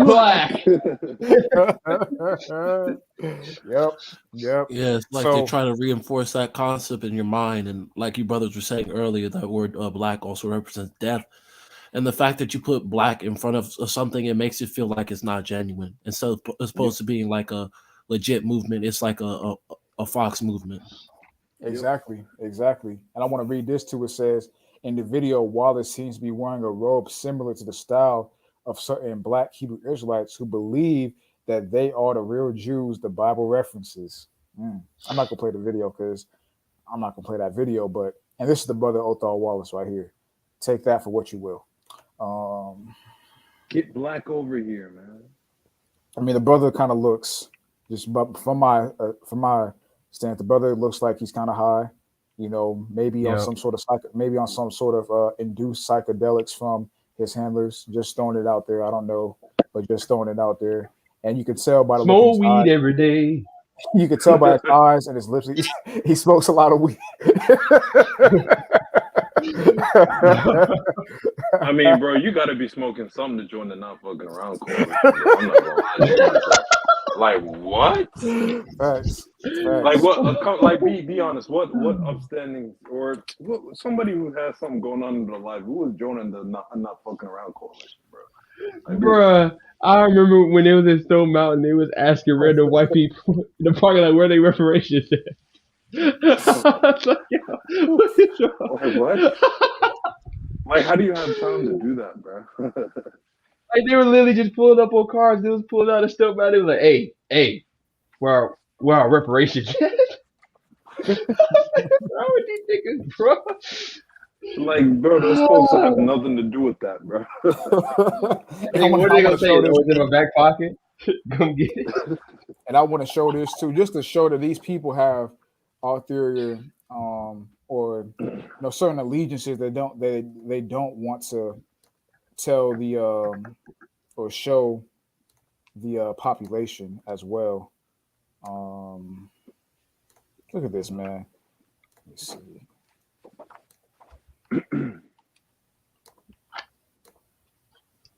Oh my goodness! Y'all can see that right there. Look what this dude is with. This is Grandmaster Dre, the head of the Not Fucking Around coalition, which they claim that Othal Wallace, 26-year-old black male, was a part of. Yeah, I was about to say. I was trying to find the name Morpheus. He do look like Morpheus. That's him.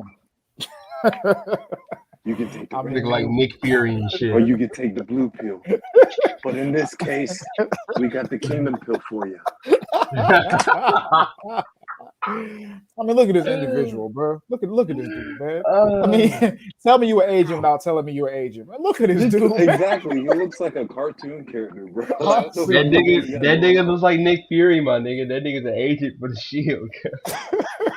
Like why do these dudes they never look normal, bro? They just look like, bro, do you wear that every day? Like, why are you wearing that for the camera, bro?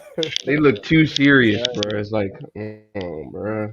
And look at the all black too. Like Randy said, you know, the all black, you know, for Saturn. Yep. Allegedly. Bro, there you go. There you go. Click that picture at the top left. The one, is that him too in the little armor? In the yeah, that's in the artist. This is him too. Yep. Like, my nigga, who are you fighting, my nigga? Oh, who you going to war with, bro? This nigga got a walkie-talkie. He got a walkie-talkie on his shoulder blade. Bro, Stop I hope these dudes get everything they ask for. You think you gonna beat them white boys, bro?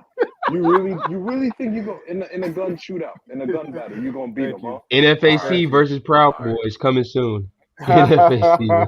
Okay. Exactly, but these white dudes been training with that shit since they was 5 years old, my nigga. Bro, nigga, y'all it's been shooting each other. A spiritual gift, bro. You're not beating them, dog. Exactly. It's not gonna happen. Nigga, NFAC, they been shooting each other, getting their guns jammed, all types of shit. And y'all knock it off. You know how niggas be shooting the gun sideways, holding the shit sideways. Niggas be trying to shoot a gun with one hand and shit. You know what I'm saying? Oh shit, bro. With their chin up in the air and shit. Yeah. But just face it, man. You know they more skilled with the shit. It's their blessing, man. It is what it is. Oh, it's their blessing, man. He said with their chin up. It is what it is, bro. So yeah, this is Grandmaster Jay, the individual who Ain't he in jail now? No, he got locked up. He out now. Oh, he out? Yeah, he out now. But yeah, that's Grandmaster Jay, the individual that that they was speaking about and whatnot. Hold on, let me pull that shit up.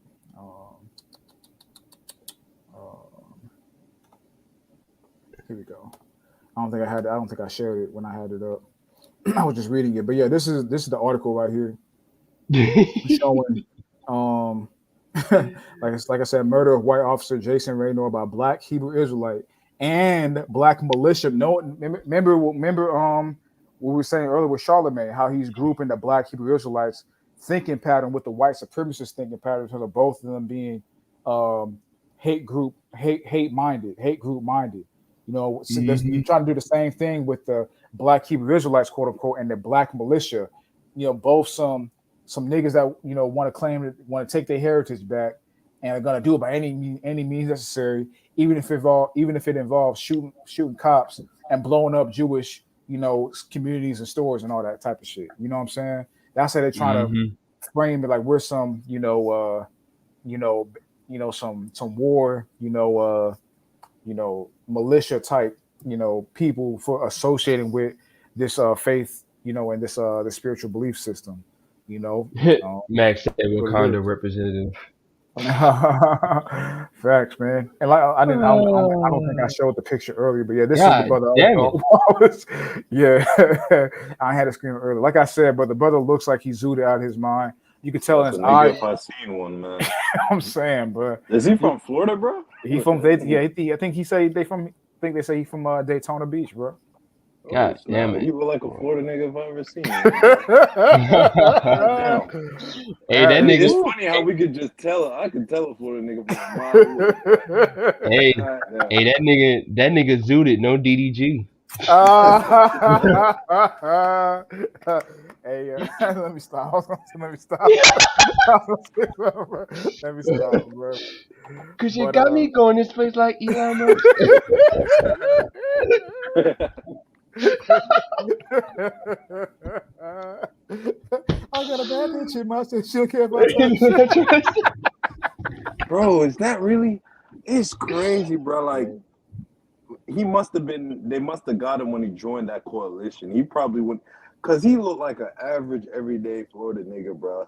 So what probably happened was he joined that coalition on some dumb shit, and they put him under. They must have put him under some kind of MK Ultra, bro, cause he looked like a regular. Cause and to be honest with you, it's not even that crazy what he did. Like, so it's some niggas out there that'll just do that shit. Probably smoke some flock or something. Yep. That nigga look Get like out their mind and kill a cop. Yep. That nigga like a mix between Patrick Beverly and Young Dro. Like I said, man, that's a nigga if I ever seen one. Man. That definitely is a nigga, bro. Like that's 100% Israel right there, boy. That nigga ain't. He not a Hamite. He ain't nothing. He a Jake. Jake to the bone. Jake to the bone, bro. Real shit. But like I said, but you could tell, you know, lips black as fuck. Nigga probably smoke a lot of weed. You could tell his eye color. Bro got grills in his mouth. Got grills in his mouth. Which ain't nothing wrong with a nigga for real. Exactly. Ain't nothing wrong with a grill too. You know what I'm saying? I know you ain't saying that, but ain't nothing wrong with a grill. But you know what I'm saying? Like, you know, I'm just saying that, you know, it's just a combination of it all. You know what I'm saying? Like, you know what I'm saying? It's not a good look. Yeah, it ain't a good look. Grizzlies. Exactly, bro. So, and like I said, it says in the video, Wallace seems to be wearing a robe similar to the style of a certain Black Hebrew Israelites. So basically, they're talking about the fringes and the garments and whatnot that brothers wear. Who I'm rocking my fringes. I'm in Seattle rocking my fringes. Trying to know what happened to Kimmy. Alamo, like I got a visionary in the dark. If you don't wear your fringes now, brothers, that means you're scared of Esau now, man. You gotta rock your fringes now, man.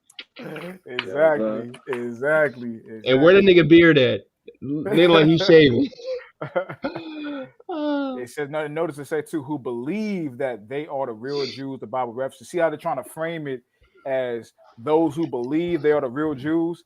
They go to these extreme measures to show that they are hateful and want to do harm to the people who claim to be Jews today. You know, that's how they're trying to.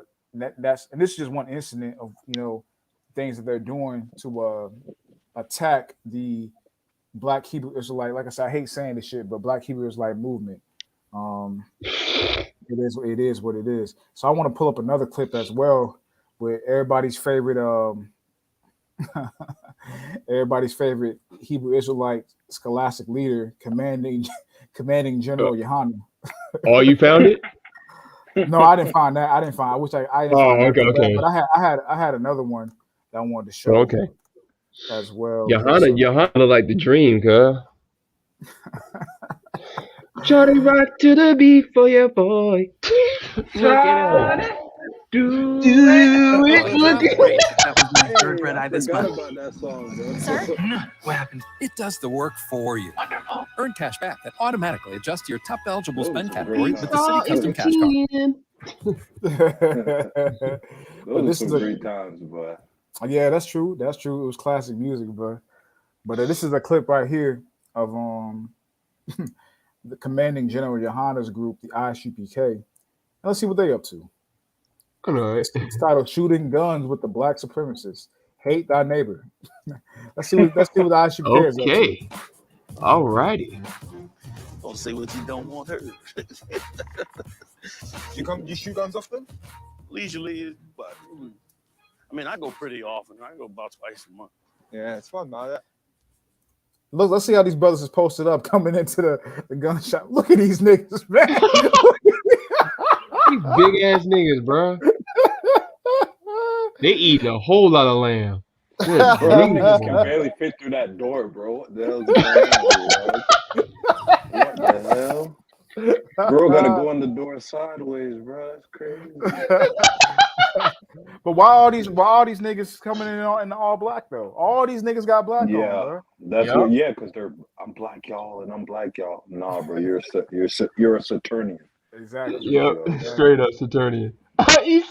Back said, bro, thugged out for the Lord. we banged for the Most High. Bro, I told you that gangbanging shit, they're gonna bring that shit in. That's true. You did call that shit, Yeah, bro. you said that shit. You called that shit over a year ago. Yeah, you did call that shit, bro. You did. Cause I'm call like, that why shit. are these dudes writing graffiti on the wall, bro? What are you doing that for, bro? They putting the That's tetragram on graffiti. They graffiti the Yeah, like, what the tetragram. hell? I've been wondering because I them niggas is them niggas. I think they did that shit in Atlanta. I've been wondering if I could find that shit. I ain't never seen that shit anywhere in the city, but I wonder if I want. I'm trying to come across that shit. You know, one day just to kind of see what type of shit these niggas is on, bro. Nigga, that's gonna be the ancient. That's gonna be That's gonna be the new age ancient hieroglyphs 3,000 years from now. Like in them History Channel videos when they find the tetragram on like an ancient like wall stuff. See, there it is. Yeah, ha, wa. And Babylon was fucking destroyed. They be like, see, it was. See, it was Yahweh. That was the Most High's name all along. See, look at that graffiti on the wall in big letters. Yahweh. What? What the fuck? Yeah, man. Yeah, man. Shit crazy, bro.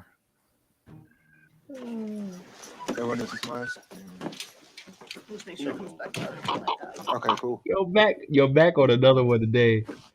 That nigga said GTI.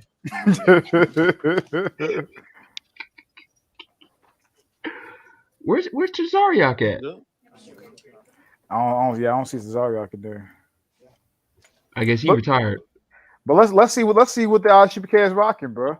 What's this right here? What's that? What's that? What's that right there? What's that right there, bro? What's that, What's bro? going on? Hey, but it's in their logo though. That's the biggest part of their fucking logo. That's true. That's true. Oh my god. You know, so hey, man, and keep in mind they're commanding general. You know, this is supposed to be one of the main state elders in this one that goes all the way back to the school at One West has come out and said flat out. I wish I could find that clip, but has said, I've heard this nigga say, bro, you know, allegedly, but I heard this nigga say, you know, that he has ties to the CIA. He has CIA ties, my nigga. CIA ties. And this is supposed to be one of the main elders, you know, in Israel. And that's the reason I speak on that is because it just kind of it's showing you that people oftentimes, like I said, they look at, you know, oh, it's Esau and this, Esau this, Esau that. I get it. Yeah, behind the scenes, the higher up members of the stock of Amalek of Esau are the ones peddling these dudes. I'm not disagreeing with that, but it's your own people that are bringing in this shit, man. It's your own people, the people that some of the individuals of our nation, faith based, they look up to these people and view them as guides in knowledge and truth and understanding. You know, but these individual people are leading them down a pathway that's gonna get you caught up, man. And some shit you don't want to be part of. Following some commanding general, some leader that has FBI and CIA allegiances and ties, and is leading his individual group into becoming the face of the bigoted, racist, black militia Israelites who are coming to a city near you to bang down any white folk they see. You know? That's how they shaping this thing, man. You know, so it is what it is. We seeing it right here with the dream and shit. Exactly. And I'm gonna show something else in a minute, but that white guy petrified. They're petrified, exactly. Oh, my goodness. Sweet gun, man. What gun is that? It's an AK-47. Most of us carry legal handguns. Oh, I see. Is that like a security thing? Yeah, Training day. Yeah.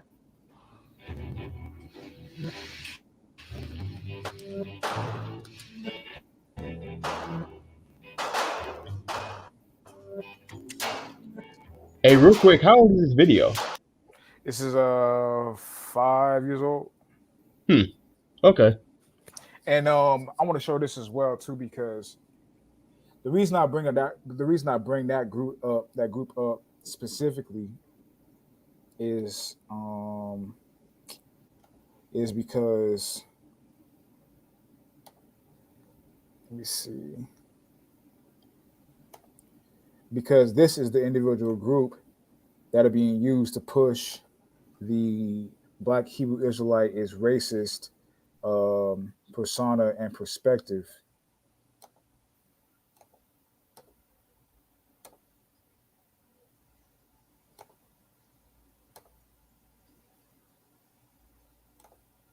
So y'all can see the screen? Yep. All right, let me see. Okay, this is an official document from George Washington University, Program on Extremism, September 2022. Last month, my nigga. Last month, bro. Damn it. Contemporary violent extremism and the Black Hebrew Israelite movement. So, as we can see, executive summary: extremism and the Black Hebrew Israelite movement, origins and history, Black Hebrew Israelites and contemporary violent extremism, Sounds like the classifying same and title. assessing. Exactly. The threat from Black Hebrew Israelite violent extremism and conclusion, obviously. But I want to go down to this individual point right here. Here we go. I don't look at these documents as observations. I look at them as like plans of what they plan on doing or bringing to society. Exactly. Because why else would they put it out there? You know, exactly. Why it's not out there just for shits and giggles. It's out there because it's like it reads like a white paper. I read it like a white paper, bro. You know, when you look into a certain project or a stock or a company, you read their white paper. Yep. Yeah, that's exactly what it is. But it's a white paper for the New World Order, or it's a social engineering white paper. That's crazy.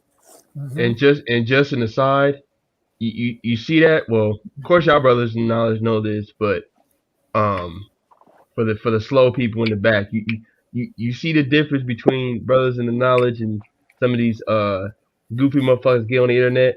Look at how many tabs Swint got up. Look at all that shit. Look at that. Tabs on top of tab on top of tab. My phone is the same way. Tabs on top of tabs. Then I got tabs on shit that I totally forgot about. I'm like, oh shit, I did look that up. Yes, sir. Yes, sir. I did look that up 6 months ago. This is what it's gotta be, bro. Because this type of stuff is It's a lot of goes shit that you deep, gotta look bro. into, bro. It's a lot of shit, man. So it's just this. Look, it's gonna be tabs on top of tabs. When you initially come into this thing, there's a lot of things you have to learn to get the basic fundamentals right to where you're comfortable enough to start sharing certain information.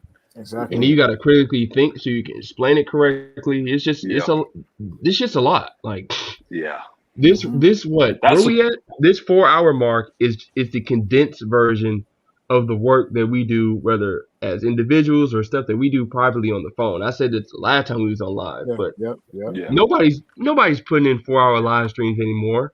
And even this is a condensed version of what we come across and share amongst each other in private.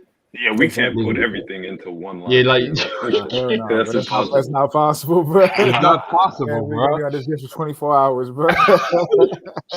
It's impossible, bro. Graveyard stream, bro. Graveyard. All nighter with TKP.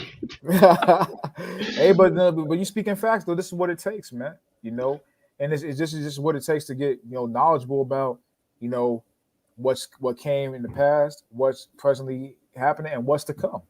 There's a certain level of passion you have to feel for the information that was put on your lap. You know what I mean? Like, because it's like, oh snap, like, I might be an actual god or a prince of the power. Like, you know what I'm saying? Like, you got to be like on that. I don't know. That's just how I initially felt when I first came into this thing. There was like something deeper that like brought me forth, like to just seek out more information. You feel me? Yeah, I know what you mean. Because even if you want to evade it, it's like some connection tugging you, tugging you to it, bro. Like no matter what you is focusing on, putting your time and your attention towards, you got to check back into this at some point in time throughout the day. Just get it's like an itch you got to stretch. Yeah, and it's like it became to a point where, because I wasn't reading the whole Bible from beginning to end, and because I had looked at doing something like that as impossible, I would just like camp video after camp video. I would write down precepts. Oh, damn, that's a good precept. I would write them down and da-da-da-da-da. But then, because it's like a drug at that point. But then when you like read the scriptures and you get a basic understanding and a knowledge, you start to feel comfortable. Like you feel like, damn, okay, wow, I have a good grasp of what I'm reading, and I can remember certain things, and it just all goes together. Exactly. It all starts to click when you just put it all together, man. The Most High finds a way to merge all the information to give you a coherent, level of understanding. And it's beautiful, man, because then at that point in time, then you could express that knowledge you've learned to others, and help others, like we doing today, help others who may not be as knowledgeable or may not know, or just maybe fresh and new to this, like I said, because you don't want to sound like a Gideon or a Kanye West, bro. Like you don't want to do that, bro. Nah, that's just confusion, man. When you speak confidently, you influence other people to be galvanized by what you say. Like other people can be galvanized by what you like. It's like a coach, right? A coach of a basketball team or a baseball team or a football team, whatever, man. When you're a coach that knows what you're talking about and you're confident, you speak confidently. You speak like you know. You speak like you have faith in what you say and how people can receive what you say. That breathes life, into your players. You galvanize your players when you speak with a sense of authority and confidence. We speak timid, like you don't know, you believe some days, you don't believe some days. Your players don't play hard for you because you don't believe with the message that you putting out to them. They're not gonna believe it either. Yeah. Nope. So it's what it is. Yeah, it is what it is exactly. But back to this point though. So this is going into what they call the origins of the extremist Black Hebrew Israelite group, and I'm gonna jump up and down through this and the points that I want to hit on. But I'm gonna just start from the beginning first, and I'm gonna go down. It says the Black Hebrew Israelite movement encompasses and keep in mind this is an official document from George Washington University. Okay, that was published last month, my nigga. I mean, this is not alleged. Exactly. This is not alleged. This is not alleged. This is for real, bro. Disclaimer: this is not alleged. Oh my goodness. It says the Black Hebrew Israelite movement encompasses a range of religious subgroups that subscribe to the belief that African Americans are the descendants of biblical Israelites. See, they already spewing lies, with that first statement. But I ain't range of religious subgroups. What are these religious subgroups? Not fucking around coalition. I know, right? And see, that's the thing. There's the subgroups or what? The camps. Yep. So camps. Where's that show you? But they're gonna touch on that later on. Let's continue. And then they can set it up to where you gotta make sure you gotta pick the right subgroup, man. Or else you're not getting into the kingdom. they already doing that. Yep. They already doing that. You got to come under this doctrine to be up to 144,000, bro. See that word? Camp. It gotta be in a camp. You drifters, you ain't gonna make it, man. You a thief and a robber, man. You a thief and a robber. Yeah, they be saying that. They really do. You can't bro. come up through the back way. You gotta come to the straight narrow path, man. They really do.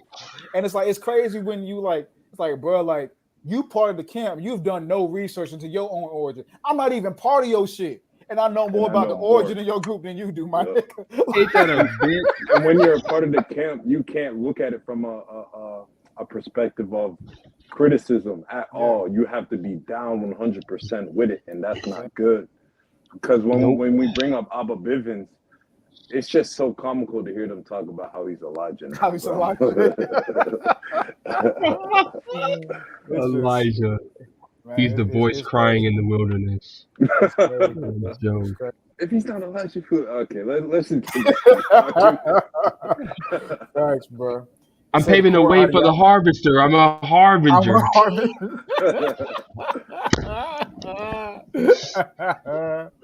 Hey man, because now too, they ain't even saying it's just Abba Bivens, bro. They saying it's that nigga Nate from IUIC too now. He Elijah. He's next up. He's next. He next up for the throne. But that's a whole nother conversation. You can do a whole live stream centered around just that individual, that dude right there, bro. But continuing on, let's say the core ideologies that form the movement are mostly a product of the antebellum South. What? And some enslaved Africans.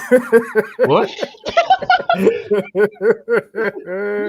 Oh my God, camps.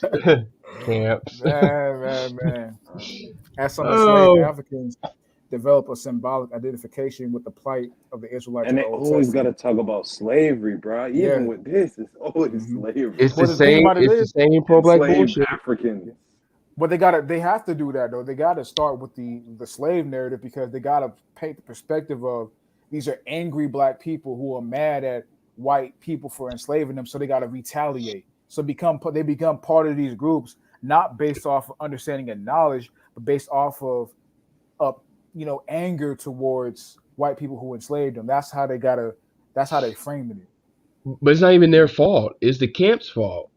You know, that's part of their posters and shit. Transatlantic slave trade and all types of shit. This is on their posters. They're literally repeating everything that the camps say. So it is what it is, man. This is just a domino effect at this point. This snowball is just rolling on. It's just rolling at this point. Facts. It's as some enslaved Africans developed a symbolic identification with the plight of Israelites in the Old Testament, and particularly the book of Exodus. However, the institutional roots of the movement trace back to individual preachers in the late 20th century who claimed to receive revelations. The African Americans were descendants of the 10 lost tribes of Israel.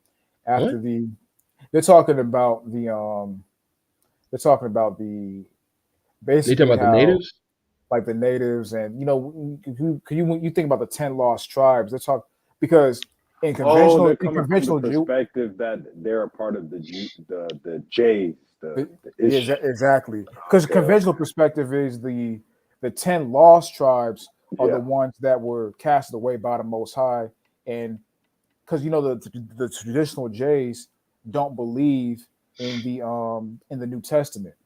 And in the Old Testament, if you just go strictly off of that, there's no in terms of when I say I mean from Matthew, I mean from Genesis to Malachi, there's no redeeming of the 10 tribes, the 10 Northern Kingdom tribes in the Old Testament.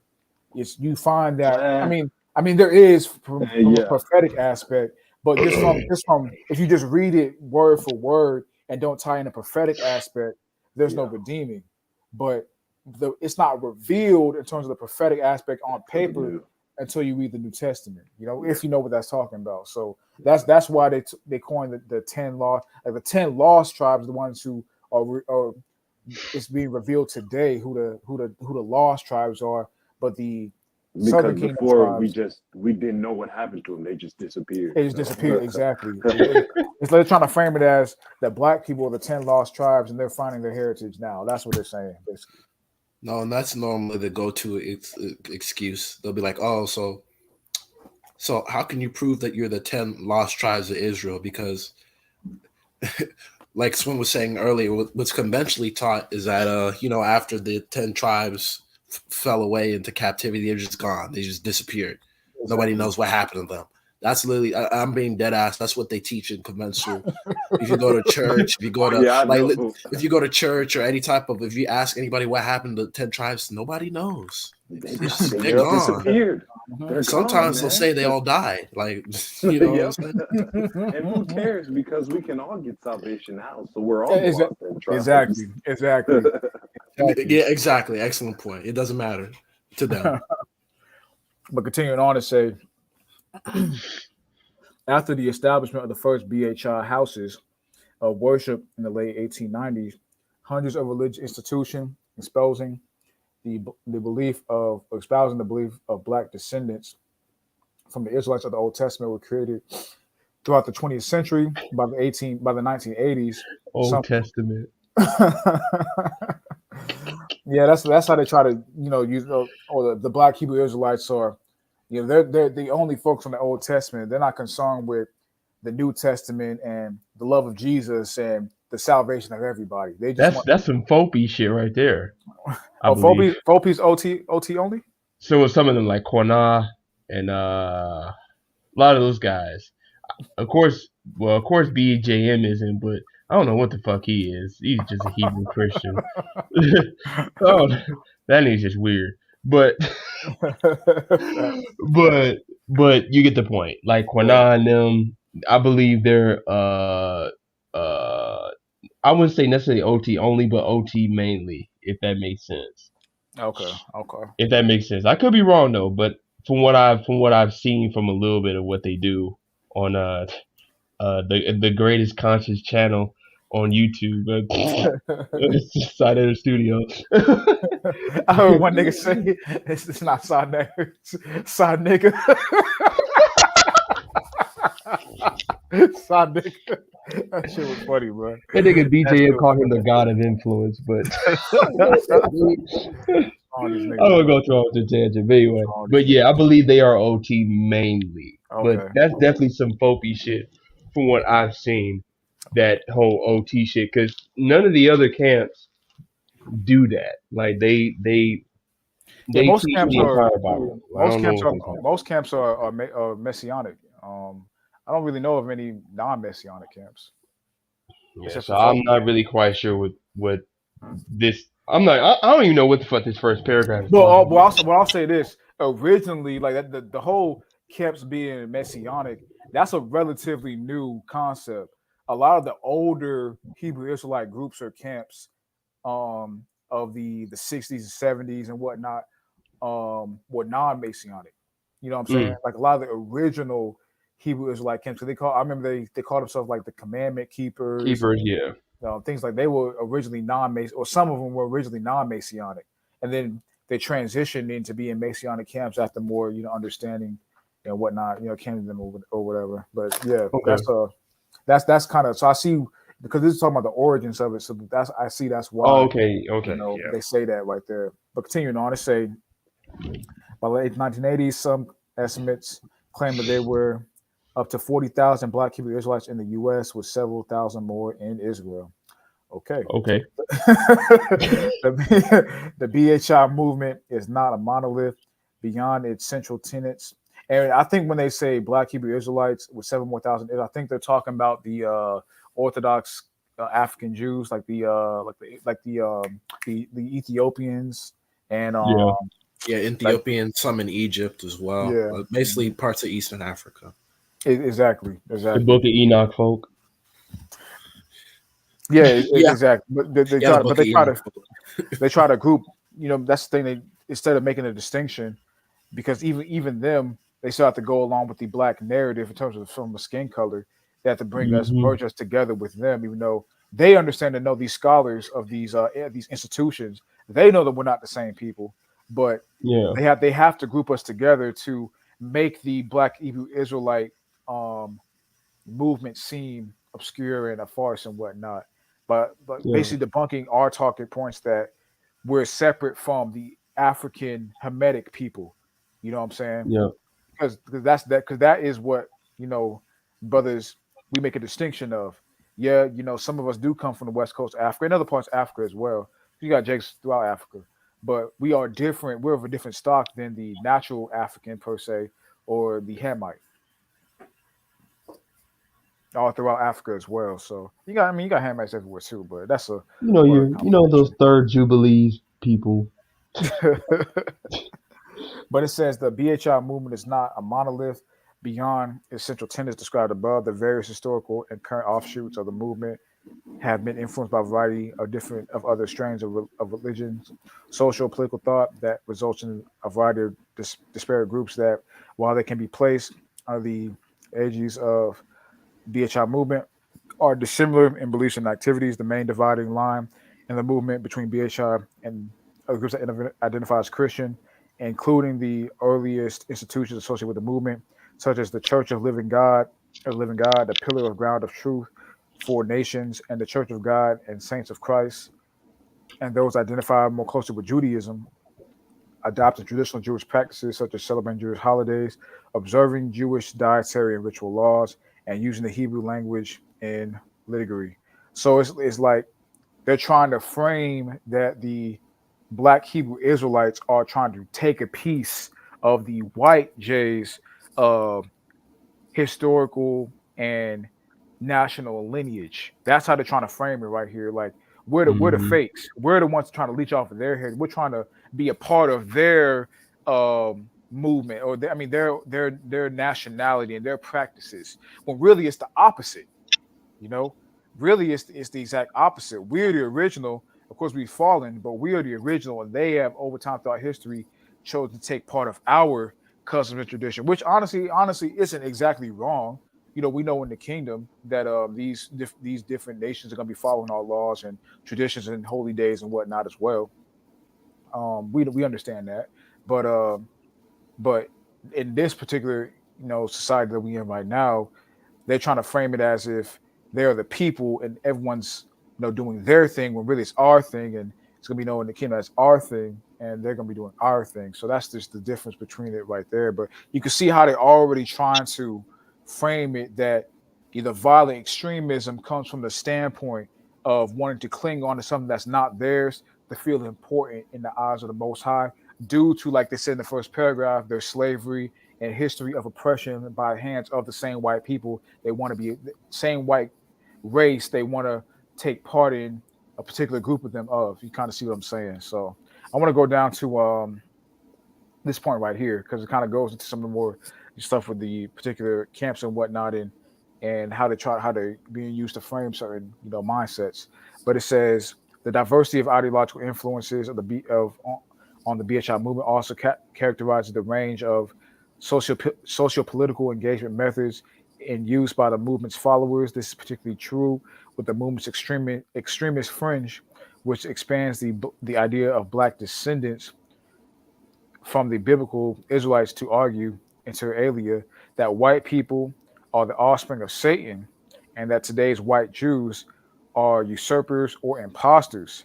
Arguably, the decisive line separating the vast majority of BHI adherents who do not subscribe to these claims and BHI extremists as their views on Jews who are not in BHI movement. Most BHIs view white Jews as legitimately Jewish. I don't know who the fuck thinks that.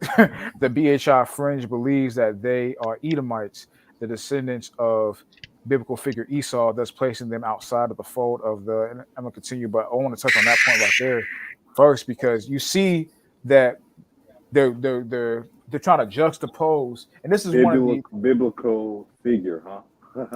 Exactly.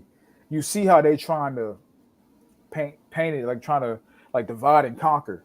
They're trying to make a division between BHI extremists or people who, like it says, the BHI extremists are the ones who views the white Jews as, or views the white people as the offspring of Satan, and the Caucasian fakes as usurpers or imposters. That's how they framing it right here. Which the true understanding, because that is the true understanding. The true understanding is akin to being an extremist.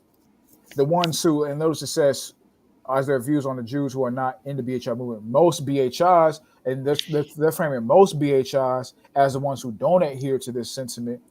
They're saying most BHIs view Jews as legitimately Jewish. So they're saying, view white Jews as legitimately Jewish. So they're trying to frame a difference between BHI extremists and regular BHIs. But the BHI extremists are the ones who have the true understanding that the WJs are usurpers or imposters. The WJs are actually Jewish. Wow, what a statement! I don't know no nigga in the truth who thinks that. I mean, they're actually Jewish. Like, what does that even mean to be Jewish in that sense? Like, come on now. Jewish. What they're trying to say is that they believe that some BHIs believe, or Israelites believe that, like what Kanye said, that they're Jewish also, but we're Jewish also. Okay. Basically, and it's funny how they try to present it as it's a fringe thing with the quote unquote BHI to believe that they're quote unquote Edomites. That's actually funny. I didn't realize I was a French topic, or at least the way they're trying to phrase it. That's it's a French idea. Not amongst Hebrew Israelites. It's just a biblical figure Esau, man. You know, a biblical figure. A Like biblical figure. the way they said together, they made it sound like it's a fiction book or something. Like it was an actual person. Yeah. Well, you Like know, he didn't exist, people have been and it trying to wasn't debunk So you. then I guess the Jewish people, their lineage is based on biblical figures as well. You see, I hate how they play these games. Like, did they exist or did they not exist? Is this an Exactly. actual culture or is it made up? You can't. Like You the can't. scripture says, who and where is he, man? You know what I'm saying? Exactly. Are you from Shem or are you from Ashkenazi? Man, make up your mind. Damn on, man. But facts, y'all brothers bringing out excellent points. But continuing on though, said the descendants of the biblical figure Esau, thus placing them outside the fold of the biblical Israelites, who are descendants of Esau's brother Jacob. So basically, both understandings are some mythological, non-fact based, non-truth based understanding, non-truth based perspective that we have. We just thought this out of thin air that that we're from the biblical figure Jacob and they're from the biblical figure Esau. Man, get the fuck out of here, man. Get the fuck out of here. And it says, we didn't look at the Bible, nothing. Just not even just like certain historical records. Like, I'll put it like this: to even establish that you as an individual black man are descended from the 12 sons of Jacob, that's a little bit harder. But the proof that they were so-called Negroid, that's not even hard at all. All you brothers, I challenge you. All you got to do is look up like the C's of Lachish, Lachish, and Swin. If you want to, we can even look this up later. When you look up images of the C's of Lachish, and for you brothers who don't know, Lachish was a town or a prominent city in the southern kingdom of Judah. And that siege took place during, I believe it was the time of Nebuchadnezzar. And if you look up like murals depicting that time period, you'll see the quote unquote Jews, or actually not quote unquote, but the Jews depicted as black men with woolly curly hair. Or you can even look up the steel, what's it called? The steel slab of, I believe, Sennacherib. During his time, it basically details how he would go to not steel, it's a black obelisk of Shalmaneser III. If you look up that black obelisk to Shalmaneser III, he even mentions how he conquered many people and that he had the king of the northern kingdom, Israel, Jehu, bow before his feet and give him offering. And again, you'll see an image of the king of the northern kingdom, Jehu, with fucking dreadlocks, looking like he's wearing a beanie. And you see his attendants, they all look like so-called black men. And by the way, the things that I'm mentioning, these discoveries were made back in the 1800s. See, that's the thing that a lot of modern people don't understand. Even the modern Caucasians, like all the information that we're talking about now, the Caucasians figured out in the 1800s. They said, no, we can't have this be public knowledge. So they kept it in certain books and documents, and then they promoted a certain narrative.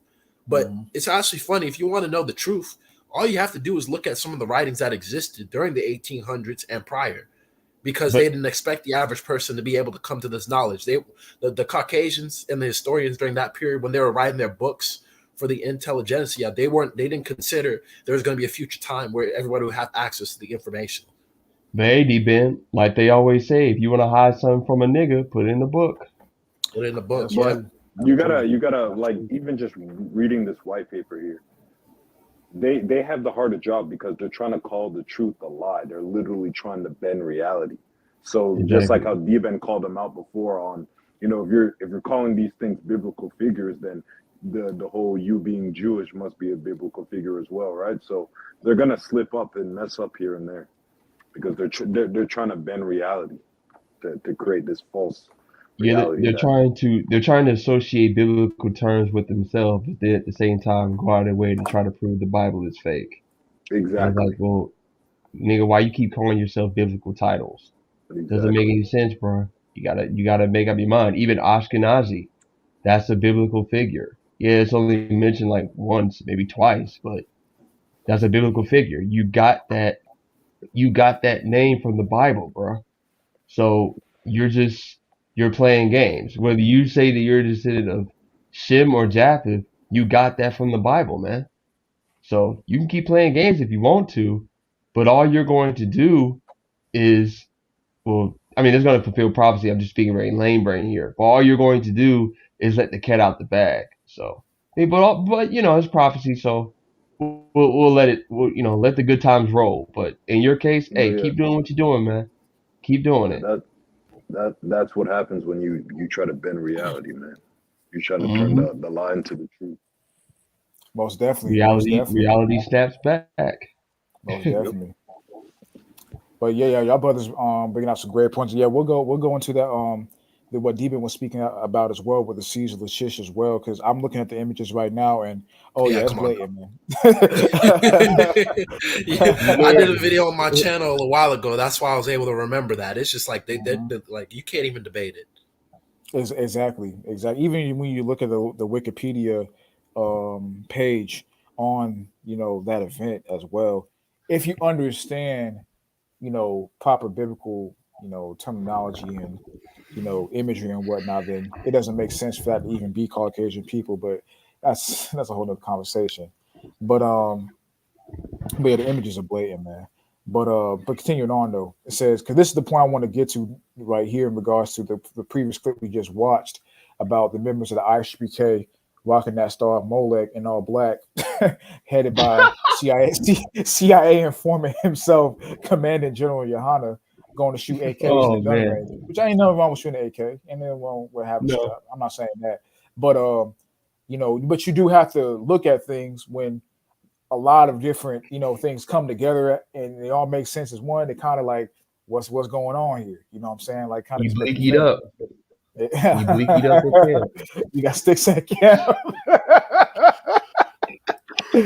Yeah, bro. But continuing on, it says sadly the most publicly visible aspects of the BHI movement today, aka the camps, are arguably representative of this fringe. They're talking about the fringe that believe that Yep. the white individuals are Descendants of Esau. synagogue of Satan and the sons of Esau.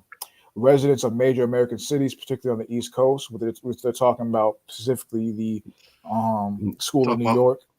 I was about to New say just York, schooling in New York, but 125th. major cities including Atlanta, the DC Mhm. area, basically any major city where camps are located in the Eastern Coast. Exactly. Shout out to 125th Street in Harlem. It all Residents, goes down there. residents of the major American cities, particularly on the East Coast, are perhaps most familiar with extremist black BHI groups due to their employment of caustic street preaching, in which groups of members of BHI extremist factions, like the One West Camp, the Israelite School of Universal Yep. Practical Knowledge. What is that? What is that? He, ISUPK. oh damn it, boy. There's no doubt in my mind that if they are going to use a camp to spearhead these things, it's going to be them niggas. It's going to be them niggas, man. There's no doubt in my mind. Just based off research I've done, there's no doubt in Is my mind it's going to IUIC be on them. this list?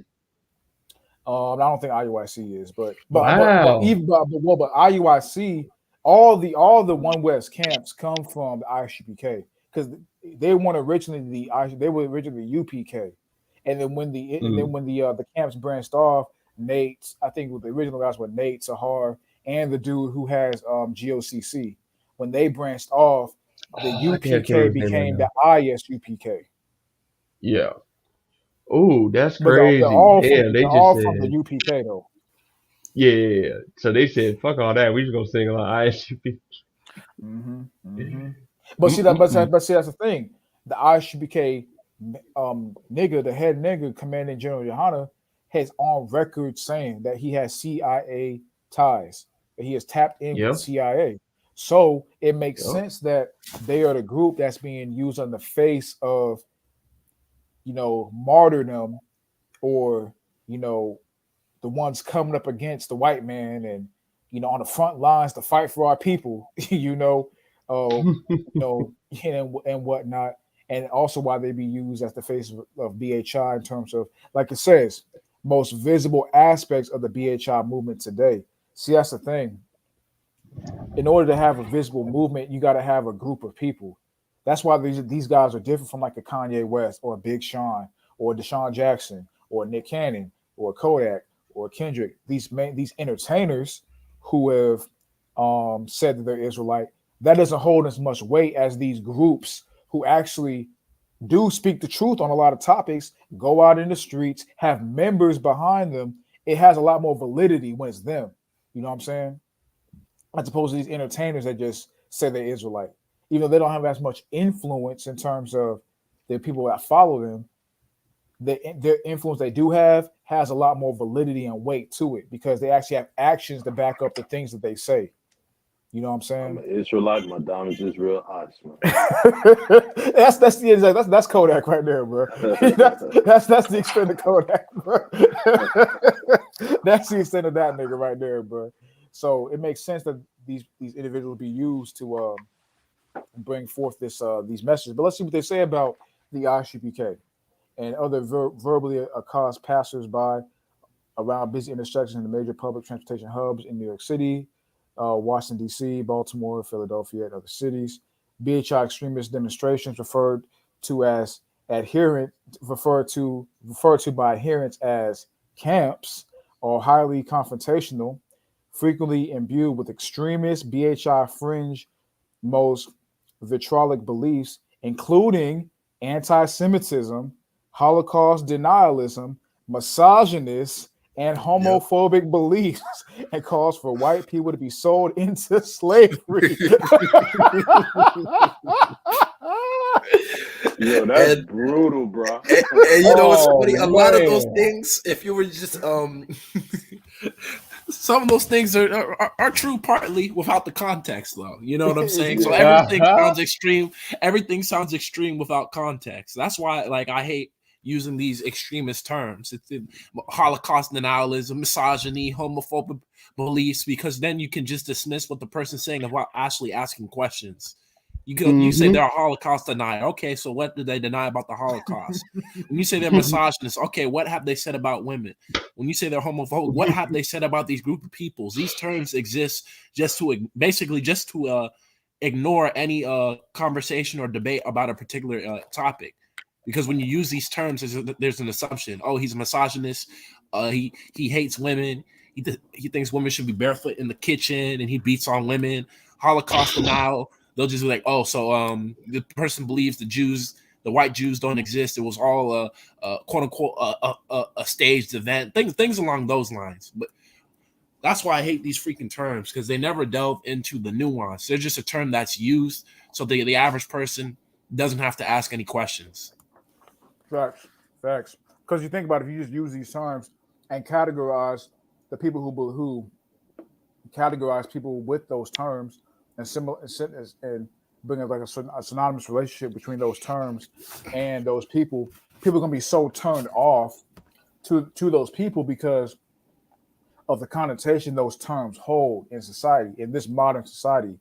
If you just say someone is a misogynist, they automatically think, mainstream society, they automatically think they're the worst person in the world.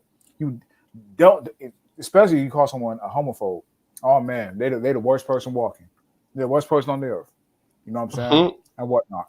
And when you call someone a Holocaust denial, they were like, "Oh, are they crazy? Are they insane?"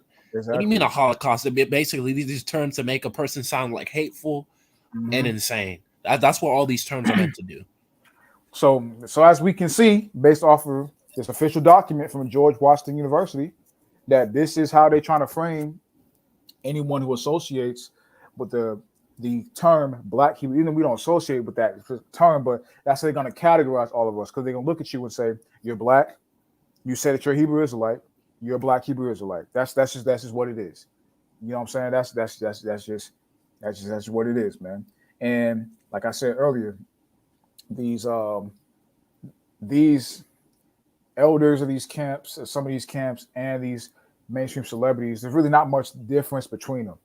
You know, a lot of people like to say, you know, oh, such and such is an asset, but no, this brother's out here doing the work. I don't mean he can't be an asset too. I'm not saying he's on the level of a Kanye. I'm not saying that, but hey, man, the scriptures tell us that we follow the Most High, not men. We choose to follow the commandments of the Lord rather than follow men. Why is that? Because man can be deceptive, man can be deceiving. You know what I'm saying? Just because the brother's out there, quote unquote, doing the work, I'm sure Judas was out there doing the work. You know, I'm sure he was there with the disciples. You know what I'm saying? Preaching, you know, bringing people to understand and all that, man. But you know, he was a Roman government agent, the same as, you know, I'm not saying that brothers on the same level as that, but you know what I'm saying, like the same as individuals today who are quote unquote doing the work. But that's a whole nother conversation itself. They're doing the work, but still, you know, you see similarities, you know, right there, man. It just is what it is. So, and while we're on that topic of ISUPK, real quick, before we get into more of this, yeah, go ahead. I'll just want to examine just the one sentence after it. Mhm. Like it says, while they are corrosive, they rarely spill over into violence. And I just find it funny that they use the term corrosive, because for some of you brothers who don't know what the word corrosive means, it really means something that causes corrosion. Now, Mhm. corrosion, I'm sure we all went to schools and we know this, but I just want to lay it out anyway. Like corrosion has to deal with metals. So, like I'll use an example. Like if you were to leave a nail in some water and it began to rust it over time, that's corrosion.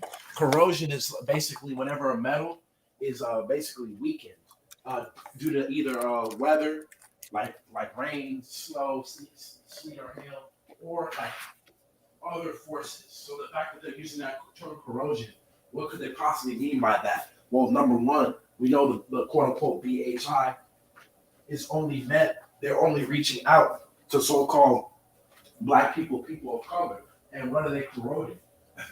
Are they causing so-called black people to become more degenerate? Is that what's happening? Are they causing them to become more violent? According to this article, no. Are they causing them to become less intelligent and less informed? Like what aspect of quote unquote black men?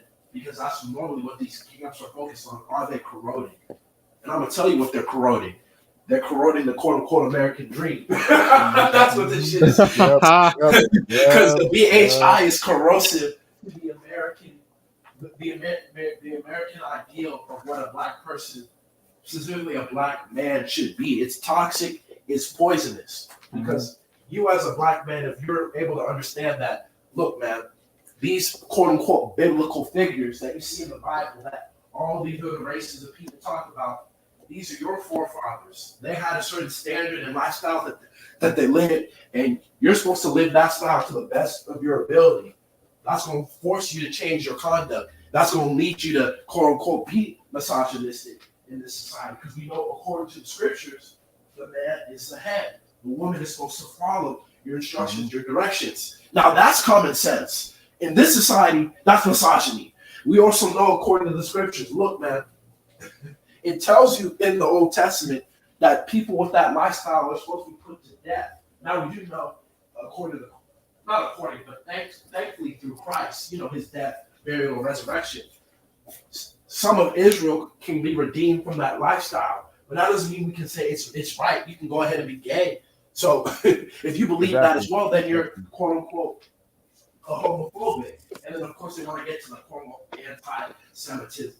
Semitic. Well, I'm gonna say what Kanye said earlier. How can you be anti-Semitic when quote unquote, especially the black people of the diaspora are Semitic in origin? And it's actually Exactly. that term Semitic is used. You know why? At least this is my personal perspective.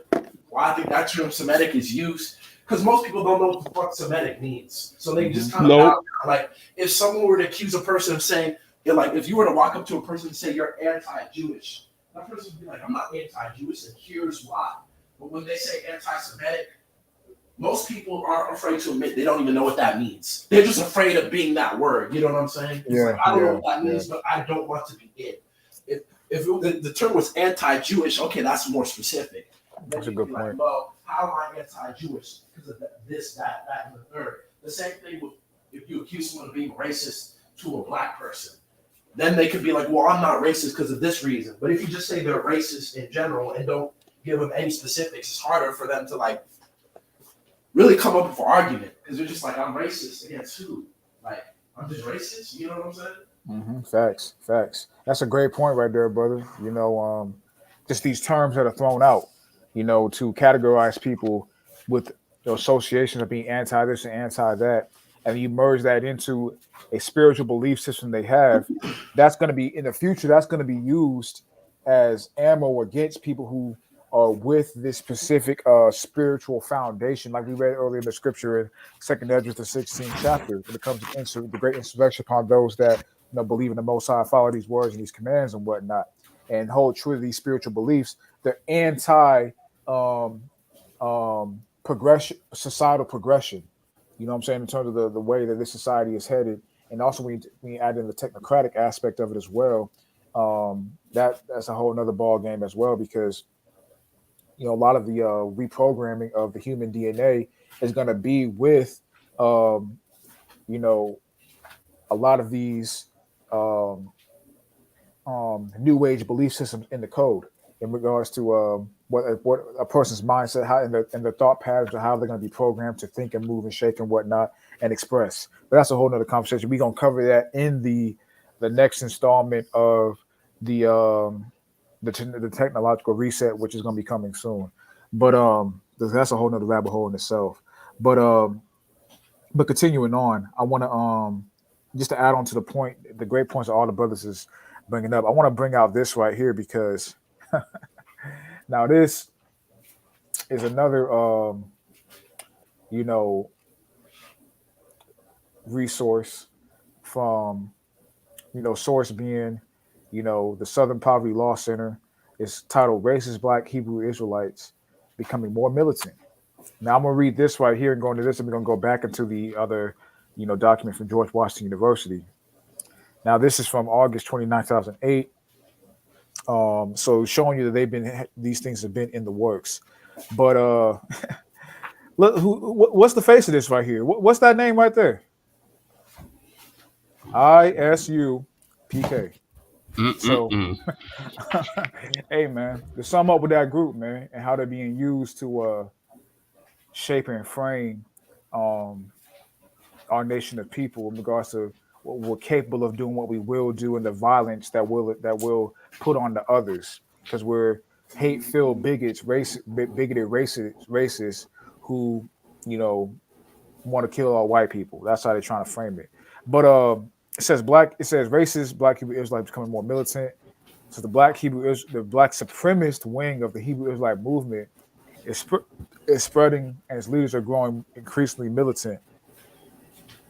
Despite the hellish heat of this spring Saturday morning in gritty West Baltimore, the 5 Hebrew Israelite priests loitering near a West Franklin Street storefront are draped in heavy robes, and their heads are wrapped in matching white, red, and notice this. You can't make this shit up, man. And their heads are wrapped in matching white, red, and black clothes.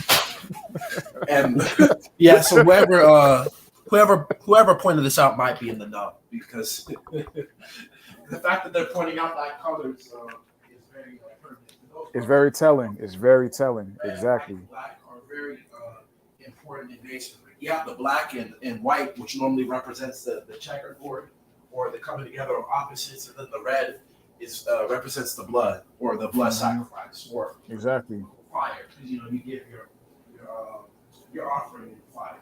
So that's why those colors are significant. Exactly. The red and black for Baal, all together. You know what I'm saying? So that goes to show the person, like you said, the person who wrote this in the know, and also the individual who's the head of those brothers who are going out preaching and doing the. Like, I'm not of the belief personally that all brothers in these groups are compromised. I'm not of that. I do believe there are sincere brothers in these camps. I really do. I've spoken with some of them. There are sincere brothers in these camps. But the leadership, I'm talking about the leadership. The leadership of a lot of these groups are compromised. And we're just, things that we're going in today is showing that. I mean, why are you out? You see the linking between, the red, white, and the black, what they're being told to wear, and also what the person that's writing is pointing out, go hand in hand. But it says the Star of David emblem swinging from their necklaces, which is the Star of Molech. It's not the Star of David. You dig? swing from the necklaces and embroidered into their fabrics. One priest holds a staff, and continuing down, I want to go down to this point right here. So this is an image of them right here. You notice, come on, man, come on, God, man, why come is on, this dude? come on, man. I That is mean, come on, ridiculous, man, come on, bro. come on, come on, man. I mean, come on. You know, I mean, look, I'm not saying that I'm not saying these individual brothers, but the leadership of these people who were telling these people to go out and dress like this and show this as a sign, um, you know, and have photo ops that look like this and take it and put it on government documents, um, shows you that the origins of these groups are compromised. I mean, if you These guys are probably gonna end up planting a bomb somewhere, man. I'm telling you, bro. and we gonna It's too. God dang, bro. Why are they the face of this, bro? Come on, man. Facts, man. So I just wanted to show those images and those, you know, read that a little bit right there. Cause like I said, look at this right here, ISUPK. And look at the top of this, they don't have a let me see. I don't think they do. But they don't have a, and look at this right here. Look at this image right here with the red, white, and black, the all black. I mean, hey, man. As above, so below. As above, so below. Hey, man. Hey, man. Hey, man. Look. As black, so is white. Hey, man. Look. We just showing the information. Take with it what you Everything will. that is said here is alleged. It's alleged. Oh Masoned up, shit! bro. That's crazy. They don't have a bigger image of that, but I wanted to show this right here. Look at this right here. Intelligence report. What does that sound like? CIA intelligence report, and this is ISUPK right here. The nigga who the head member has said that they are tied in with the CIA intelligence report, ready for war. See if I can pull up an image of that right there. Hey, they don't Saw really one let the earlier, bruise in the dough, bro. That's crazy, bro. Yes, sir. Yes, sir. So going back to this George Washington University piece right here. I want to go down to this point right here because it's just more paving the way and showing what these niggas are being used for. I don't think it's that one right there. It's a little bit further down. No, it is that one. Let me make sure. Okay, here we go. Black Hebrew Israelites and contemporary violent extremism. Now, this is going to be showing events of these quote unquote extremist Black Hebrew Israelites actually doing things. And, you know, like we read and watched the video earlier with Othal Wallace, the brother who was tapped in with the quote unquote Black Hebrew Israelite sector or group called the NFAC, the Not Fucking Around Coalition, which we showed images of their leader, Grandmaster Jay, dressed in all black. He also has pictures posted with Donald Trump. He also is a former presidential candidate. Take that for what you will. Man, you can't make this shit up, man. It says Black Hebrew Israelites and the contemporary violent extremism.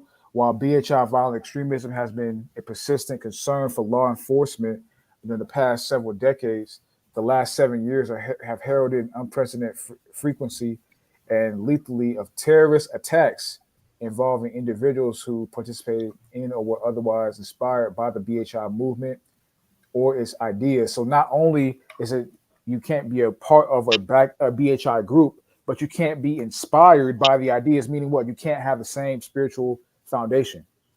You can't believe in the same things that they talk about. Even if you don't agree with everything, you can't agree with some of their talking points, especially the ones that are deemed as fringe talking points and that are labeled as anti-Semitic, like we read earlier that D-Ben also spoke on the anti-Semitic, the anti-homo, the anti-woman, the misogyny, all that kind of shit, which if you believe in if you speak similar things in regards to those topics, they'll label you with that title. You know what I'm saying?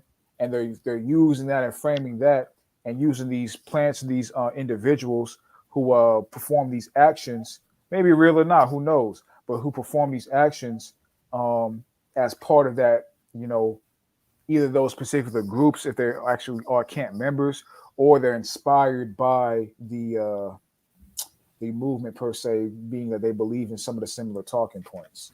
But it says the precise cause of the increase is unclear. No, it's very clear. You can just read the book of Amos, the 9th chapter, but it says it bears mentioning that the rise and Matthew 24, it bears mention that the rise in violence associated with the BHI extremist fringe, who typically targeted Jewish individuals in spaces, correlates with the simultaneous rise in anti-Semitic violent attacks in the U.S. perpetuated by a range of DDE groups since 2015. And that's basically going into these different breakoff groups. The two hallmark incidents involving BHI violent extremists both occurred in the New York City metropolitan area at the end of 2019, 18 days apart from each other at the beginning of December 2019. David Nathaniel Anderson and Francine Graham began a crime spree that culminated in a mass casualty shooting at the J.C. Kosher supermarket in Jersey City. Hey, didn't you just say, Hitman, that these niggas are gonna bomb some shit? Oh, wow. Notice they're framing it as these BHI associate people, whether they be part of a group or not, are attacking a Jewish store, a Jewish establishment. Same thing as they're trying to frame with Kanye West, where he's anti-Semitic, or with Deshaun Jackson, he was being anti-Semitic. The Kenyan, he was being anti-Semitic for speaking, quote unquote, speaking against the WJs and whatnot. You know what I'm saying? So there's really no difference in, the mindset that they're trying to push, but the actions are going to be done. Like that's the thing. They're trying to push these, they're putting out these mainstream celebrity plants to, as if they're the ones, pushing You know what that I thought mindset. about, bro? Yeah, go ahead. You know how Trump did what he did with the what you call it, with his people and the Capitol, how they stormed the Capitol. I mean, what if Kanye start talking to, because it's obvious these ISUPK dudes are agents. Kanye start talking to them, and Kanye might be able to get some dudes to go do some crazy stuff. I mean, when, like, because and he's linked with Trump, so bro, this all ties in together. With Charlemagne the God, remember Charlemagne the God? He compared white supremacy and HBIs. Then you have Kanye West, and who's looking like to be a HBI figure, a BHI figure. Then he's linked with Trump. Now, and Trump did what he did with his white supremacist group, quote unquote MAGA. Kanye West could be set up to do the same thing with the BHI, or be a part of that somehow. That's a good point. You know what's so crazy though? What's so crazy is right now, while you are going off that article, I'm literally looking at a sub camp in Atlanta, literally showing off their guns, talking about we need to protect ourselves. On Instagram. Wow, I'm like, come on, bro. Wow. See, man. Hey, man. You can't make this shit up, man. Hey, man. Life is stranger than fiction sometimes, isn't it? And it's really like Wow. with the Instagram photo you just showed us, like it's not hard to believe Kanye could get a group of dumb niggas to do that. You know what I mean? It's not. I mean, these. If you think about it, these celebrities have more in tap. There's less of a divide between celebrity and the average everyday person today, especially with social media, with the advent of social media and just how you can connect with people just like that. There's nothing to get in contact with a famous person. Nothing. And Wasn't Kanye just bro? I'd be forgetting. Wasn't Kanye a Christian pastor at one point? What's going Yeah, on he here? was. He was doing them Yeah, Sunday he was. sermons. That Sunday, yeah. Don't even, that nigga Kanye is a joke, my nigga. Nobody takes that nigga What Kanye the seriously. Facts, bro. Facts. Hey, all this shit is, Use man. this gospel as protection. It's a hard road to heaven. Y'all niggas killing me, man. I swear. To our Father, So to after our Kim Savior. K leaves him and takes his kids, he a black Hebrew. Yeah, that's crazy, right? Gotta get back at that white bitch. I knew it. No, sorry, guys. Not white, Armenian. Armenian, brother. Armenian. Armenian, brother. Big difference. Okay, so she's a dark white. Have some respect for the Middle East. But Big yeah, difference. continuing on. It says at the beginning of December in 2019, the two people, David and Thing Anderson and Francine Graham, began a crime spree that culminated in a mass casual shooting at a J.C. Coach supermarket in Jersey City, New Jersey on December 10th, 2019. In the weeks prior to the attack on the supermarket, which resulted in 5 deaths, including Anderson and Graham, and 3 injuries in Elizabeth, New Jersey, the couple planned to conduct several attacks in northern New Jersey, many of them targeting local Jewish communities or individuals. They conducted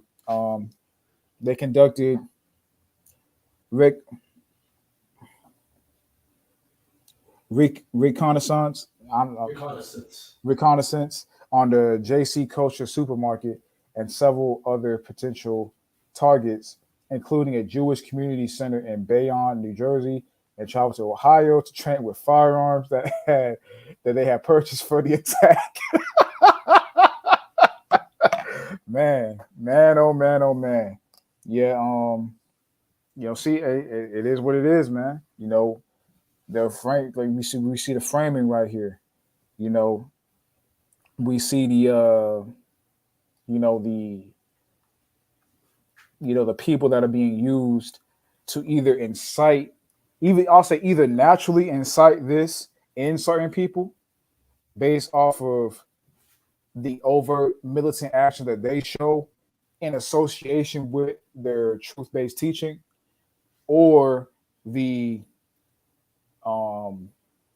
planned assets that they bring out to the forefront to perform these actions to incite this mainstream perspective of people who associate with the term Hebrew Israelite, which they will call you a black Hebrew Israelite. So Agreed. And by the way, as we get closer to those end times, you brothers, be wary, because when that shit is on the news about a quote unquote Hebrew terrorists bombing a school or killing a mass group of people, they're gonna reach out to you. They're gonna be like, wait a minute, Greg, aren't you a part of this, man? Aren't you a part of this school? Like, David, what? Didn't you say you were the black people are Israel? So this is what y'all do. Y'all are terrorists, son. You can have us. You can leave these people right now. Get classified as terrorists. They gonna throw you out of your house, man, and that's when that picture. Yep, picture that was that picture that we took when we were street preaching in Dallas. Somebody hit me up about it. They was like, "Wait a minute." Then he was like, "Wait a minute, nigga. So you yelling at people?" I was like, "Nigga, you don't got that well to yell." I'm not gonna lie. My mom was kind of cryptic about it. She's like, hey, when we were in Dallas, one of my friends just sent me a picture of you on Instagram. And in my mind, I was like, what picture? I was like, she's like, yeah, you were looking bad in that picture. You were looking bad. Like, that's all she could say. She's like, you were looking good at all in that picture. So carnal. Oh, you was looking bad. Because she didn't know what to think of it. And she's like, what the hell is this dude wearing? What are these niggas doing? What are you doing? What are you doing? What are you doing? Your beard is too long. Oh, Lord. Your beard is too long. Oh, shit. Hey, man, it's coming into that age, man. I don't know, but it's definitely going to get worse. Like, especially if a massive camp, like the brothers were saying, ISUPK or GMS or IUIC, any of them, bro. Because any of these camps, even the brother from Sons of Thunder, didn't he come out and say in a video that the nigga asked him if his leader was a Mason? He said, "Yeah." So he said, "So who cares?" Bro, I'm just envisioning these niggas. Please don't put a rocket launcher in one of these niggas' hands, bro. Please don't do it. I promise you. I promise you, more niggas will die than whoever they're Hey, trying nigga, you can own a rocket launcher. You can own a rocket launcher, man. Bro, So FBI, CIA, please don't give these niggas no rocket launchers, bro. That's all I'm saying. I'm saying, man, these niggas gonna go off, gonna go crazy, man. You gonna really see going off then. Niggas want to talk about going off. you really gonna find out what sticks at camp look like. Exactly. And then I want to in bring out those this days point. too. Go ahead. I was just gonna say, in those days too, you're gonna have to walk outside and listen to these dudes. Hey, you're not fighting for the Most High. You ain't got no faith. Give me the book of Acts. Bro, that's gonna be. I'm gonna be real. That's gonna be more. That nigga's gonna go to Joshua, man.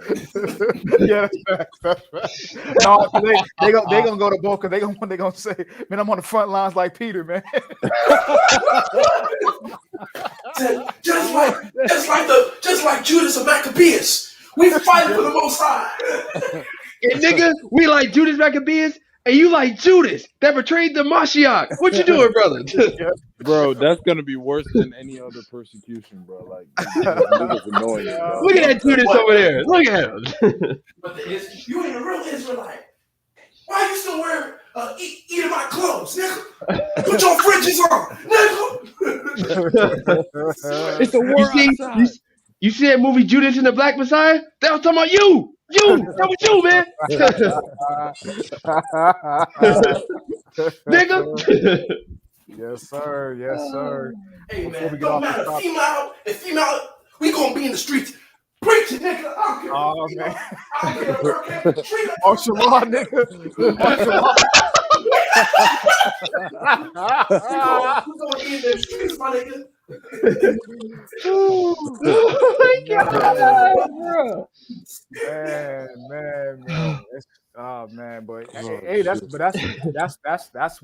vibe, and that's the sentiment that's gonna start to be being pushed more and more and more.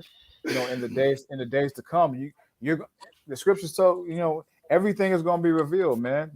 Like the scripture saying, that scripture second Thessalonians, the second chapter that talks about that wicked being revealed. That's not just talking about Esau. Nope. I'm not just talking about niggas, man. Exactly, bro. These niggas with dual allegiances, man. Mm-hmm. You know, niggas with dual allegiances who gotta show their hand as well. Yeah, let's be for real. Revelation 2, was it? I believe verse 8, if I'm not mistaken. Like I said before, that's not, synagogue of Satan. That's not talking about just, the Edomites. That's talking about that's talking about Israel too. Yes, sir. Yes, sir. But it goes to show you that a lot of these camp dudes don't know anything about the Bible. Like they don't read. They don't actually read their Bible, because if you go up to someone and say your leader is a Mason and you say who cares, well, no man can serve two masters, bro. Like exactly, bro. Exactly, man. So hey, man, we just bringing out the information, man. Everything that we say was alleged. We just bringing out the information, man. Hey, man, it is what it is. Like I said, I do believe that there are brothers who are striving for righteousness in these camps. I'm not going to ever be the one to say that every brother in the camps is compromised or wicked, but I do believe that I personally do believe the majority of these camps, the leadership of these camps, especially the main. I'm not talking about the little break off camps, but the main ones, the ones that stem from the One West tree and who come from the tree of the commandment keepers to the school of One West to the UPK and the branch off of that. I do believe that most of them do have CIA allegiances and ties. Yep, pretty much. And you could just see how they. I want to shout out to the brother Zealots of Israel, man. I don't agree with everything he said on that page, So I do think he be pushing it sometimes. I do think the nigga be reaching at times, but I do think he does show objective proof and evidence, in my opinion, that a lot of the leadership of these camps are compromised. So shout out to that brother Zealots of Israel. Yep. Amen. You know, but at the end of the day, Mosaic law without the church is the worst religion from the start. Facts, man. Facts, man. But I want to read this right here before we end off on this topic, because kind of going to show, kind of linking together some of that Charlemagne mentioned as well, and how they're forming this and framing the term BHI to be a hate group. But classifying and assessing the threat from Black Hebrew Israelite violent extremism. It's funny. Where do you see things like classifying and assessing the threat from terrorists? All right. That's a terroristic association right there. So basically, what they're saying is that Black Hebrew Israelites are terrorists, but yet male and female feminists are not, and they've caused way more terror than the modern Israelites have. But Planned Parenthood isn't, and they. I know, right? Get on that. I mean, come on. As many kids that they sacrificed to Molech at this point. I mean, come on. Exactly. Just silly. Hillary Clinton on record saying Margaret Stanger is her hero. but she was not a terrorist. But she was up to be president. I know, right? Come on, bro. Man. Come on, man. You can't make this shit up. Exactly. So it says recent incidents of violence. Speaking about some of the stuff we spoke about earlier, I'm not going to read through it all, but just wanted to highlight one single incident. Also, we highlighted the Othal Wallace incident as well, with that brother as well being associated with the term Black Hebrew Israelite and the NFAC, not fucking around correlation, all that kind of shit. But just based off events like that and more to come, of course, it said recent events of violence involving BHI extremist ideologies are not just a continual reminder of the pertinence of these ideas in the modern American DV landscape. They also serve as an important test case for how federal law enforcement classifies and, as a result, assesses and allocates resources to DV groups. Today, the FBI classifies BHI-related violent extremism under the broader category of racially or ethnically motivated violent extremism, defined by the United States intelligence community as DVEs with ideological agendas derived from bias, often related to race or ethnicity, held by the actor against others, including a given population group. That sounds exactly like something you would categorize a terrorist as. Come on, man. Right. It literally tells racially, ethnically motivated violent extremism. What makes up what is a country comprised of? Different racial, ethnic people, groups of people. So if you're violent against racial and ethnic groups of people, you are a terrorist to those specific people in a country. And they tell us that white people make up the majority of people in this country. So BHIs would then be classified as a terrorist group. Yeah, because they're attacking majority of the country. Exactly. So you see what they are trying to, form and whatnot, and how they're trying to put the BHIs under attack.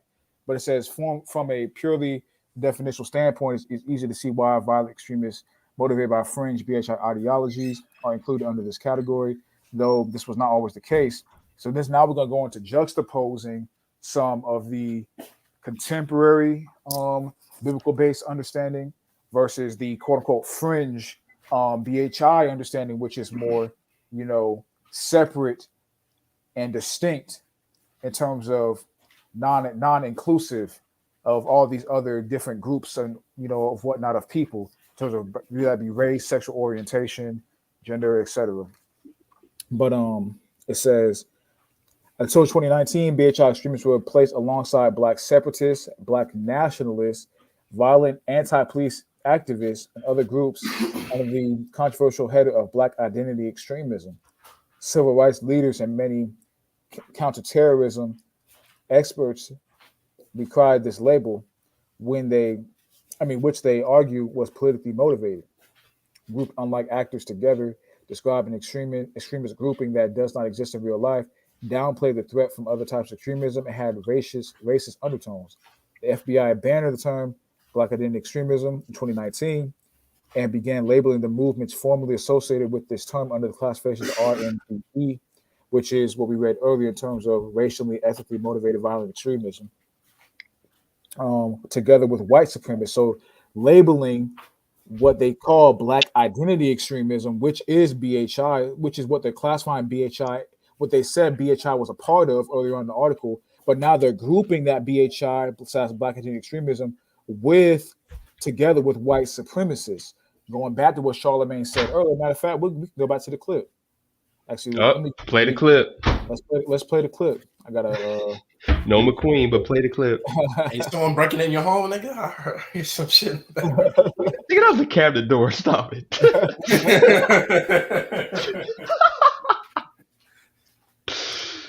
Oh shit! Free thinking. Almost already here, man. So back to what Charlemagne has said. You know, like I just read in the article, they're grouping white supremacists and BHIs together, and this is so. Tell me now, Charlemagne is someone coming up talking about, you know, how Kanye doesn't have independent thought, but nigga, you ain't got no independent thought, my nigga. Mm-hmm. Sit your ass down, my nigga, head ass nigga. Oh shit! Let me stop. Spanish fly 15-year-old ass nigga. Oh, bald headed ass. Michael Jordan ass nigga. I use skin bleaching head ass. Oh shit! You know what fucking I gotta do it? Oh, I rate bitches head ass. This nigga should be in jail, like Smith said earlier. Exactly. You know it's funny. He wants to talk about massaging and hitting black women when you rape black girls. Damn it, boy. On his nigga head, bro. I thought spin your fucking face. Let's find out what J-Lo's chair smells like looking at, boy. Watch out with Angela Yee head ass nigga. Oh, damn it. I sold a whole. I got a whole fake ass and sold it to Donnell Rollins looking at him. Oh my goodness. Oh man. I be joking about sucking Envy's dick every fucking morning looking at it. Oh shit, boy. Man. Let's see what Charlemagne got to say about going back to this talk point about, you know, BHIs and white supremacists. Another thing we got to stop saying, it's not free thinking when all you're doing is repeating white supremacist talking points. You're repeating Black Israelite talking points. Like Kanye West is not a free thinker. We got to stop saying that. Kanye West is not a free thinker. Oh damn it! But we see remnants of Charlemagne's thought process that's being peddled by George Washington University. So who really is who's a free thinker? Exactly. Who's really a free thinker then? You? And bro, it doesn't take a lot of thought to regurgitate these liberal topics. That's why people they think they're free thinkers. Because like everything, liberals always have to redefine terms. Free thought doesn't mean free thought anymore. It means embracing liberalism. That's free thought, bro. In this society. I'm finna get his old. I asked my wife, did I sexually assault her the first time we had sex? And she said yes. Look at that, boy. Oh, stupid ass. Oh my goodness. Can I get a drop looking at boy? Who owns the radio station, the Breakfast Club? That nigga be on. Oh shit! We already know the answer to that question. Go ahead and pull him up. Go ahead and pull up that FJ's name up. Let me see this.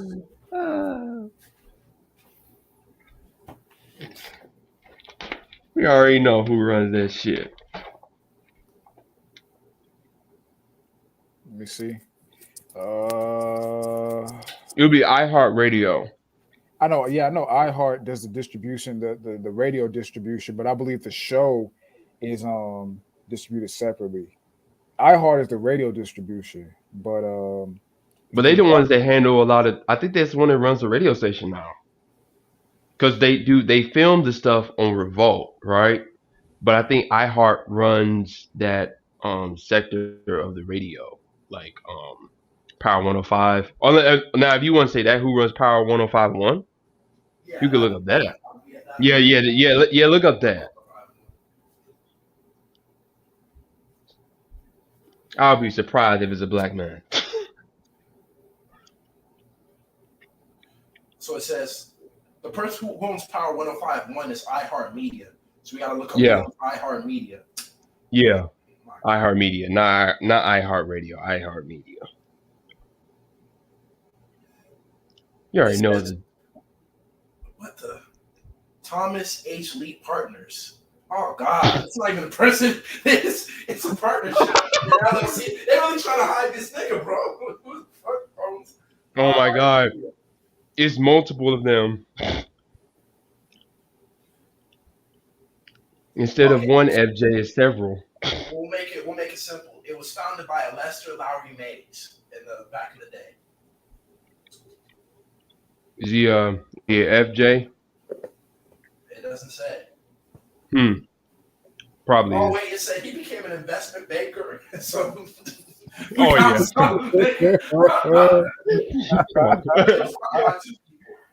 Let's see, BJ Red McCombs. Okay, that sounds kind of Negro-ish. No, it sounds like some redneck boy from Texas. These are the founders. Named BJ? They got white guys named BJ? His name is Billy God Joe, damn it. bro. Okay. Okay, never mind. Billy Joe, aka Billy Joe. Billy Joe. Come on, bruh. BJ, man, stop it. It's looking like Bob Pittman is the current chairman and CEO of who the fuck is Bob Pittman? I'm interested. That could be a black man, maybe. No, it's not. I'm looking at him right now. He's not a black man. Damn. Ain't no black man Go figure. in that position. I want Go to figure. radio, nigga. Good. Go figure. Oh, it says he was a Methodist. But the point I was trying to make, this nigga Sean man had to bend over, bro. Rob Pittman, whoever this motherfucker is, whoever owns this shit, he had to bend over, nigga. he's a Methodist, so he's just your average bitch out here. Methodist. This guy. He looks crazy too, man. But like, Charlemagne, boy.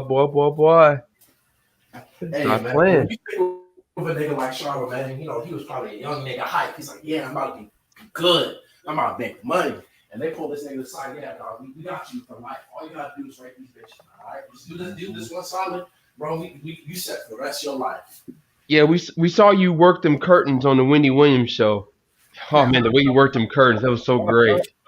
But we got a new offer for you, man. We want you to do this new show on the Breakfast Club called Breakfast Club. But you got to eat your breakfast beforehand. You know what I mean? And he probably fucked the goat too, nigga. That's so. And wash it all down with some Spanish fly. Alleged. Allegedly. Allegedly. So he need that Spanish fly. Let me stop. He need.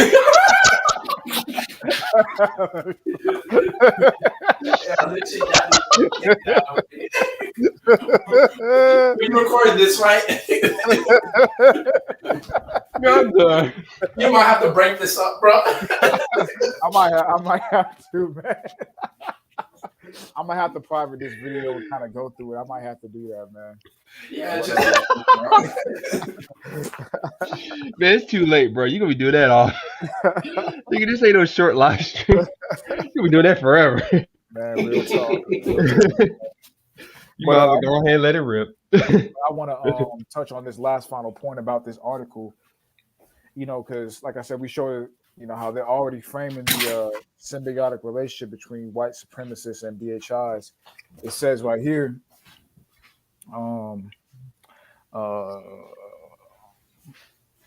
Okay, in contrast, BHI violent extremism shares identical tenets, preferred targets, and similar role within broader extremist millenniums as some forms of white supremacist violent extremism. Now, the targets they're talking about are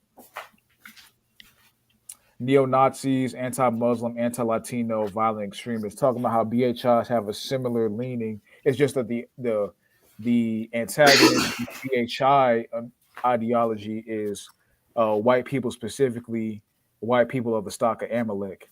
That's how they're trying to frame it, as if we're anti these people and we want to harm them and hurt them and, perform terrorist acts against them, whatnot. Whatever that means. That's exactly why the people who are coming out, they're not just mentioning white people.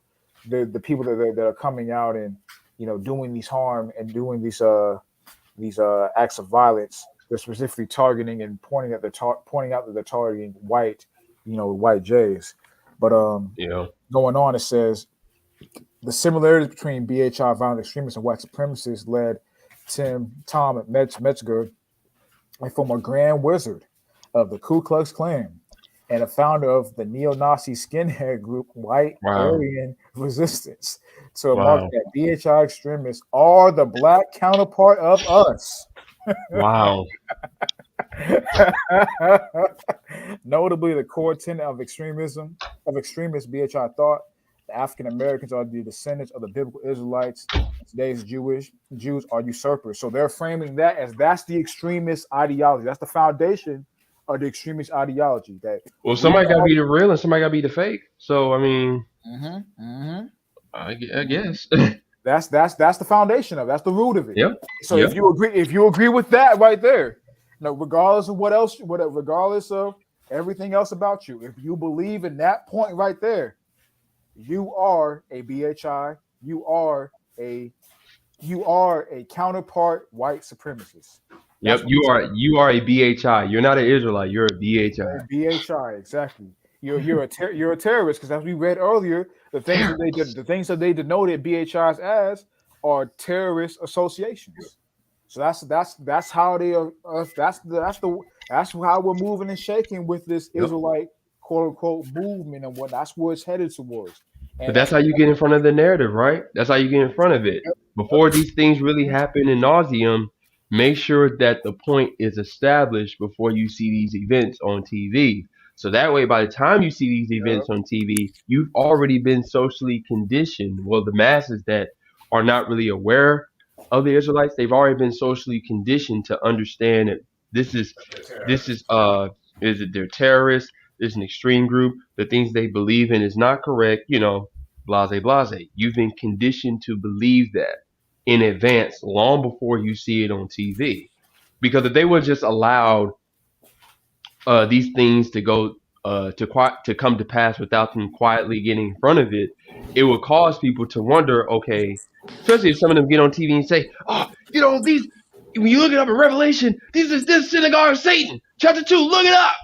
See, some people look it up. Some people look it up, and they're like, so there's okay. So they're saying the synagogue of Satan. Well, okay, maybe there is some validity to this. They don't want that, so they gotta put these type of stuff out there before people see this shit on TV, so that when you see it on TV, it's automatically recognized as a terrorist group. So that way you won't do no research. You won't even think, okay, why are they doing this? Yep. I just wanted to say to the point that I was just going to say, just to add on real quickly to the point that Ken is making. That's what we call in military tactics a preemptive strike. They basically want to strike us before we have an ability to formulate a plan. And this is something I'm going to reference real quick. I'm sure some of you brothers have probably read The Art of War by the Master Sun Tzu. And one of his points in The Art of War is you always want to attack your enemy when he's tired and delirious. And also you want to attack your enemy, and I'm just paraphrasing, when they least expect it.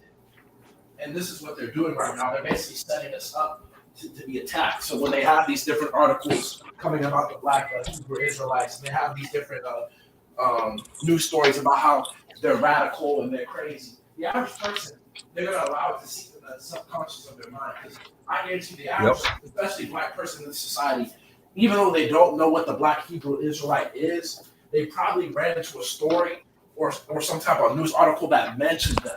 And then when something real happens, they'll be like, oh, I remember reading about them. Blah, blah, blah, blah. Yeah, these people are dangerous. So the fact that the powers that be have already laid out a certain narrative out in the atmosphere before something drastic happens, they've already prepped people mentally to come against us. That's why I know your brother said earlier, it was the second Ezra, the 16th chapter, where it talks about, during those days, essentially, it's going to be known who the people of the Most High are, because they're going to be thrown out their homes, and they're going to be essentially, everyone is going to be against them. So these are the type of things right now that are being set up in the United States that's going to cause that event to happen. That, and let's be honest, most people, and it's actually funny, especially a lot of people consider themselves good and righteous people, they really hate the Israelite doctrine or creed, because with them, being quote unquote a good person is based on their feelings, not anything that's substantive when it comes to the Bible. So when they see an Israelite, specifically a Negro, who is supposed to be considered the least of men, the lowliest of men, the worst of men, telling them no, quote unquote believing, that don't mean shit. It has to be your actions. You have to do this, that, and the third. They look at you like, who are you, nigga, to tell me what I'm supposed to be doing? What is right and wrong? You're not God, and we don't say we're God. We just go to His word and try to explain why you should conduct yourself a certain way. But most people hate that, because it's easier to act like you're righteous and say you're righteous than you actually put in the work. And that's what a lot of these religions, specifically modern day Christianity, do. They get the feeling of righteousness without any type of actual action. So when we point out they're not performing the actions, that angers them. So when that time comes to demonize quote unquote Israelites, a lot of people are going to do it easily, because they're tired of hearing quote unquote the noise that we make and the doctrine that we spill, the words that come out of our mouths. They're tired of hearing it. They don't want to hear us talk about precepts. I guarantee you every Christian hates the word precept when they run into an Israelite. Every Christian hates. I guarantee you every Christian hates Isaiah 28, because we always go there, line upon line. Here a little there. I guarantee you, they don't want to hear the word Moses anymore. They don't want to hear the word commandment or laws and statutes anymore. That's tiresome to them, man. So when that day comes in, they won't turn against us, bro. Hey, no doubt in my mind. It's way easier. It's way easier to talk than to walk. I just wanted to say real quick, it's in the news. A plane crashes into New Hampshire building. All on board dies. It was just random, but I see. Oh, well, you know what? Let's go another random note. Russia released 36 bombs on Ukraine. 36. 36. Wow. Power outages, everything. The work. Wars and rumors of wars, man. Hey, You dig? Hey, man.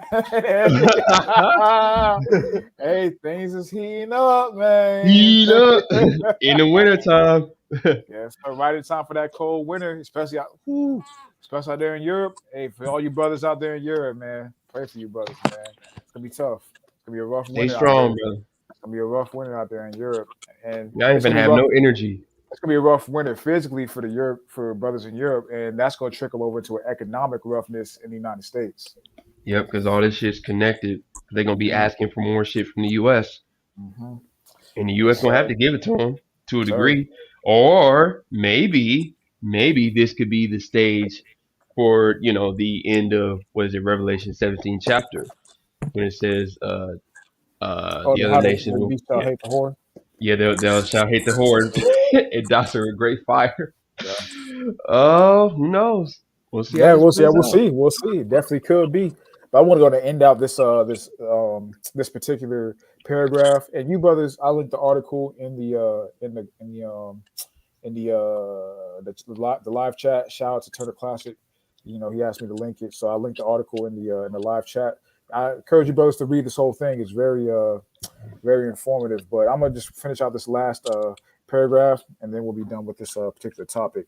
But going back to this, where was I? Because there's other parts of this article, or this educational document that go into different origins of the Christian movement versus BH, and juxtaposing it to a BHI movement, and how the BHI is the extremist, violent one, and the Christian one wasn't on that type of shit. The typical shit. How they try to juxtapose exactly Christianity and real biblical understanding. But going back to this, It says, notably, the core tenet of the extremist BHI thought, the African Americans are descendants of the biblical Israelites and today's Jews are usurpers, mirrors the core tenet of the white supremacist Christian identity movement. Christian identity which emerged in the United States around the same time as the outset of the BHI movement, proclaims that white Europeans were the descendants of the biblical Israelites. In addition, Christian identity adherents preach that today's Jews are an offspring of the union between Eve and Satan, known as oh my goodness, known as the serpent seed doctrine. What the fuck? Oh my goodness! And the almost lost my water.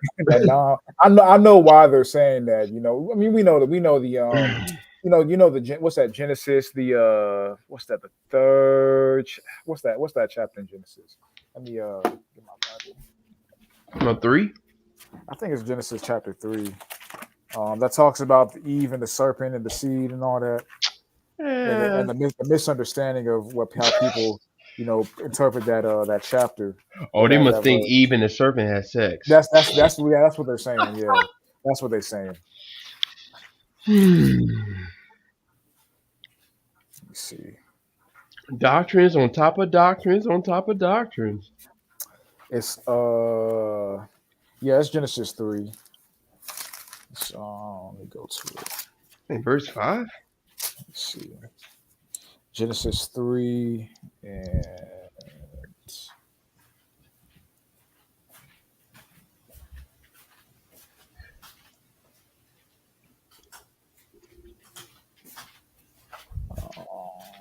okay, Genesis 3 and 1, the serpent deceived Eve. No, here we go. Okay. Now the serpent was more subtle than the beast. It's like, okay, it's not it yet.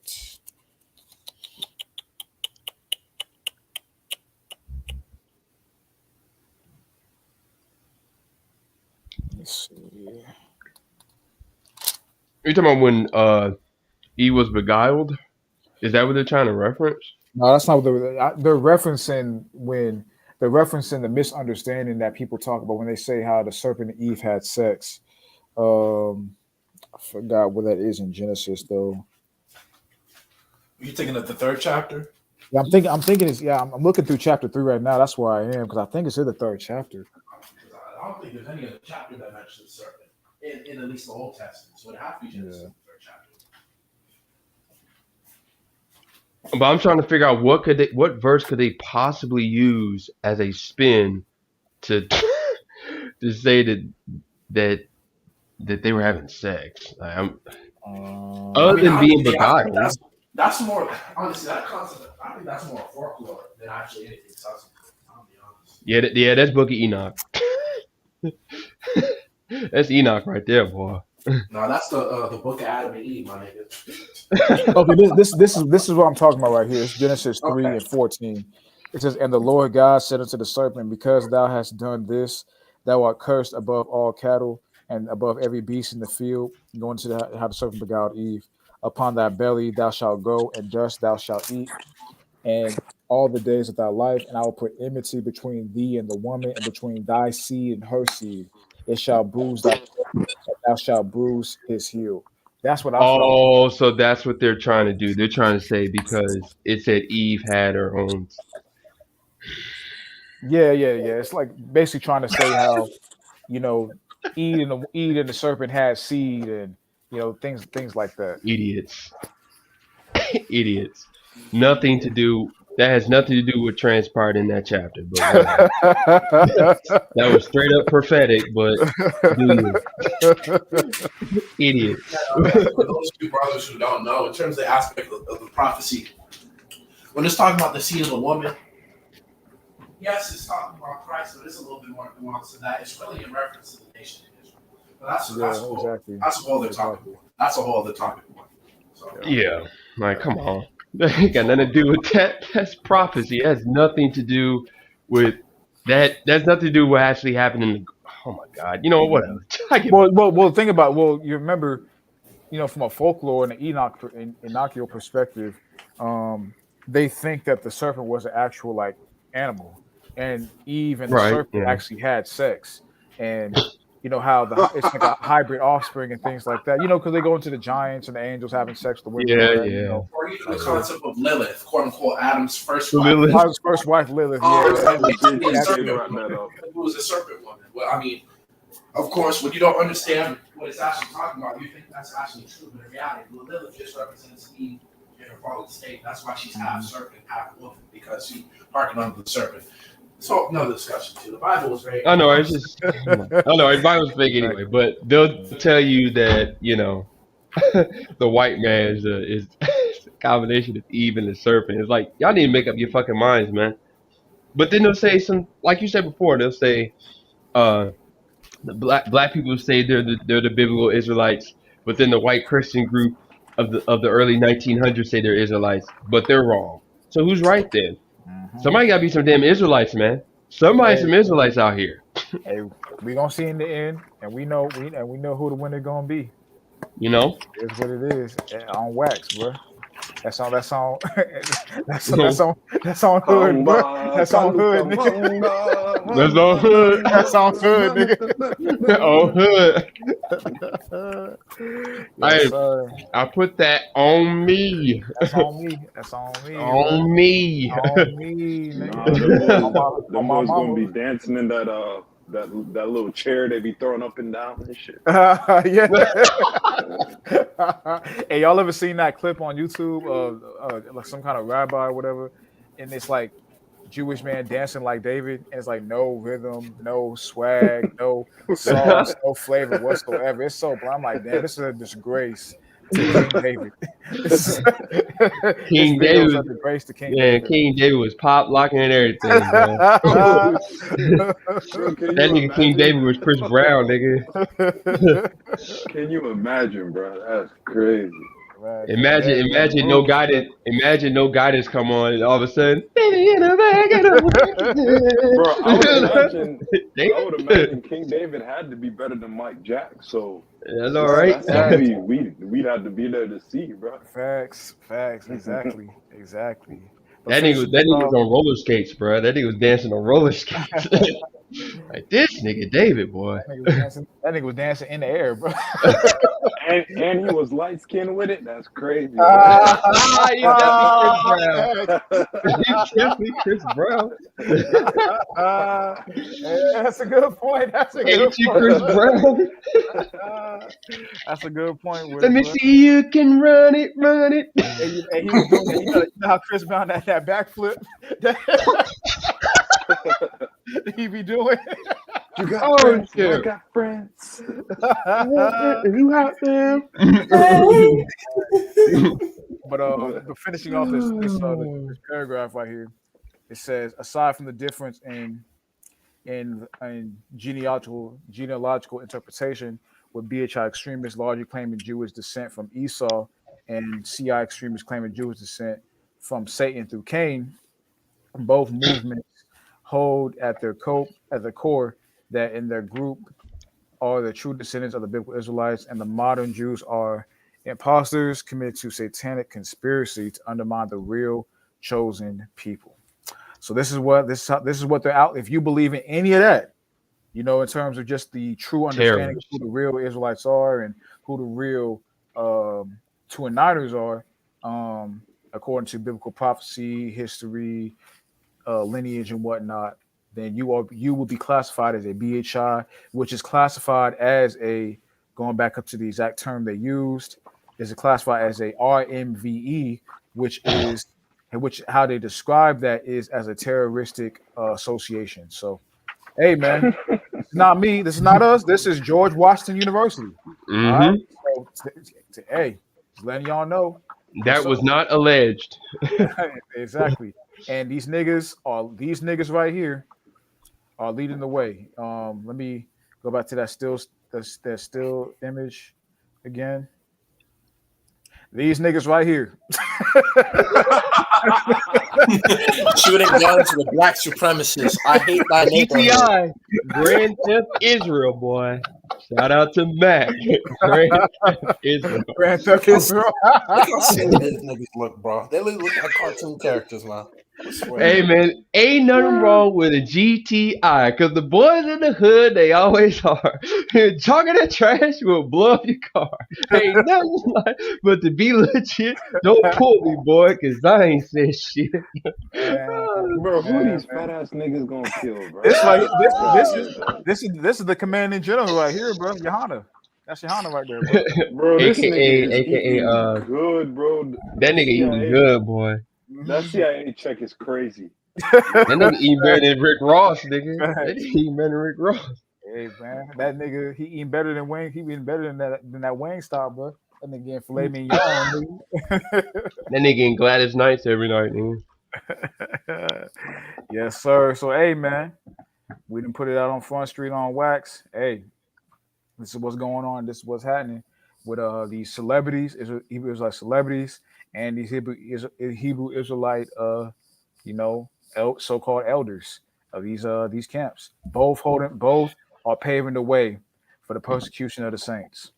Double honors. It is what it is, man. Salutations. I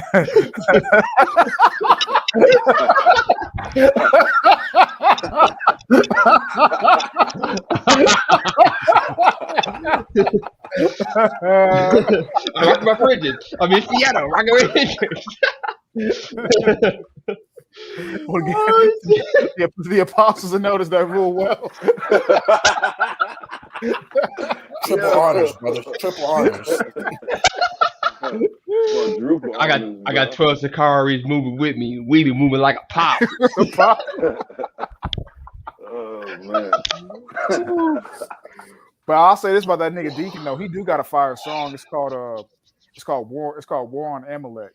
It's off of what album? Yeah, we listened to that, right? We listened to that in the car, didn't we? We did that. Yeah, we did I'll listen give to that. Sakari this. They are making the best rap music in Israel right now. They are, bro. That's facts. Yeah. That's facts. In terms of the group effort, they got some fire rappers in Sakari, bro. Her Gorilla Hebrew nice too. Gorilla, okay. He's okay. Oh, okay. Honestly, man, he might be the weakest one, to be honest. Yeah, I think so. Yeah. He might be the weakest one. Damn. He should stick to he's way better at debating, bro. I'll give him Their best debater is their weakest rapper. Ain't that a he bitch? can debate. I'll give him he can debate, but rapping, he okay. Damn. This is dude named Malak that I think he's Sakari too. That dude can rap. Yeah, he down with Sakari Malak. He can rap. Yeah. And that nigga stole your name, bro. Malak Tasadak. I think his name Malak Tasadak. He can rap. That nigga wrote a chef. He can rap. Them niggas, them only the Saints niggas. They down with Sakari. They can rap too. They nice with it, bro. Wait, you said Saints. You don't mean like tuition, do you? Oh man. Oh man. It's the Saints, bro. You gotta say creed of assassin, man. How could you say that without reciting your creed of assassin, man? Hey, bro, that man hate the Bible, boy. It's like he quote the Bible, but then he hate the Bible, and it's like, which is it, bro? Like, that's how that shit goes, man. The truth is like a fire, man. You hate that fire, but sometimes you gotta stay next to it so you can stay warm, you know. But as long as you get warm enough, then you walk away from it. I wouldn't really try to mess with that fire. I just, it's a little cold out here. I just wanted to stand a little next to it, for a couple seconds. And then it's like, you're the saint and the sinner. Those are two biblical terms, but you hate the Bible. I don't know. Which is completely contradictory. That is so as above, so below. And his logo too. You got the Janus Two Face and all that, man. Yeah. The as above, so below with the red and the black, and like, come on, dude shows who he is, man. Like, and also too, his group, like he's a Mason because the higher you rise in Masonry, they teach you that you're your own God and that the concept of God is in you. And that nigga really he has his own religion. It's called Marquette. That's his religion. Man.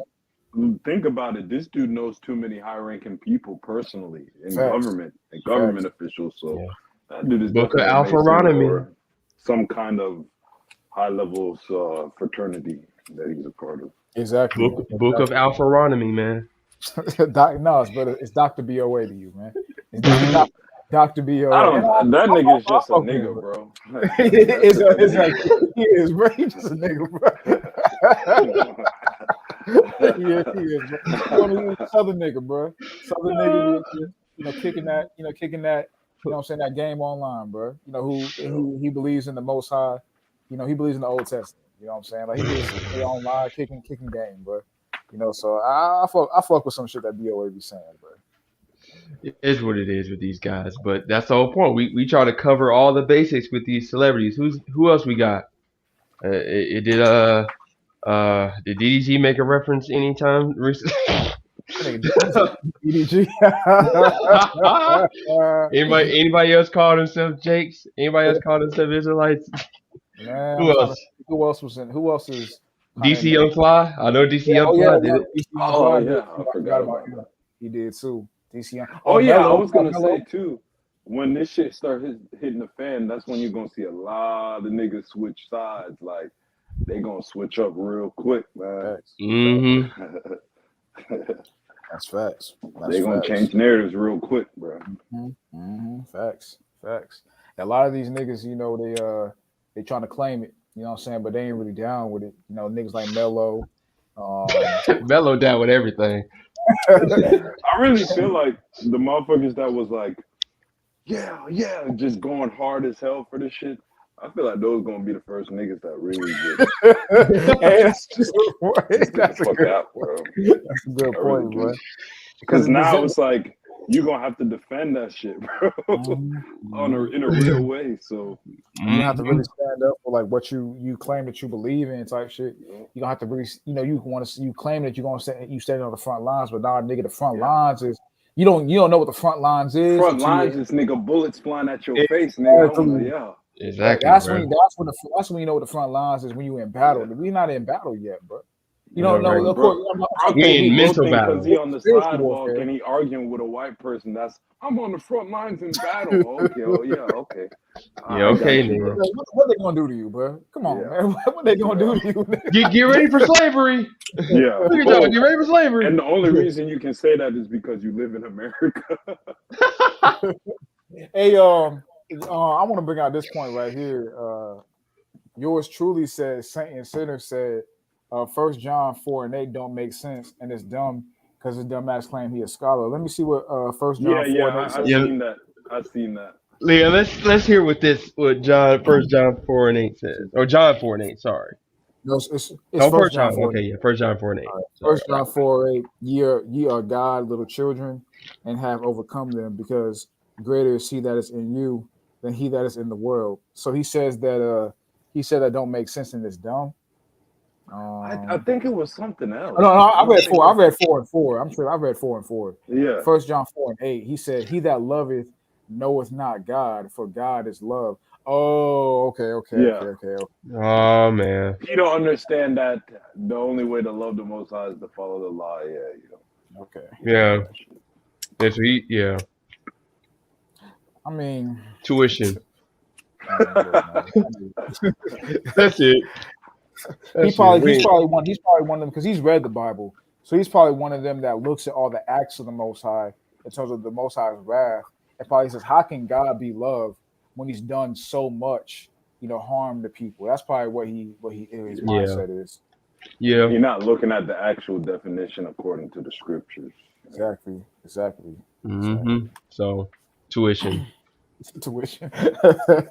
And really, if you have that kind of idea or mindset towards the scriptures, you wouldn't care about the definition. So there's a lot of pride involved in that. So again, bro, if you have too much pride, you're not gonna figure the scriptures out at all, bro. Yes, you gotta humble yourself, just to get to understand. You gotta get that milk first, and that takes humility, to reshape your mind to be what the Most High instructs versus what you've been taught, from a young age, from the youth and all that, from the cradle.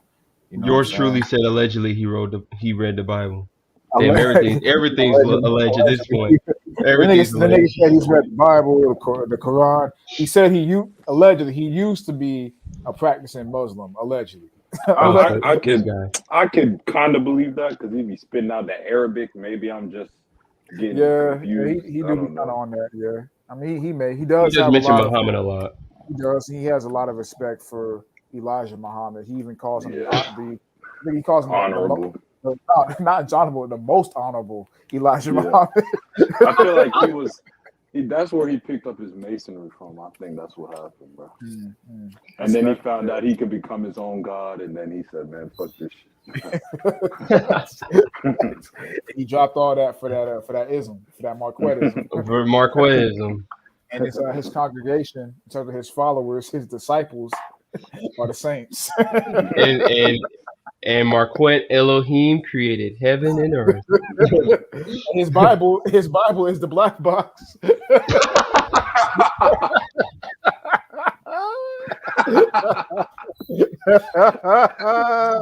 Honestly, man, if you have any kind of understanding, you can see that nigga is a Mason, man. You can see it, man. There's so many signs, bro. Of course. So many signs, bro. The cube of Saturn, huh? That's your exactly. It's so easy. It gets to the point where this shit is so easy to identify. It gets ridiculous, but it's not. And of course, I'm not saying that in a sense of like trying to brag. It's just all praise to the Most High for it. Yeah, it's all praise to the Most High for But that. it's like, bro, they put it right in your face. And Exactly. it's crazy how people just walk right.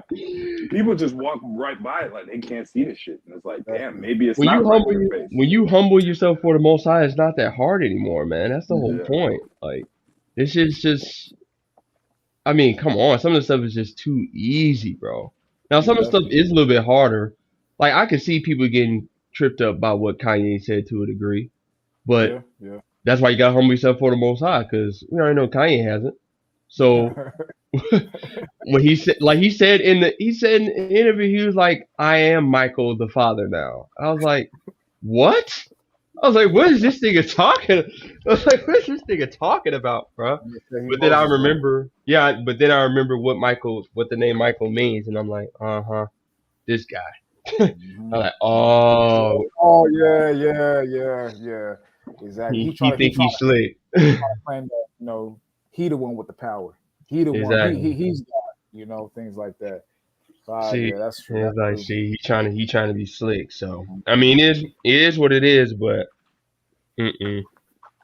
exactly. And this I'm going to wrap this up. I was going to go into these other Kanye clips, but we still always in, and I think we done covered this topic honestly as thoroughly as we can. With the amount of time that we have. So, Spirit of Simeon. Shout out to Spirit of Simeon, man. This is my first time seeing Spirit of Simeon on here, man. So, appreciate you coming through, and welcome to the channel, brother. He said Kanye be like, I am Moses. Facts. Kanye and that bitch ass nigga, my son.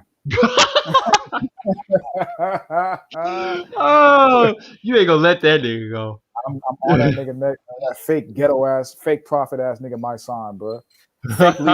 Fake leading the people to salvation, head ass nigga. Oh boy, you want my son's head. I'm on Side Edder's head. Bullshit ass, Million Man March head ass nigga. And then we both come together for Neptune. that nigga Neptune is just all over the place. Yeah. Hey, that boy is crazy. That boy gone, bro. That boy gone. Bro, remember that comment I sent y'all? That shit was too funny, bro. That's him in a nutshell, bro. Like, what the fuck happened to this? What the fuck happened to this channel? He said, "Who are you?" What happened to Brandon? Not Brandon Rashad. What happened to him, bro? Bro, it's like it was such a drastic change. Like, bro, that nigga had to been inside there this whole time because this is too drastic. It's like, who knows who the nigga was before he got on YouTube in the first place? Exactly, saying, bro. But keep in mind, he did say he suffered from depression a lot. But that comment right there, it don't get no more blunt than that. Think, what the fuck happened to this channel?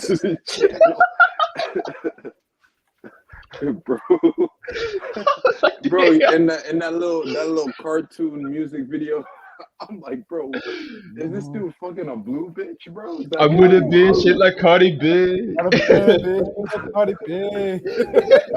Fucking only friends people on me. Yeah. You just want to get high with me. Oh my god! Niggas try to steal my energy. And that's all nice, bro, right? that's all nice, bro. Y'all killing me, bro. Yeah, which song's better, that one or I'm not supposed to be here? Oh, dude, don't even bring up that shit. That shit was ass. I didn't like that one, bro. No, don't even. Hey, but speaking, have you noticed a lot of these YouTube niggas be trying to make music too? You know that nigga saying the sinner has music too, nigga. That nigga got two, Well, he freestyled on his intro. So I was like, Oh no, yeah, that's not a freestyle, nigga. That's You can find that shit on Spotify, nigga. Oh, for real? That's an actual Oh, song. He has 2 albums, bro. He does. Bro. Hey, I'm not gonna lie. That shit low key funny. Quit banging my line, ho. Hey, Doc, I'll be honest. That nigga's the most monotone rapper I've ever heard, nigga. He got no flavor in the rap, nigga. No style. He's the male version of Ice Spice. But Ice Spice more dynamic than him. Yeah, nah, Ice Spice kind of goes, bro. I'm not gonna lie. Oh, okay. So he's just a munch. I do. He's just a munch. He's a munch. Yeah, he a munch. Ice Spice kind of goes, thought I was bro. feeling And you? she look good. That nigga a munch. To be honest, I don't even fuck with that song. I don't even fuck with that song. I fuck with the again. Yeah. With the little sample. You did me dirt. That's what did I do? Yeah, that's the song that Hitman put in the chat. I was like, man, what the hell is this shit, bro? I fuck with that shit, bro. All I saw was a bitch bent over the video. I'm like, wait, hold on. You did me dirt. What did I do? Another song. Pretty much all the other songs besides Mon Church, them bitches go hard. I was saying to them earlier before you hopped on, bro. Like Ice Spice, other shit is good. Like that Munch is one of her worst songs, bro. Like the Euphoric, that Name of Love, that No Clarity. Ice Spice got some nice shit, bro. Yeah. Do y'all like that Bully Freestyle, whatever that shit? That Bully Freestyle. I like Bully Freestyle too. Yep. And you just look up a freestyle of Ice Spice just on YouTube, like her freestyling on one of these on a drill beat on one of these platforms and whatnot. That bitch can rap, man. She just not like I see why people be hating. I see why people don't like her. But it's like, bro, look at it like this. Like all these niggas have to have gimmicks to get popular. And then to stay in the game, that's when they start rapping. Like, look at Lil Uzi. That nigga Lil Uzi can rap for real, bro. But he just don't do it. Yeah, I heard he can when he was in Philly and shit. He used to rap. No. Even that nigga Travis Scott could spit bars. To this day, his best rap was that Cypher, nigga. Yeah. He was killing it on the XXL, nigga. But then you hear him now. But you can't say I'm animal. Get on the, you know what I'm saying? That damn near trance music. That nigga energy. Yeah. It's certain songs you look up a Lil Uzi, bro. That nigga spitting, bro. Mm-hmm. Like, same thing with a nigga like Juice WRLD too. Juice WRLD, bro. These niggas for an hour. That's the funny thing about it, bro. Like that's how you know, like the industry wants to push, bullshit. Bullshit, and, you know, that music about just, that drug like music, that dazed out drug. Yeah, exactly. They want to push that shit. These niggas can spit, bro, but like they can't make music like that. The labels don't release music like that. They gotta push the bullshit energy. And the thing but is, what's funny is, in order to be like a rapper, you have to be like have that real street energy, like a Young Dolph type nigga. You know what I'm saying? That's true. Yeah. But even then, I'll be honest, Young Dolph isn't that good, nigga. He can't rhyme. Yeah, his shit was just kind of hype. It was hype. He's got energy. He's got energy, but like niggas just fuck with the energy he come with. Wait a minute, he got quote unquote removed, right? Yeah, he did. Hey, what's good with you, bro? RP Dolph, bro. But Tipping my tea on that one. Upsy Downsy said, I didn't know DC Young Fly claimed Israel. Yeah, he did. Yeah, it was a video where I think it was like a little quick Instagram video. Yeah, he do. When he was on this, when they on that podcast, was the 85 South podcast? Yeah, something like that. Yeah. He made some Instagram posts about the Most High and and all that kind of shit. You know, it's like also too Deshaun Jackson's ex-girlfriend as well. That's the main one. That's been the main one over the past 3 years. What's her name again? What's her name? I think her name Kayla. What's her name Kayla? I think it's Kayla. Yeah, so I think Or her name was Kayla. it Kalani? Kalani. No, I think it's Kayla, bro. All right. Okay. Yeah, exactly. I think it's Kayla, bro. I think her name is Kayla Michelle, or Kayla Nicole. It's one of the names, bro. Just look up Deshaun Jackson's wife. Exactly. And I'm sorry, man. Look, man.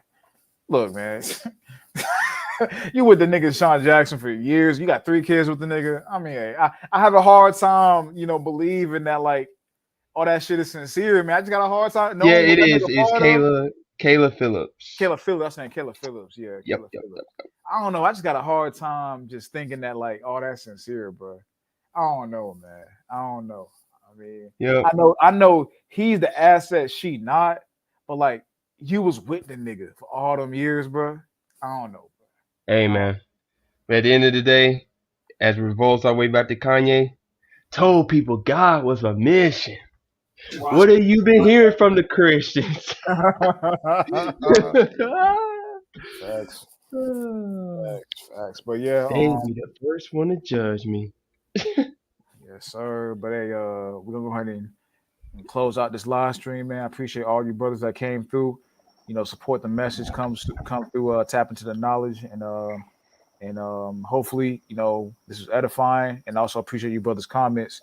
Y'all left edifying comments that we can learn from as well, man. So, it's all love here, and look forward to the next one. But I want to give all praise, glory, and honor to Yahweh, Bashim Yahushai, Bashim Kakwadash.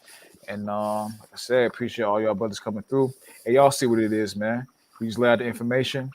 We let y'all know what's going on. Hey, it is what it is, man.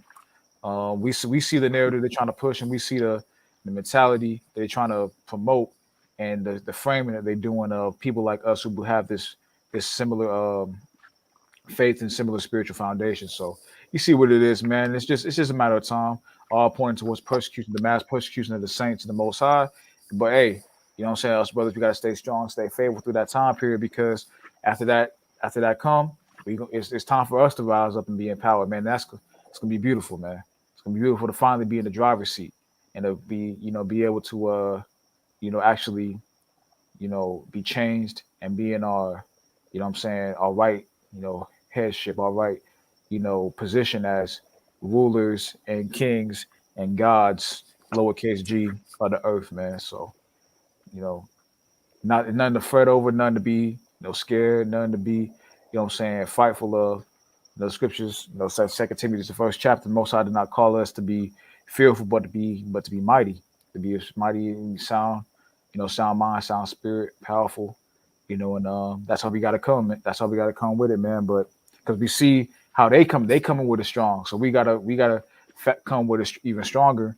And of course we can, because we have a spiritual foundation that's way more powerful than they do, man. So you know what I'm saying? We Lord will, all of us stay faithful, stay strong, and we keep going in this path towards the kingdom, man. Hey, that's why it's the kingdom pill, man. That's the end goal for all of us brothers. I'm sure of that, man. So like I said, appreciate y'all brothers for coming through. Y'all brothers can give y'all final closing remarks, man. I just want to give all praise to the Most High, Yahweh, Shemel, Shah, Kakwadash. It's a blessing to be with you brothers on another Sabbath. Just ended. Just brothers, be aware of what's coming, because again, this is deadly serious. You should have in your mind already, you brothers that are in the knowledge that this is something you potentially might die for or have to die over. So that very deadly serious. So absolutely, get your knowledge up, continue reading, and stay blessed out there. Absolutely. Should take that, bro. Go ahead, Ken. I think D been on the phone still.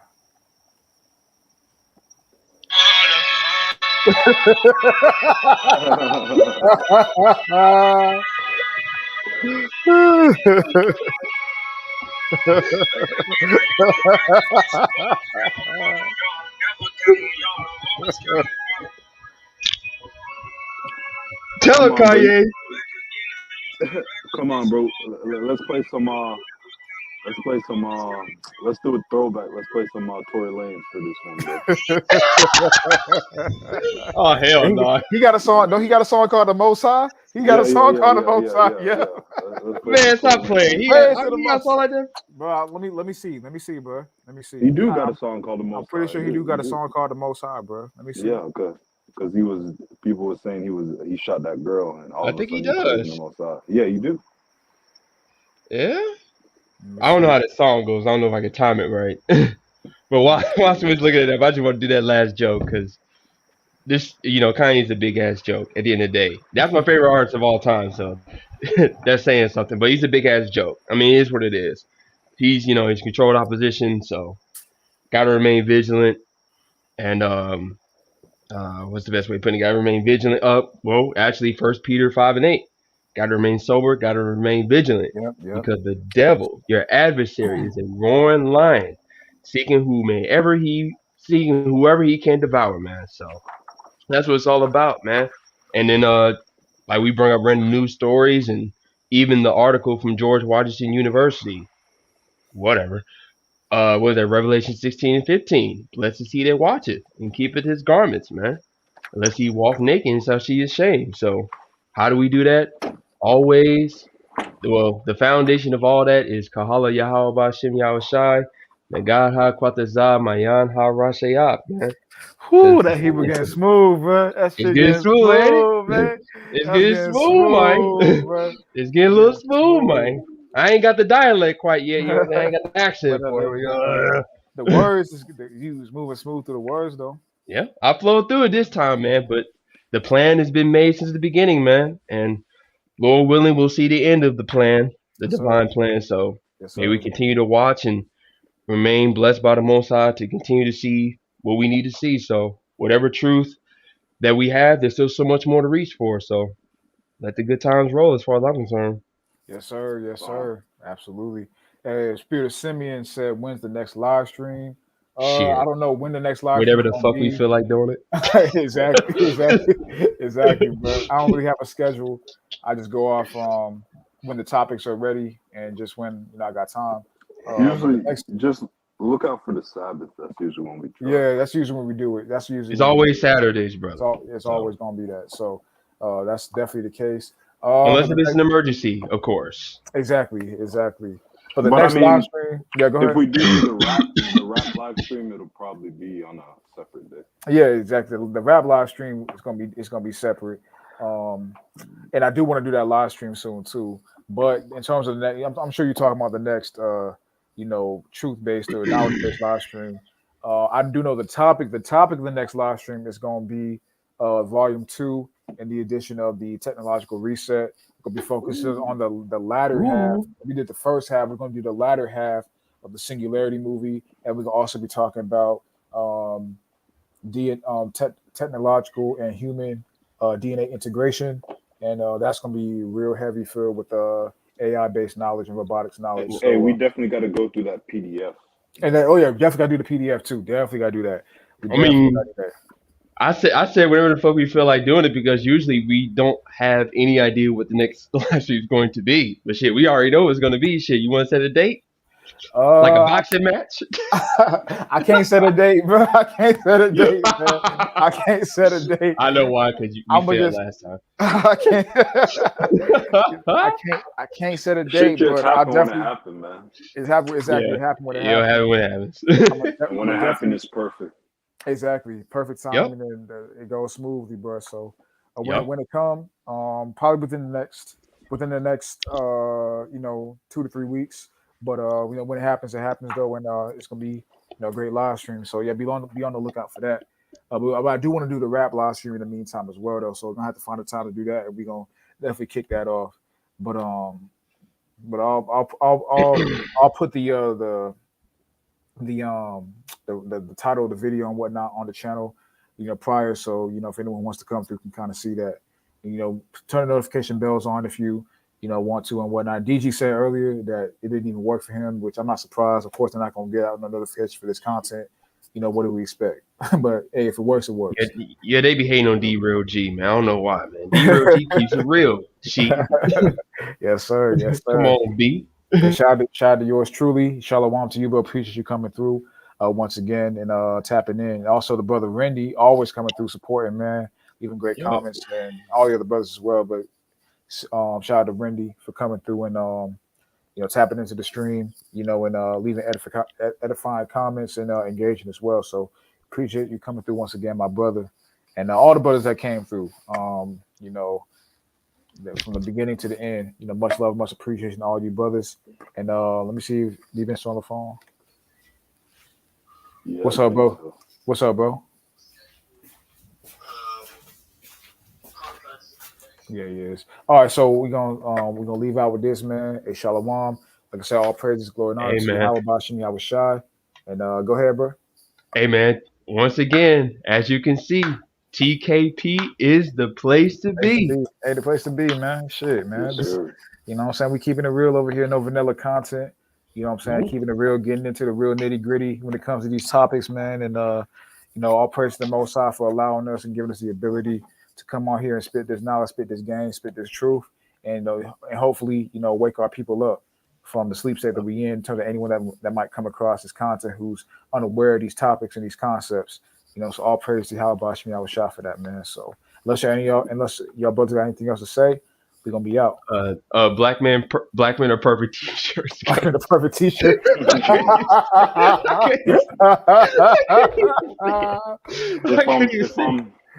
If I'm on the rap live stream, y'all brothers don't take offense. My list not gonna be trash. It's just gonna be ghetto as hell, though. I feel it though. I like that gutter shit too, bro. Yes, I like that gutter shit too, man. It's everything got their place, man. But all right, brothers, we're gonna be out. Tapping y'all next time. Peace.